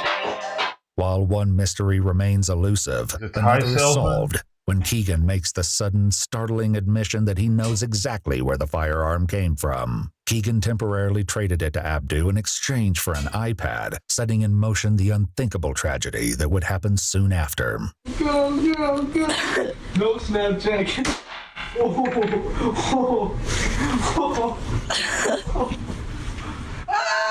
With the origins of the firearm explained, investigators are still scrambling to determine if what happened between Brady and Abdu was truly an accident. Oh my God! Brady! Brady! Brady!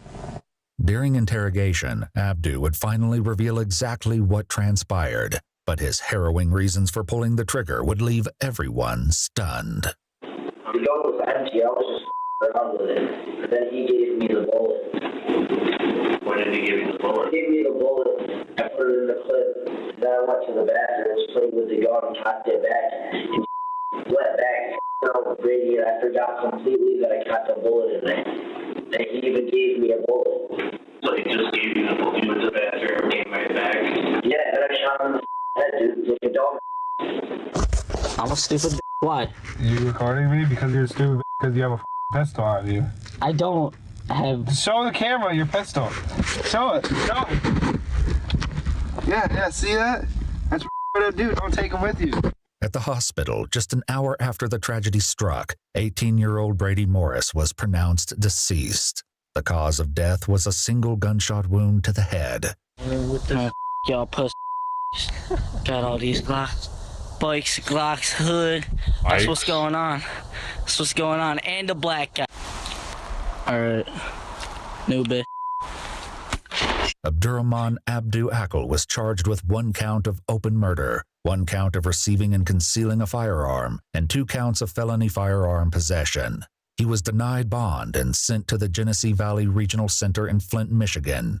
On August 13, 2017, Abdu pleaded guilty to an amended charge of manslaughter, as well as felony possession of firearms. He was sentenced to 57 to 180 months in prison, including a mandatory 2-year sentence for the firearm charge. At the time of his sentencing in 2020, he was credited for the 3 years and 6 months he'd already served. He was paroled on December 5th, 2023, at the age of 23, after serving a total of 6 years and 9 months behind bars. That's crazy, dude. Only 6 years for shooting his friend point blank in the head. That's crazy. He still looks like a fucking thug. The thug hairline. Fuck, man. Crazy, man. Poor family for this surviving family. Murdered kid.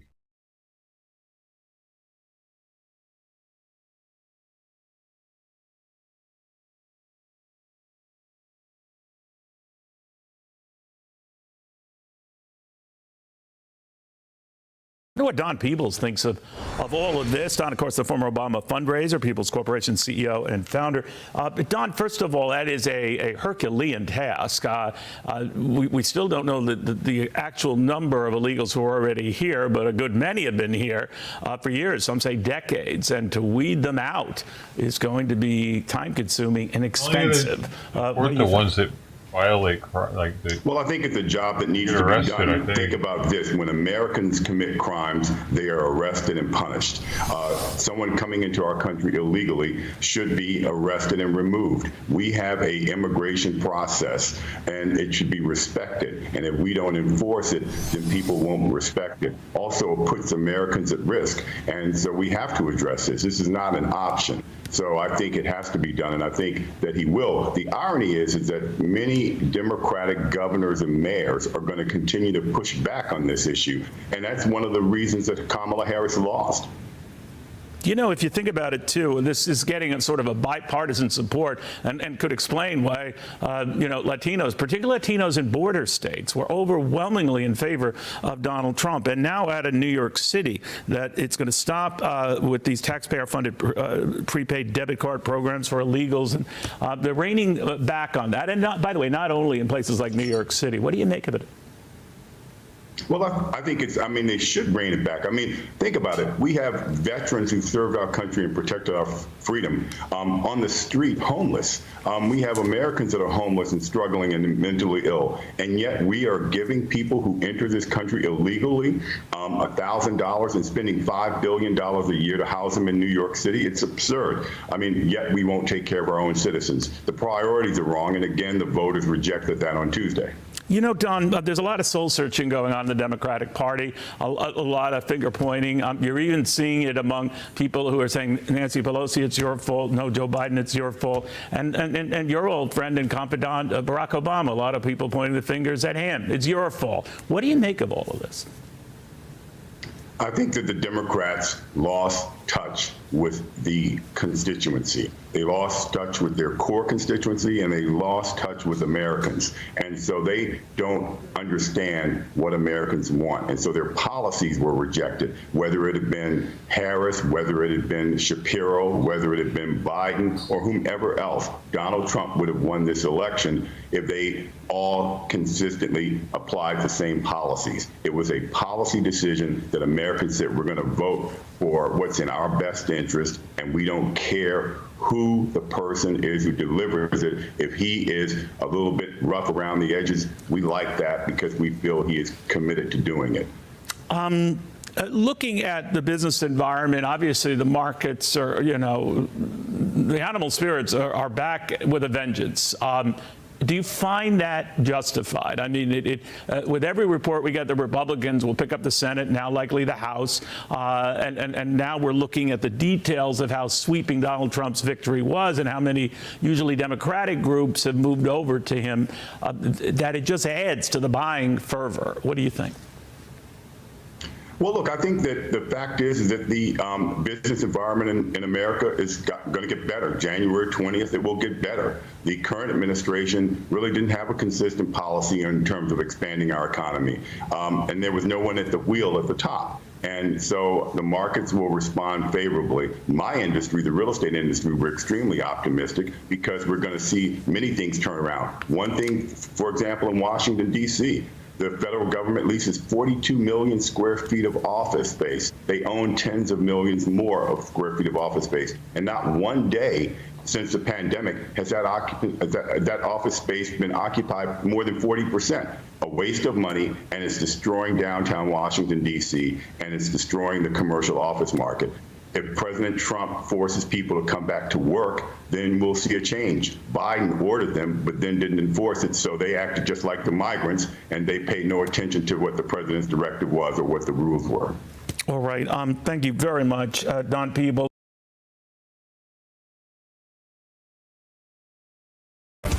Let's start with a live look at Capitol Hill today, where the Trump transition team continues to keep an eye on all the outstanding races as control for Congress hangs in the balance. Now, this all comes as CBS News now projecting the President-elect Trump will win the state of Nevada. That adds 6 more electoral votes to his overall tally against Vice President Kamala Harris.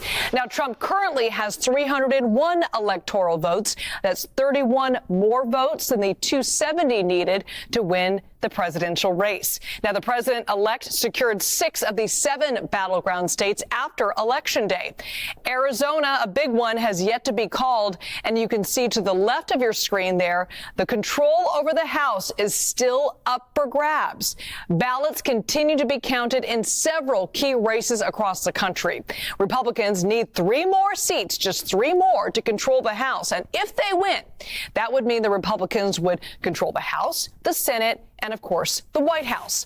Now, here are those 3 House races we're watching right now. Arizona's District 6. The state reports a difference of just 211 votes, with over 71% of the ballots counted so far. California's District 47, a slightly larger difference there. 616 votes separate the candidates, with over 75% of the ballots counted. And Iowa's District 1 has a difference of 797 votes. That race is nearly called with 99% of ballots counted. All 3 of these districts have the potential to change the House and, of course, Trump's ability to pass key legislation. So let's bring in Tom LoBianco for more on this. He is the co-founder and a national politics reporter for 24/7 News. Thank you so much for joining us, Tom. We knew the races would be close. We knew that. But what do you make of the key congressional contests being this close? Well, there are some surprises in there. Some of these areas, like throughout Pennsylvania, moved with the national trends that we saw towards Trump. Okay. But, that Marinette Miller Meeks over in eastern Iowa being very close. She's been in the House for a little while, the Republican. Very fascinating. So there's a lot of variation in here. Now, how are these going to play out? There will be recounts, clearly. I mean, anything, down to a couple hundred votes could be very tight. And, even if somehow miraculously the Democrats were able to squeak out, run the board, whoever controls the House is going to have a very tight margin going into it. And House Republicans, as we know, Tom, have been divided in the past. Can we expect to see the party more united for Trump's second term, do you think? Potentially.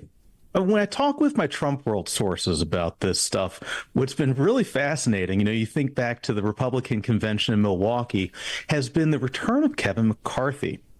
And this kind of gets to this dynamic with Mike Johnson as the speaker, potentially continued speaker. The focus will be on what the House Freedom Caucus does, what their numbers are going into this. But, McCarthy used to be very good at pulling people together. Johnson has been very good at keeping them together and also wrangling Trump.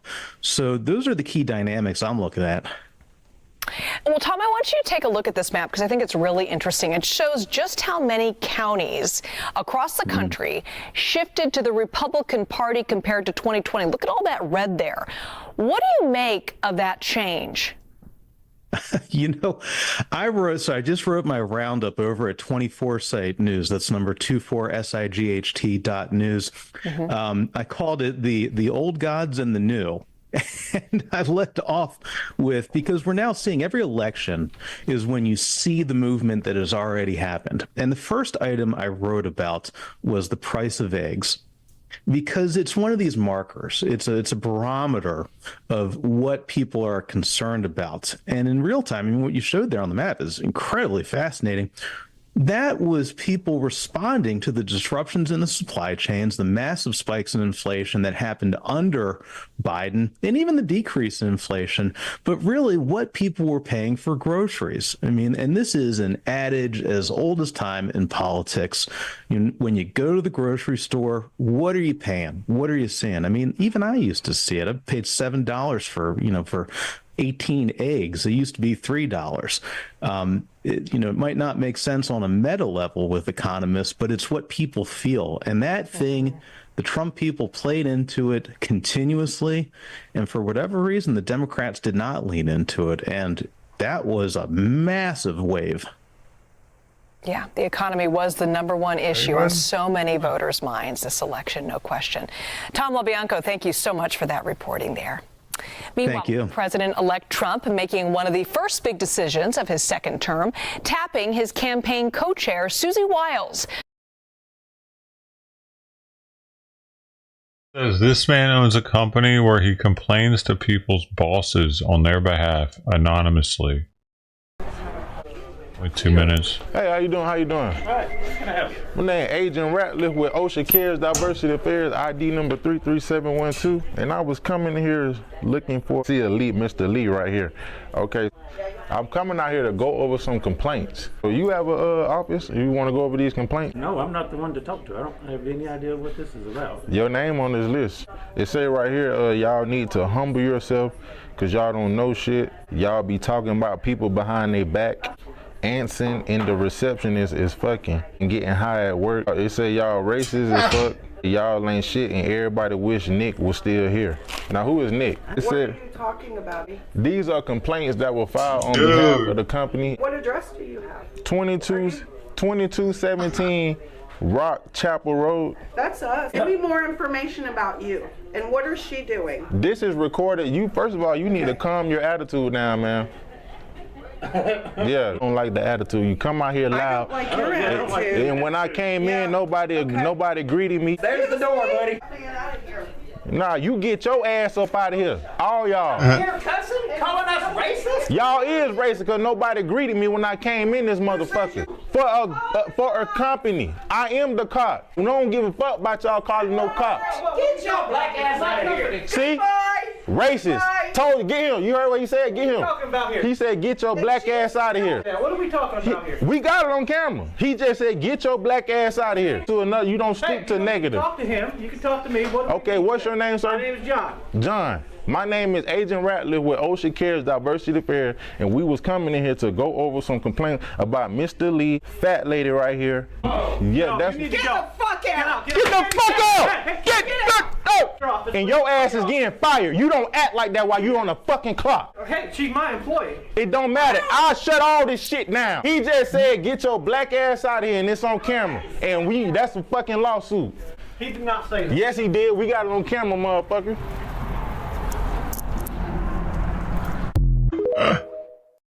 Damn, dude, that was awesome. Dude, like, they probably are fucked up.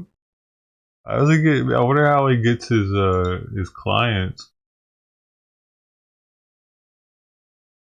The top comment is, this business needs to be on Shark Tank.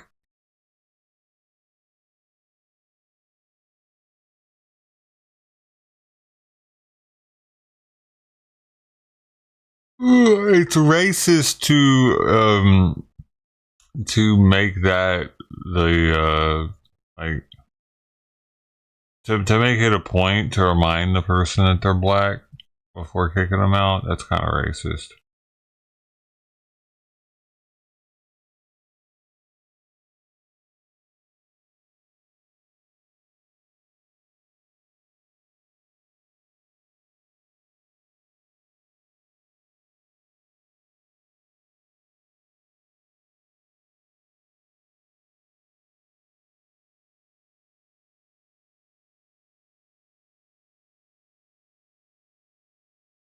Because if it was a bunch of black people in there and they said, get your white ass out of here, I'd feel like it was, they'd been a little bit racist.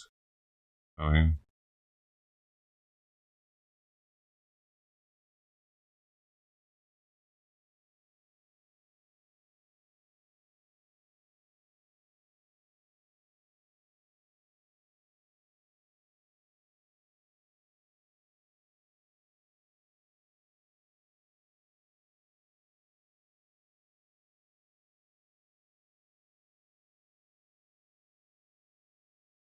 immigrant on work visa caught scamming his job for thousands. It's on video. You sure it was me? No, it's you, Turbo. You want me to show you one of the videos? Didn't you write me a note telling me that I was the best boss you ever had? Yeah, but I didn't take none of it. An airsoft range employee thought he had the perfect scam, letting players shoot for free while quietly pocketing thousands from the tip jar. He told customers to just drop the cash in, thinking no one would notice. But what seemed like an easy hustle quickly spiraled out of control. Here's what happened next. I will fight for you. But you know that you're being recorded, and then you still do this? Caron, the evidence is here. We have video. You've been doing it since February. Can we talk to you? Can we talk to you? Sir, can we talk to you? Yeah. I got another deputy coming. Why don't you come back on here? Have a seat. He knows he's fucked right there. Why don't you have a seat, Tyrone?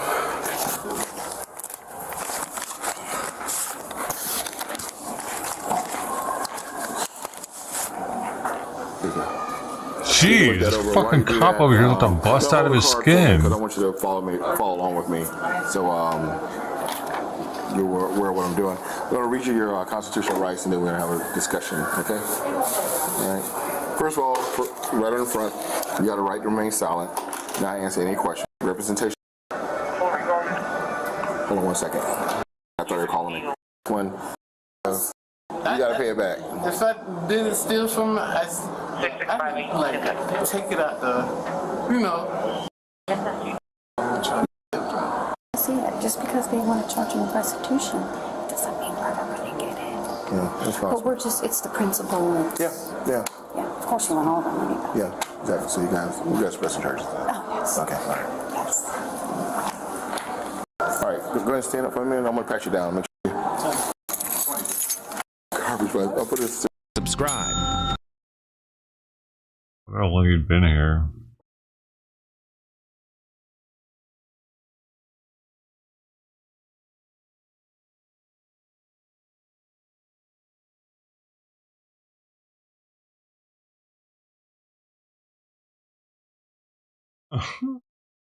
Jeff's Or taste. drugs being sold to children under the guise of culinary equipment. Hi, I'm Chef.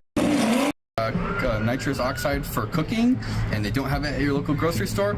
For some weird reason, you can probably find it at your local smoke shop. America has industrialized the narcotic commonly called whippets. This is what I love about America. This is what I love about capitalism. Everyone gets mad at the kids for doing drugs and not the adults that are selling drugs to kids. This is how it's supposed to work. You buy your whipped cream canister, you open it up, you open your cream, your heavy whipping cream, you pour some in, take some sugar, you pour it in, at the top, screw it on. You, for $40, buy a pressure regulator, you screw your whipped cream canister on. Fucking kidding me? This is what you're supposed to do? Why does he have a CO2 nitrous like thing? What do you mean? This really is for cooking? This is for cooking. It worked. It's not good, but it is whipped cream. And now I'm gonna show you the way you're not supposed to use it. You buy one of these canisters, you screw it on. You can probably figure out the rest from here. Oh, that's a wait, you can buy big ass nitrogen. That is so easy. This is obviously a farce, right? But the manufacturers of these products are adamant that they're meant for cooking, to the point where they have developed hundreds of recipes on their websites to show you how you're supposed to use the product. This is like a culinary gold mine on shopgalaxygas.com. So we're gonna follow some of the recipes on their website. Freedom Pop Lemonade. We need lemons, sugar, ice, and of course, will the nitrous oxide actually make the lemonade taste better? Who knows? It's quite a bit of effort. All right, we need 1 cup of lemon juice, 4 cups of water, 2 cups of sugar, ice, lemon slices, blue raspberries, and cherries for garnish. Why would it say to use blue raspberries as a garnish? All right, I'm just gonna cut the lemons in half. I remember when I was a kid, I used to see little metal canisters all over the ground, which was whippets, and I never really knew what it was. And then I learned about drugs. Okay, I didn't wait. When I say that, I mean I wasn't doing the drugs. I learned about drugs. Jesus, this is like the whole thing. Okay, 2 cups of sugar. Like, it's just like really strong and really sweet. It's like way too sweet. Maybe the nitrous oxide will help. After mixing everything together, I pour the mixed lemonade into a Galaxy Gas whipped cream dispenser. Oh, that's the max fill? That's the max fill line? This is gonna take forever. During my research, there's like an entire subreddit dedicated to people who fucking use this shit wrong. Those guys are not okay. Okay, and I'm squeezing it. It's very foamy. It's like actually incredibly foamy.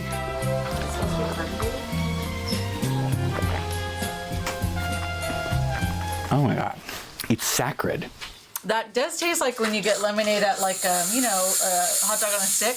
That is the hands down the sweetest lemonade I've ever had in my entire life. More water and more lemon, my God. The flavor is so aggressive, I couldn't even tell what the gas is adding other than an obscene amount of time and effort.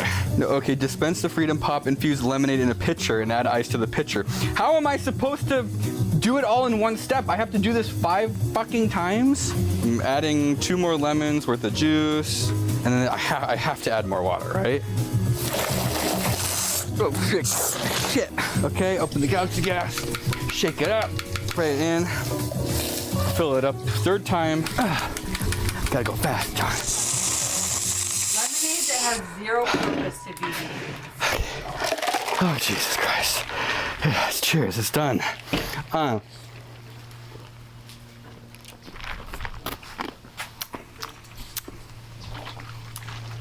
The nitrous oxide does nothing. You know what? It's marginally better. It's like a little fluffy almost, like the nitrogen kind of stays in there. It's a low level carbonation. This recipe sucks ass though, oh my God. Freedom Pop Lemonade, this recipe is sugar in 1 cup, the rat shit cheese, whatever fondue 45 times. This is a Only fucking cheese? wordsmith wrote this. This is a poet. A poet wrote this. What is creme fraiche? I'm gonna tell you right now what creme fraiche is. This is like freaky sour cream. Okay, creme fraiche in. So good. Dijon mustard. God, does that look like 2/3 of a tablespoon? Sure. Worcestershire sauce. Worcestershire sauce. Throw that in there. And now we turn on our cooker. All right, I have a riddle for you. Okay. What it would make cheese fondue better? Stuff to dip it in. No, Red Bull nitrous oxide. That's what Chef's cooking up right now. Look at this Reddit post I found. Hey everyone, on Friday I did 4 by 1,400 gram canisters of nitrous oxide with balloons. On Saturday, I had cold sweats, shaking, dizziness, and nausea bad enough that if I went to the hospital thinking that I had have COVID or the flu, it felt like going through alcohol withdrawal and lasted 2 days, and there was nothing the hospital could do about it. You know what's funny is that they know what alcohol withdrawal feels like. I had to just suffer feeling awful. I don't recommend doing that large amounts to anyone. I know that it is believed on here that there isn't such a thing as too much in one day. Well, there is. Be safe out there. Oh man. Okay, 4 times like 1,400, like that's like 5.5 kilograms. So they did like 3 of those almost. Yeah, that's 2 kilograms. They did like 2.5 of those. Yeah. How much air do you breathe in every day? 14 kilograms. Okay. Of like air. Over a third of the breaths they took was nitrous oxide. I don't think they were hungover. I think they just had brain damage. They killed half of the neurons in their brain. That's cursed. Finally, okay. Oh shit. You know, that looks like something. Oh. Oh shit. Is that a fucking dead snake on your Amazon package? So now that our cheese fondue is inside of our whipped cream canister, I'm gonna have to hold it like this and shake it. It's the only way to keep my hands safe. Dude, it's so hot. So we've infused our cheese. Fuck! Ah! Fuck! It's hot! Ah! Bro, how am I supposed to do this? Hey, it's Fluffy. What the? That's sick. From the culinary masterminds at GalaxyGas.com. Dude, culinary masturbators. All right, I'm dipping my bread in the cheese foam. Dude, I'm flabbergasted right now. In a good way? No. It's like someone's just making shit up. Right? Oh, man. Like someone's actually just making it up. This doesn't make any sense. Is it good, it's though? like sour. It just tastes bad. Oh. Like rotten beer, rotten cheese, and moldy mustard. It's like rank. Ah! What is that? You followed the directions perfectly, right? Exactly. I have no idea. I have literally no idea what's going on. Do you ever make good food? 'Cause Yes, every time I'm down I do. here, it's some horrible I do. concoction. Here, check some this out. cursed creation. Yo! I'm blasting! I don't fucking know what's going on right They now. just squirted cheese all None over of the this makes any flowers. sense. You're and wasting shit. perfectly good nitrous. I know. Stardust eggnog mocktail. Milk. Cream. Not written by a real human. The descriptions are insane. Creamy eggnog infused with hints of warm suspense.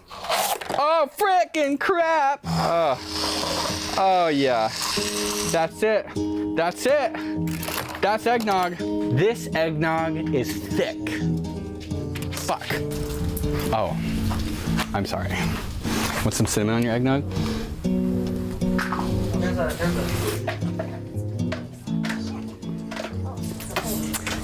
This is absolutely, in no fucking way, shape, or form, a beverage that resembles eggnog. Milk, cream, sugar, and nutmeg? That's the eggnog?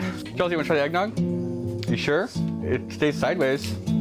John and I worked very hard on that eggnog. It just tastes like more like horchata. It doesn't taste like eggnog at all. It's not bad. But it's not eggnog. If you brought this eggnog to a holiday celebration, all the guests, they would beat the shit out of you.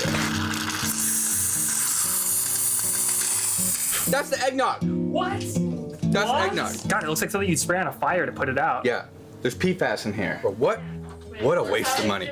What an enormous waste of time and money. GalaxyGas.com shop Galaxy. What the fuck is it? Fuck you, Galaxy Gas.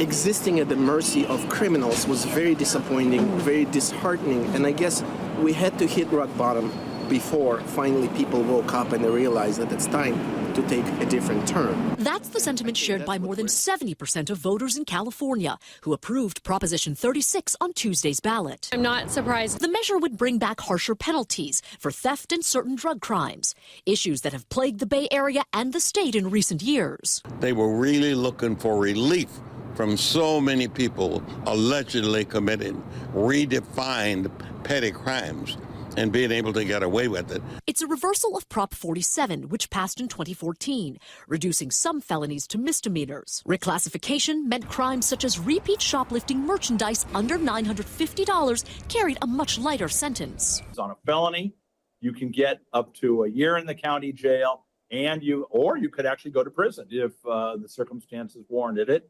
On a misdemeanor, misdemeanors are not going to jail, or they're going from very minimal time, a weekend or something like that. Drug crimes under Prop 36, such as fentanyl trafficking, would become felonies. It was not in the category of cocaine, methamphetamine, or heroin at all, or PCP. It was off on like a possession of a prescription drug, a non-prescription drug. Opponents of the measure, which include Governor Gavin Newsom, say Prop 36 would further crowd the jail system and disproportionately affect communities of color. The Curb Coalition, which advocates to reduce prison spending, released this statement Wednesday, condemning Prop 36's passage, calling it a setback and a, quote, misguided attempt to revive the failed war on drugs. Despite SFPD reporting overall crime down 30.6% compared to this time last year, that drop wasn't enough to voters we spoke with, who overwhelmingly agreed Prop 36 is the start of a safer state. I think right now the city is just kind of having an outcry for just wanting some change. I don't know if it's going to have a major impact, but I'm hoping it's going to have some impact.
I want to get out of this.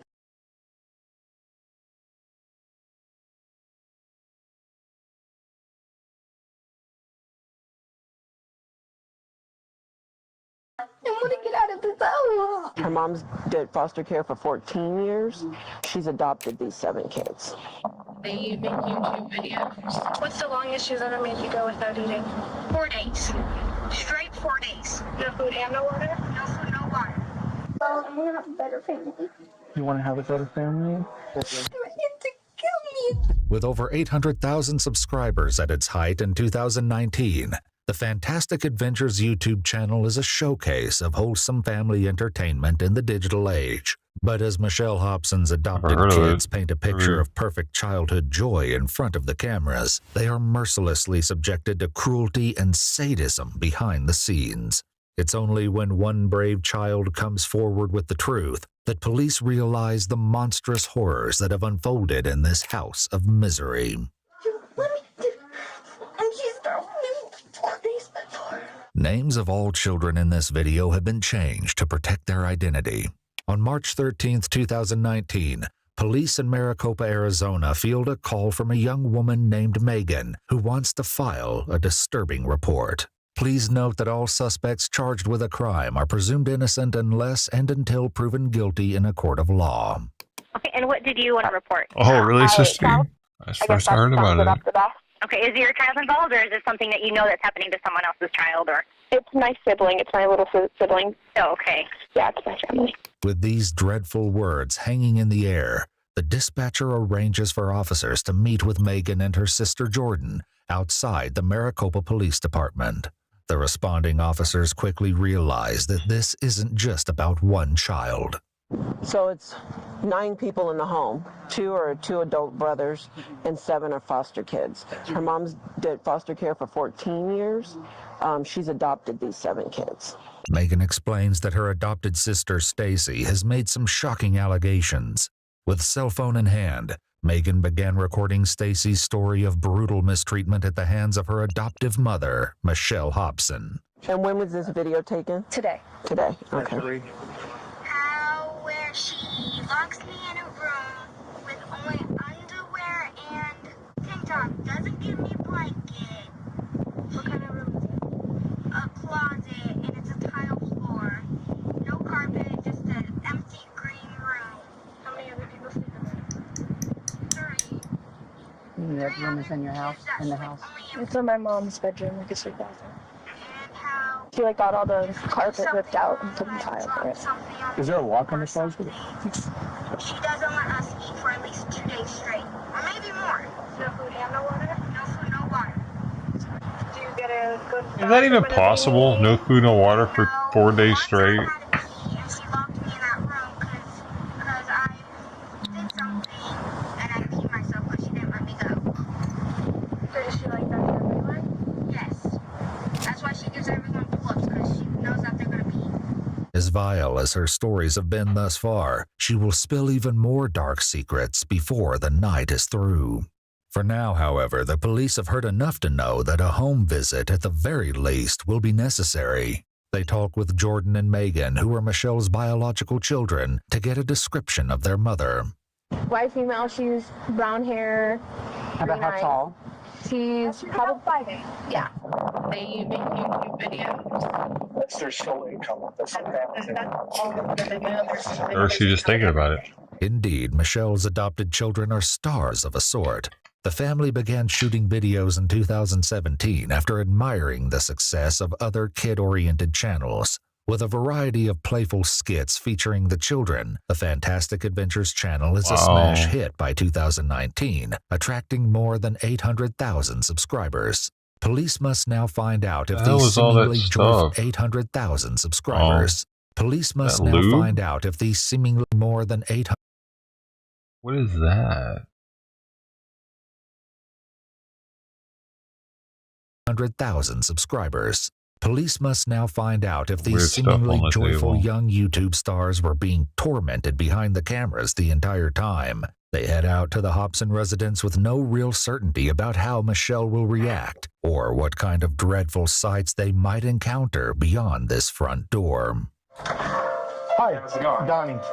Nice to meet you. Nice to meet you. My name's Officer Bernice. I'm with the Maricopa Police Department. Okay. We need to do a welfare check in this house. Oh, okay. Do you? Yeah, I do. Okay. Where is your mother at? She's upstairs. You want to go get her? Yeah, I can go up there and get her. Okay.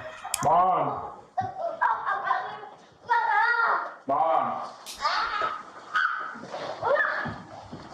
She's up here. Okay, can I go up there with you? Yeah. Okay, thank you. Stand up. Sorry. What? It's a police department. Why? Hi. Can I help you? I'm Donnie. Oh, I'm sorry. Did you leave? Turn off the light. Dude, look at this big ass house she's able to afford because all the money she's getting from fostering all these kids. Crazy. What's going on? You mind if I talk Massive to you? house. Yeah. You want to take the kids downstairs? The ceiling, man. Okay. Have a seat. I need you to go It's a downstairs. sweet place. Is there any other kids up here? Yeah, go downstairs. Okay.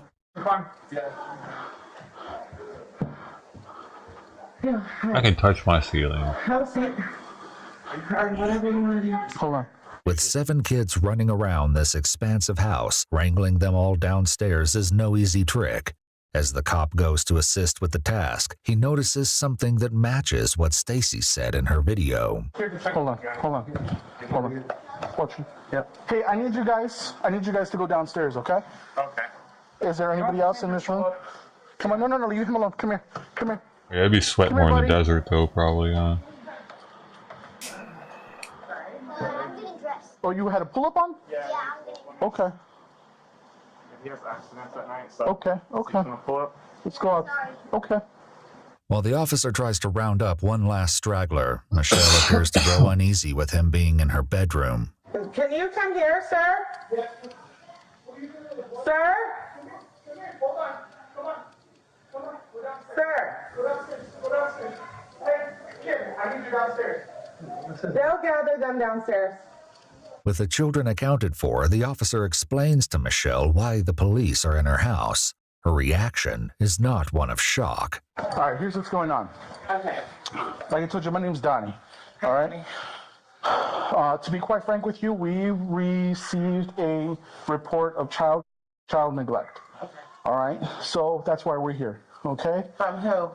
Right now, that's irrelevant. Okay?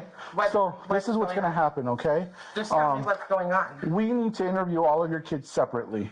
Okay? Okay. And we need to conduct a search of the residence.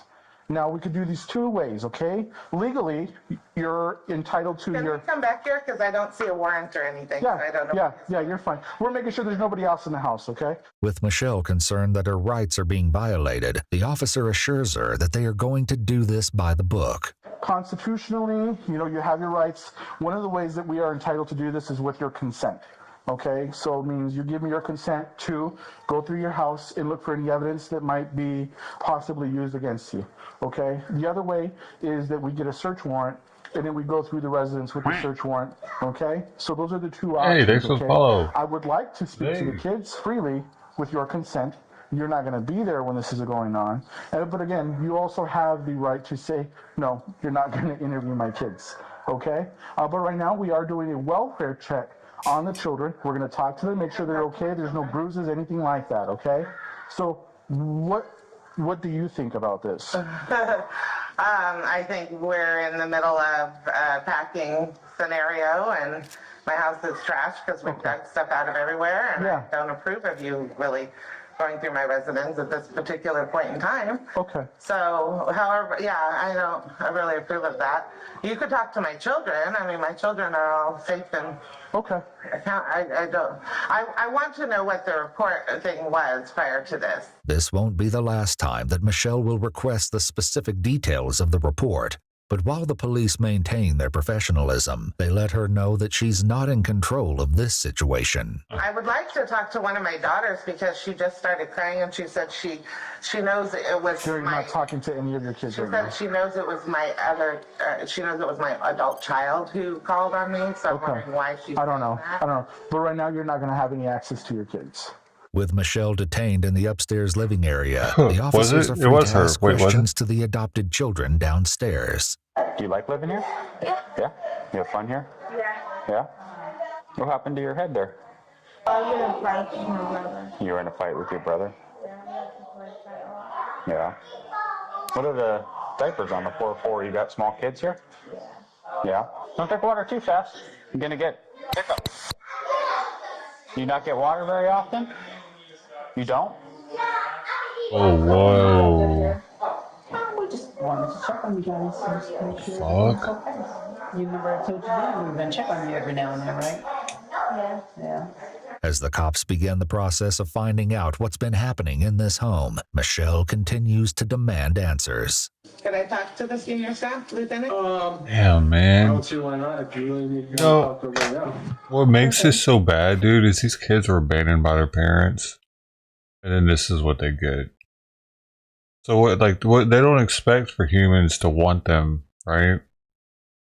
And then she does this, so she solidifies that feeling inside of them that humans don't want them.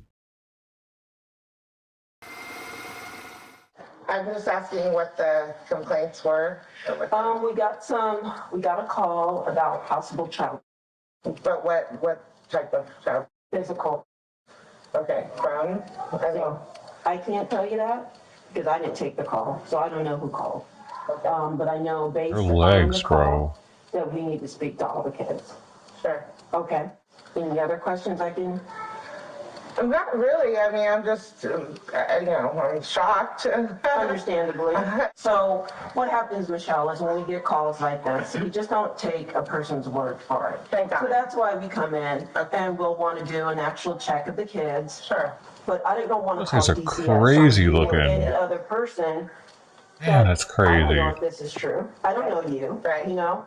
Michelle expresses a certain relief that the police aren't going to She's necessarily call massive. the Arizona Department of Child Services, an organization she's had plenty of contact with over the last few years. Why do they Their keep interventions letting her thus far have accomplished foster nothing, kids? however, which is why it seems that That's Stacy, the young girl who recorded the original video, is not completely confident that anything is going to be different this time. I'm here to help. Okay? I want to make sure nothing happens to you or your brothers or your sisters. Okay? Okay? Do you understand what that means? Okay, what do you think it means? You need to help people. Like if there's anybody bad, you come and save us from them. Okay. Yeah. Okay? You're fine, baby. You're fine. You want to sit up? You don't have to cry. You're fine. Here we go. Here we go. Here. Sit down on this bench. Huh? There we go. Sit down on the bench. Why are you crying? Hmm? Why are you crying? I want to have a better family. You want to have a better family? I'm sorry. The young girl desperately hopes that the end of her nightmare has finally come, and when she tells the officer more of what Michelle has done to her, it's clear that salvation has arrived not a moment too soon. I know it's really hard to leave my mom, but Yeah. Take some deep breaths, okay? you know that spray that you use when there's like bad people and stuff? Yeah. Yeah. P-E-P-P-E-R Yeah. spray? Pepper spray? Yeah. Oh wow.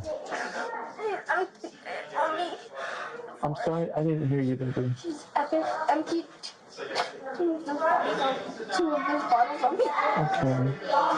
The allegations against Michelle are growing more shocking by the moment, but right now she's more concerned about who is behind this police report in the first place. She's the little blonde one down there. She, as soon as my son said, the police are here and they're coming up the stairs, she starts crying and she goes, I know who it is, I know who it is. And I'm like, what are you talking about? Mm-hmm. And she goes, it's Jordan, which is one of my adult daughters. Okay. And she has a very big vengeance against me right now. So I cut her off. She did try to contact me and try to say, well, if I want to be a part of her life, blah, blah, blah. I had to jump through these hoops and whatnot. I basically just blocked her. I said, no, I'm fine with the way my life is. Mm-hmm. I don't need that extra stress in my life of somebody who wishes I was dead and is waiting for their inheritance. You know what I'm saying? Mm-hmm. It's like, she literally, the last time I saw her, she's like, I'm just waiting for the life insurance. Whatever the truth might be regarding Michelle's relationship with her daughter Jordan, it doesn't change the fact that her other adult daughter, Megan, was every bit as instrumental in getting the cops involved. Of course, Michelle doesn't know that yet and continues to blame Jordan. She's always threatened to call DCS on me because she knows that every parent's worst nightmare is having DCS called on them. She's threatened to make up stuff in the past. She's threatened to, just do all kinds of stuff. If I looked at my children wrong, I was using them, Right. But of course, DCS has been out to Michelle's house on many prior occasions. Every time my brother runs away and CPS comes, he makes us lie. Just like you always say good things, not saying bad things. Okay, I'm just listening, okay? You guys saw the video that I was talking to the camera, and my sister Megan was talking to me? Yep. It's all true. It's my room upstairs. I want the door closed. You want this door closed? Yeah, because I don't want them hearing. Okay. I'm gonna get in trouble for saying it. All right, well, come on in. Yeah, it's pretty tight, but hey, whatever makes you feel safe, okay? It's hard to leave my mom, but I have to. Okay. I don't want you telling my other siblings. I won't. Please. We're not going to tell them. Can I ask them if everything's okay at home? I'm not going to tell them anything you There's said. something else I want to tell you guys. Yeah, go ahead. I haven't dinner. She won't let me have dinner. And please tore me. And I would let me do. And she started me 4 days before. 4 days? You haven't eaten in 4 days. No, before. Okay. Since Michelle started homeschooling the children, things have not been the same. It clearly is not a strict curriculum, however, as Stacy says she's not allowed to do any schoolwork, and Michelle herself tells the police that she mostly focuses on teaching the children life skills because none of them are going to be, quote, rocket scientists. As the officers take in the serious acts of cruelty and neglect that have taken place in this home, Michelle grows impatient once again with the lack of information. Let me know what's going on. So they said you had more questions? You said you were interviewing one last child, so yeah. Just wondering where we are from here. Right now, based on some information that we received, we are going to have contact DCS. Okay, why? Okay. I'm not going to release that information to you. All I can tell you is that there's going to be an investigation. So that's I don't have ever done this spank my child. I've spanked the child. What? As Michelle complains about the inconvenience of a police investigation, her adopted daughter gives the cops a glimpse at the fear her tyrant mom has instilled in her. Is there anything in here that you want to eat right now while we're waiting? Seriously, anything. Look, you got some chips. You got... No, listen. Don't worry about that. He's gonna smell my breath. No, she's not. You are not going to talk to mom right now. Okay? Grab a bag of chips. Go ahead, grab a bag of chips. Perfect. Sit down, okay? Enjoy. Look at me. I want to help you. The realization that this child is too scared of her mom to risk eating a small bag of potato chips is almost unthinkable, but it's clear that Stacy is justified in her fear given what she shared with the officer. I couldn't stand it. I know, baby. They're trying to kill me. It's horrible. It's a thing in my neck. It's horrible, baby. This is an allegation the police are already familiar with, as Stacy spoke about it in the original video. Right, just 2 days ago, she said, because I was talking to my brother. He said I was talking to him, and she said she's gonna slice my neck open. Stacy tells the officer it isn't uncommon for Michelle to use such brutality and threats of violence to keep the children in line. Literally today, she got mad that I woke her up from a nap. And when she woke up from her nap, she said, you guys don't get dinner. I was like, it wasn't me. I didn't wake you up. Which it was, because I wanted dinner. I was hungry. And she was like, well, you don't get dinner. And I started crying about it because I was hungry. All the food. I was hungry. And she's like, if you don't shut up, I'm going to take you into the bathroom and slap your mouth and make sure I cut your lip open. And I'll do it a couple more times to make sure it's nice and deep and make sure it's painful. I don't know if I still have one. You're fine, baby. I have bruises all over me because of her, especially. Okay. I want to get out of this house. As Stacy tearfully recounts the unspeakable horrors that she and the other children in the house have been subjected to, Michelle maintains the role of the good mother who is being falsely accused. Trying to search my brain. I don't even know. You're allowed to spank the child, right? As long as he's for discipline, absolutely, yep. What else would you use it for? Be surprised. But it's not at all clear that Michelle's idea of discipline fits the standard definition. You want to pull up? Sometimes. Why? Because I've accident. Oh, you have accidents. Do you have injuries or what? No, it's because I need two brothers and So you ran from your mom the last time you said, right? Yeah. Because you were afraid. What usually happens? I can't remember. So tell me what's happening the last time. I either get spanked or I don't want to say it. I just not say it.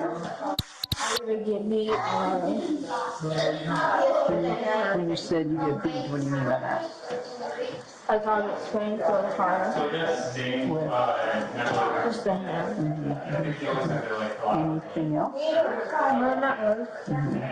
While Joseph may not share further details, if any, Stacy is fully willing to describe the hell she and her siblings have been living in. Literally, she takes his armpit and twists it by her nails. Her nails are humongous. And takes it and twists it and spit in their face.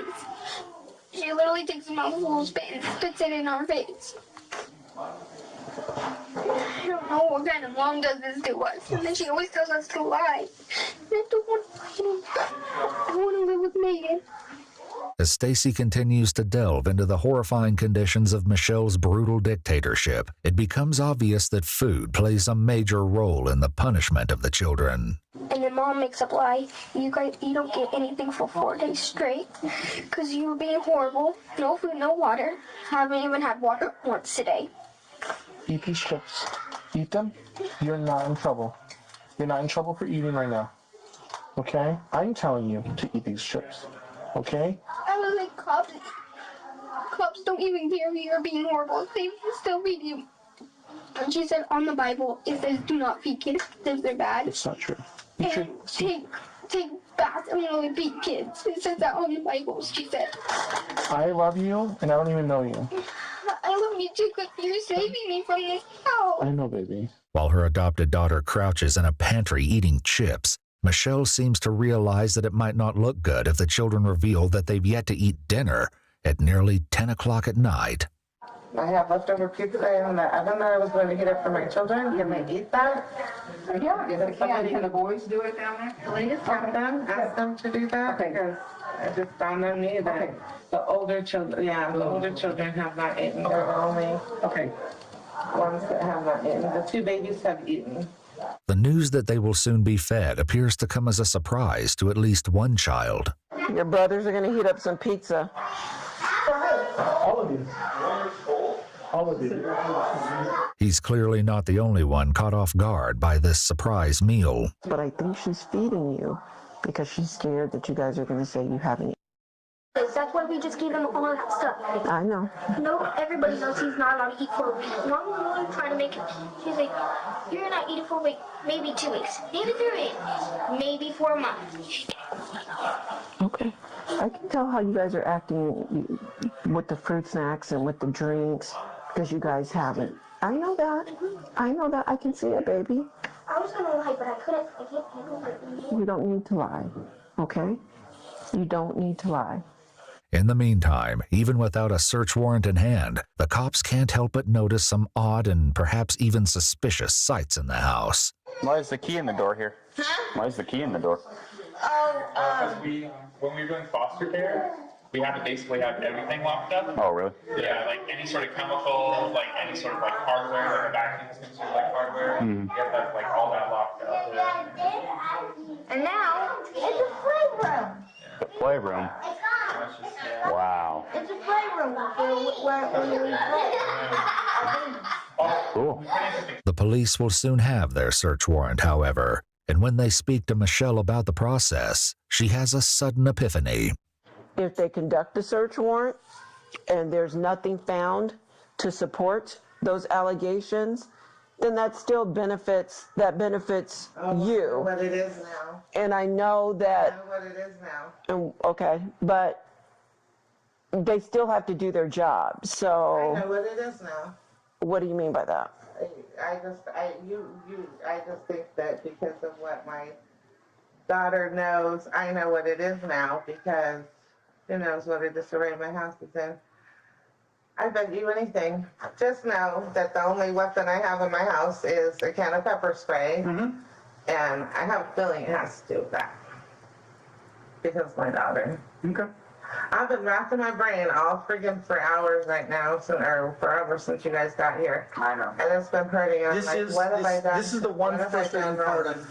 It's perhaps not so surprising that Michelle would make a connection between pepper spray and her daughter, considering a story that Stacy told the cops earlier. My Jordan, do you know Claudia? Mm-hmm.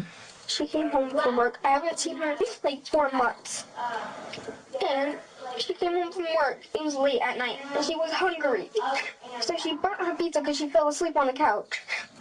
And so Mom told me to go get the pepper spray and try to pepper spray her in the face. So she ran out of the house with pepper spray on her face. So DCS should be coming out, and they should be taking custody of the kids. Based on the allegations. And they'll be talking to you as well. Police execute a search warrant on the residence, and it isn't long before they find many troubling things that seem to verify exactly what the children have told them. 2 cans of pepper spray are found in a drawer, precisely matching the description that Stacy gave them earlier in the evening. It's in her room. Okay. I have that one. Okay. She's emptied both on me before. The police also get a good look at the infamous green room upstairs, the isolated prison that Stacy alleges she and her siblings were locked inside for hours, if not longer. It's a green room. There's a lock on it. He makes me sleep with only underwear and a tank top on a tile floor. No blankets, no nothing. According to Michelle and her adult sons, the green room is an innocent place, meant only to be used for special effects sequences in their Fantastic Adventures videos. Police also speak to Michelle's neighbor, who says living next door to 7 young children has not been the experience she would have expected. I never see those kids outside, ever. You never see them outside? No. Okay. That's really surprising. Yeah. Yeah. You know, the only, occasionally I see one of them go over to the mailbox, and that's it. Okay. For a family that was so extraordinarily public in some ways, it seems they kept most of their lives hidden behind a closed door. Gotta go, police department, open the door.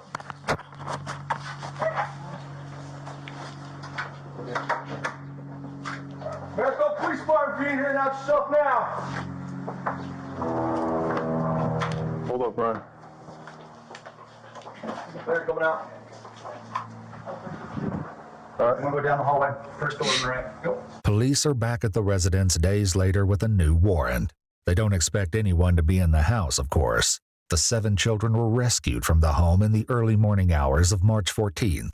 The next day, police arrested Michelle Hobson and her 2 adult sons, Ryan and Logan Hackney, while awaiting trial on a litany of felony charges, including 7 counts of child. Michelle fell ill and was released from jail for hospitalization. 3 days later, she suffered cardiac arrest and was declared temporarily unfit for trial.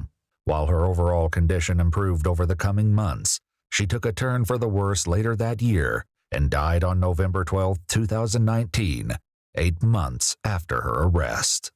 In a news conference, the Pinell County prosecutor said her untimely death came with a silver lining. These kids don't have to testify, he said, which means they can now begin the healing process. YouTube terminated the Fantastic Adventures channel in March of 2019. What happened to the sons?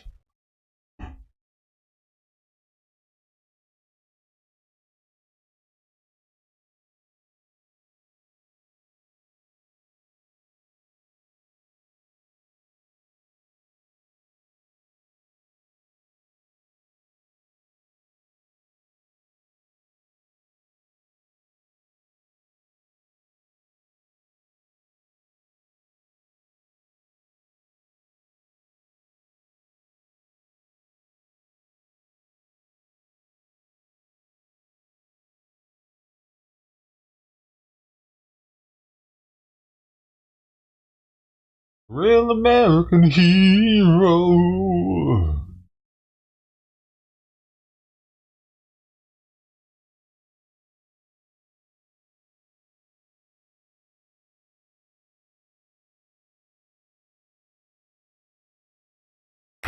We are getting some more information about breaking news that we first brought you at the top of the hour. The FBI has thwarted a plot from Iran to kill President-elect Donald Trump. Iran's Revolutionary Guard reached out to a man here in the U.S. this past September, according to newly released documents, and they gave him 7 days to come up with a plan to surveil and kill Trump. But if he couldn't provide it in time, then Iran apparently planned to wait until after the election to come up with a plan to assassinate Donald Trump. And that's because Iran, according to these documents, thought that he would lose the election and have less security. Back in September, Trump hinted about this threat on social media, and he wrote on Twitter that Iran made big threats on his life. I guess I gotta get you want some food? Yeah, quick. I gotta get her a little food.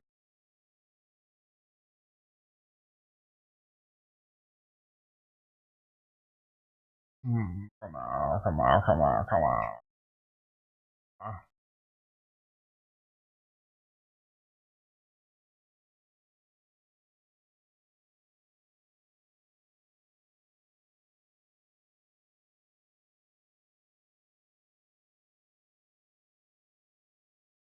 Things, dude. We're not talking Watch about some forest ball fires. for a second. Like, forest fires have been around since the beginning of time, for sure.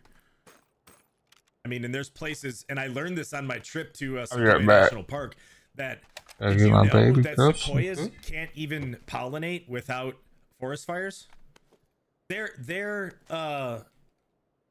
whatchamacallit, their pine cones or whatever don't even open up and allow to for new sequoias to grow unless a fire comes through and opens them up.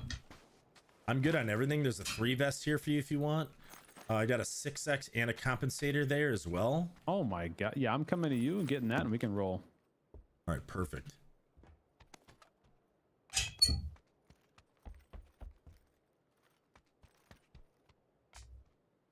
But forest fires, natural forest fires, are way different than human beings creating emissions that are negatively impacting. Oh, look who got removed from the game. See ya, dum-dum. Bye. So it's like... Bye-bye. I can't see them.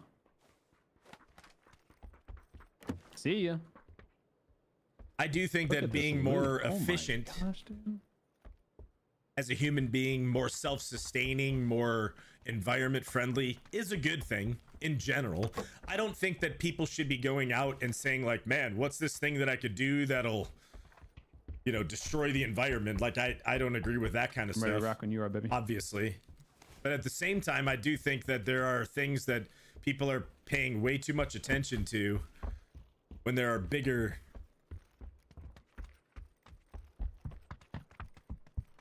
issues.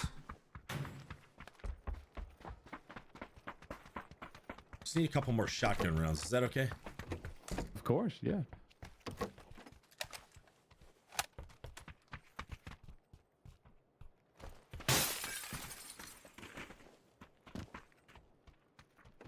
Find a little stacky poo somewhere, and then I guess I am good. I have 10 shots, and I guess if I need more than 10 pump rounds to kill someone. Let's get you a couple more, okay? I'm hugging your booty here, just to make sure. I don't know if they got all 3 of the snipers out of here yet, so. Mephistopheles says, can we start a GoFundMe for your high horse? What do you mean? My high horse.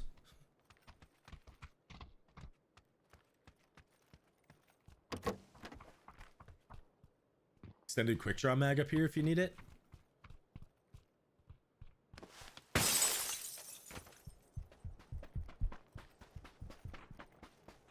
My high EV horse. Oh. Hey, Hung Solo, good to see you, man. Long time no see. How you doing?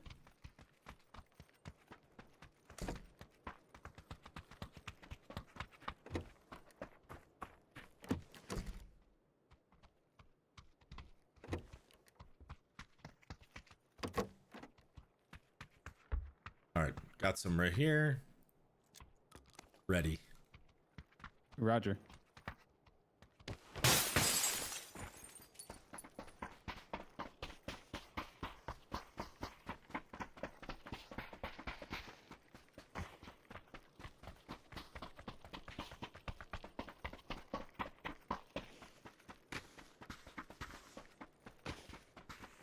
Dang, no vehicle there.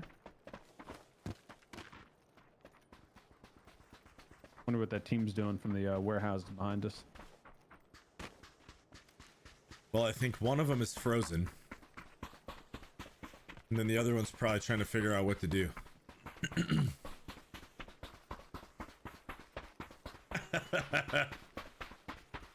What's up, First Blood Rambo? Maybe we should go back to riding horses. Well, that's not what we're talking about. Like, I am saying that people should be able to own sports cars. People should be able to have the vehicle that they want to have. That's literally what I'm talking about. I'm saying that the government is going after people and trying to put in regulations to say, oh, these vehicles are not efficient enough, when the reality is that jet planes have way more emissions than all of the cars combined. Who's talking about that, man?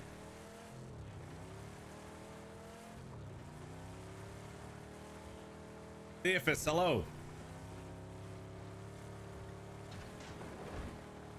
Now, I would say a happy medium should be, hey, automotive manufacturers, you can still make your sports cars, and yeah, they're not going to be very efficient. We know this. That's what a sport car is. But all the rest of your cars, we should try to collectively work together to be more efficient and to be better for the planet. I don't think there's anything wrong with that. Sergeant Working Woody, thanks for the 41 months, tier 1. There's always a happy medium, Chad. There's always a compromise.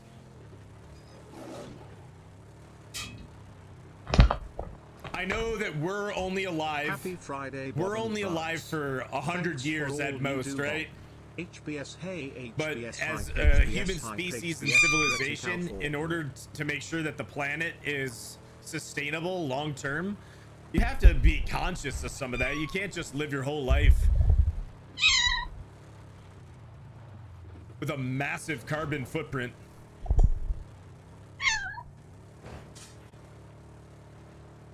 The reality is this. Are human beings negatively impacting the earth? I don't think anyone's gonna say no, because we are. But are we doing it as bad as they say we are? I also don't agree with that either.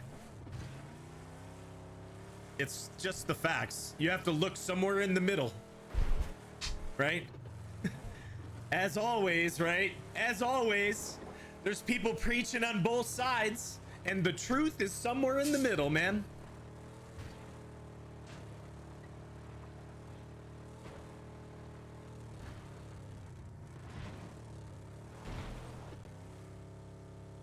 All right, my computer just crashed. I'll be back. Oh yeah, I can barely hear your voice. Okay. Okay.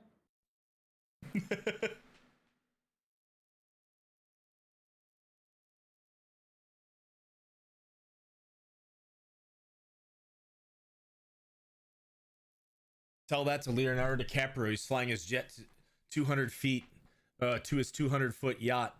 Yeah, I mean, all celebrities do it, right? Leonardo DiCaprio, Taylor Swift, like all these celebrities, they all do it. And yet somehow the celebrities are the ones to tell the average Joe at home, right? They tell the average Joe at home, oh, you need to drive a different car because your emissions are too high, but I'm going to fly my private jet to my yacht and then blah, blah, blah, and emit way more emissions than one person, right? Practice what you preach. That's what I would say.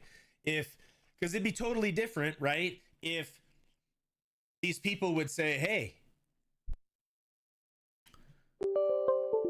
you need to do this, and because you need to do that, I'm going to tell you that I'm no longer going to fly my private jet, because flying my private jet is the opposite of what I'm preaching and telling everyone to do. But they don't do that. They don't do that because that would impact their life, their rich millionaire life, right? That's the truth and the reality of it.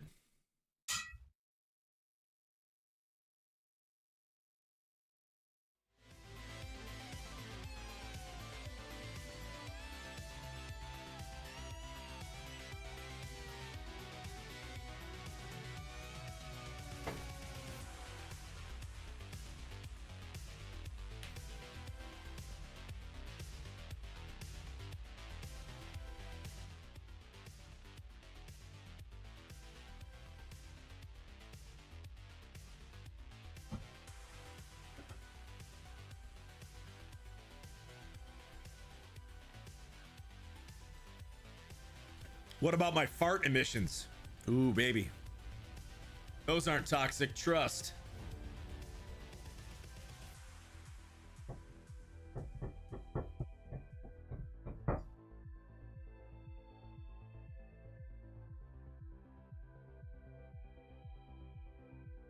Mr. Dr. Alan Grant says ban private jets.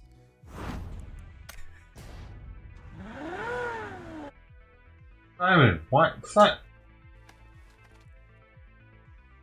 Hell, he's licking her litter box. What the hell's on it? Licking poop off of it? I made it. Welcome back, baby. Thanks for landing on some shotgun rounds too, so I can replenish. Anything for you, man. We got team up on Food. Food, I think it's falling out of her mouth or something. Shall I exterminate them? them? Like, what the? I'm gonna attempt to right now. What is looking shit? Do they know of our existence? I mean, I drove the car in here loud and proud, so it's possible, but I haven't shot anyone yet. They just got a kill, I think, up there. Hey, crate's landing right on us. Oh, nice. We'll get you some crate gear, man. No, I want you to have it. I'm really content with my Lodi.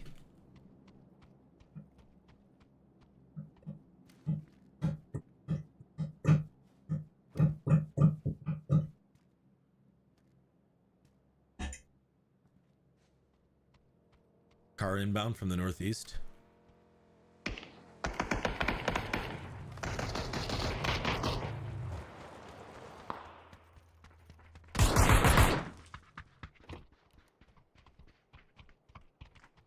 One's outside, one's inside.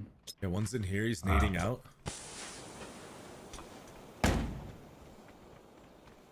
Well. One's inside's knocked.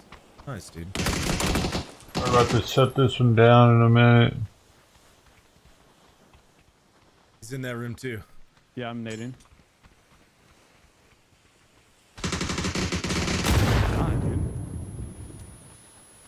I can't see anything. Are those your smokes?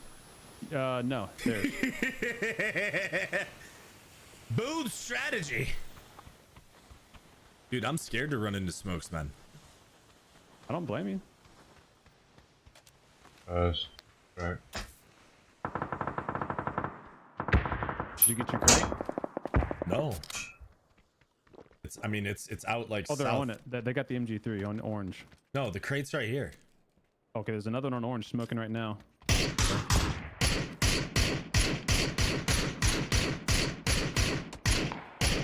you're juicy.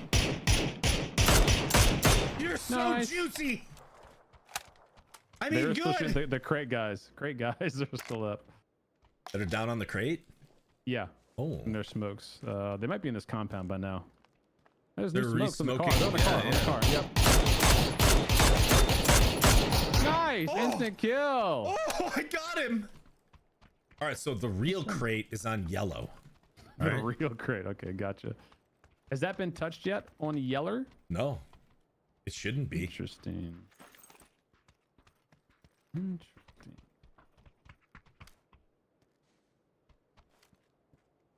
Great shots, man. Hey, thanks. Another car coming down the road.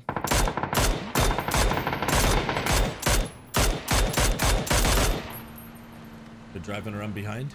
Oh, Just I went the wrong way. That's unlucky. I would have had an angle on them. Dang. Unfortunate. Oh, he just ran over an enemy. Maybe we just take that to move. Another car. Oh, what the heck? A bang bus. Always low. I'm going to yellow, Bob. Yeah, do it.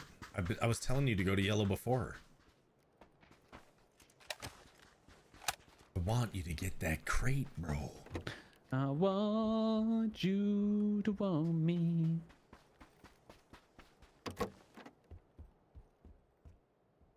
That bang bus never went up the hill. Roger that.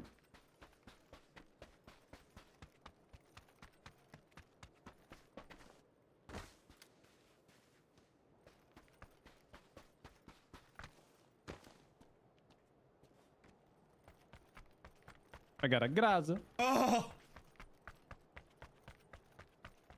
my gosh, you got a graza and I got a boner.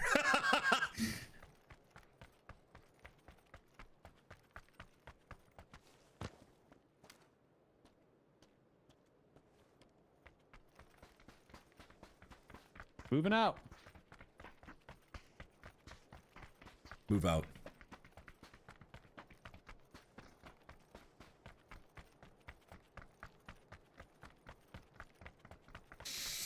What's up, Shurg?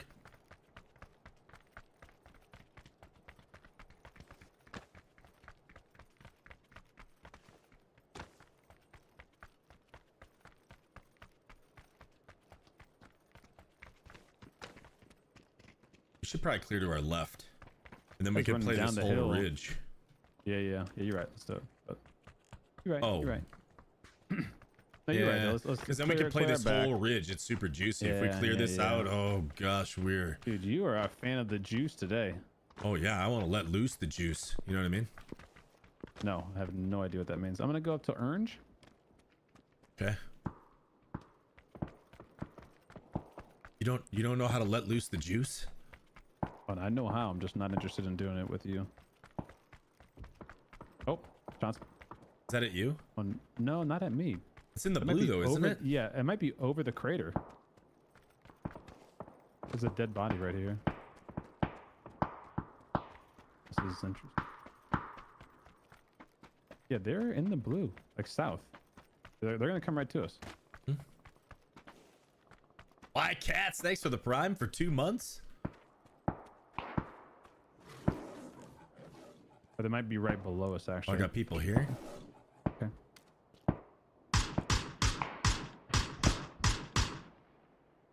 They're getting shot at by multiple people. They're getting shot at by this guy here in yellow, all right? Okay, my guys are dead. You said guys on yellow? Yeah, and I don't know who's coming in behind you. New smokes here. I think these guys I killed were coming in behind. They went all the way down. Oh, okay. I'm pushing There's up towards smokes? yellow. Okay, I gotcha. I don't see enemies on yellow, so I think there's yellow and orange. 100% they're in yellow. That was who was shooting the guys you were shooting at.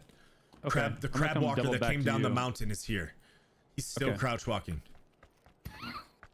Yeah, So when he comes out of the compound, he should be a freebie, bro. Okay, he stood up. He's crouched again. Oh my gosh. He's back. He's in here now.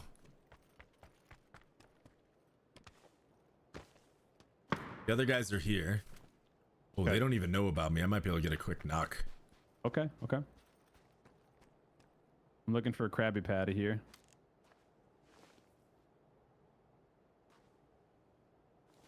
Don't see him. Oh, there he is.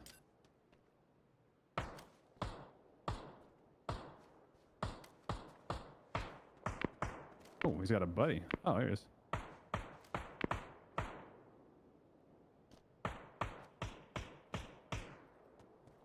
His buddy's on orange.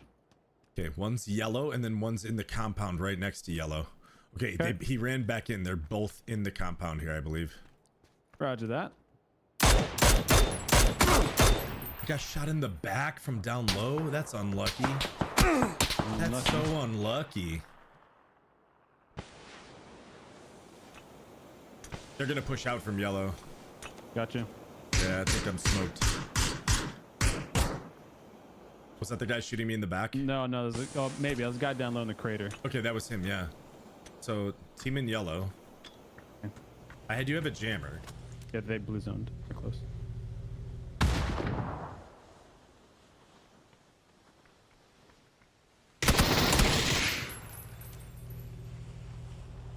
Same spot.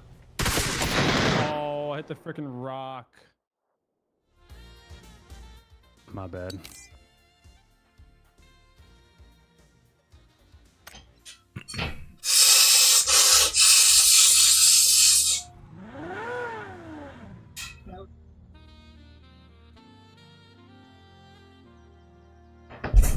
I was really hoping he would eat because he was still in the backyard. I put a quarter of a teaspoon instead of a half a teaspoon of yeast, and hey, fun guy. As you can see, he's not eating. He just wanted to follow me around. I'm gonna use the restroom. I'll be right back. Get off! What are you doing? Alright, y'all. I'm shutting her down. Thanks for hanging.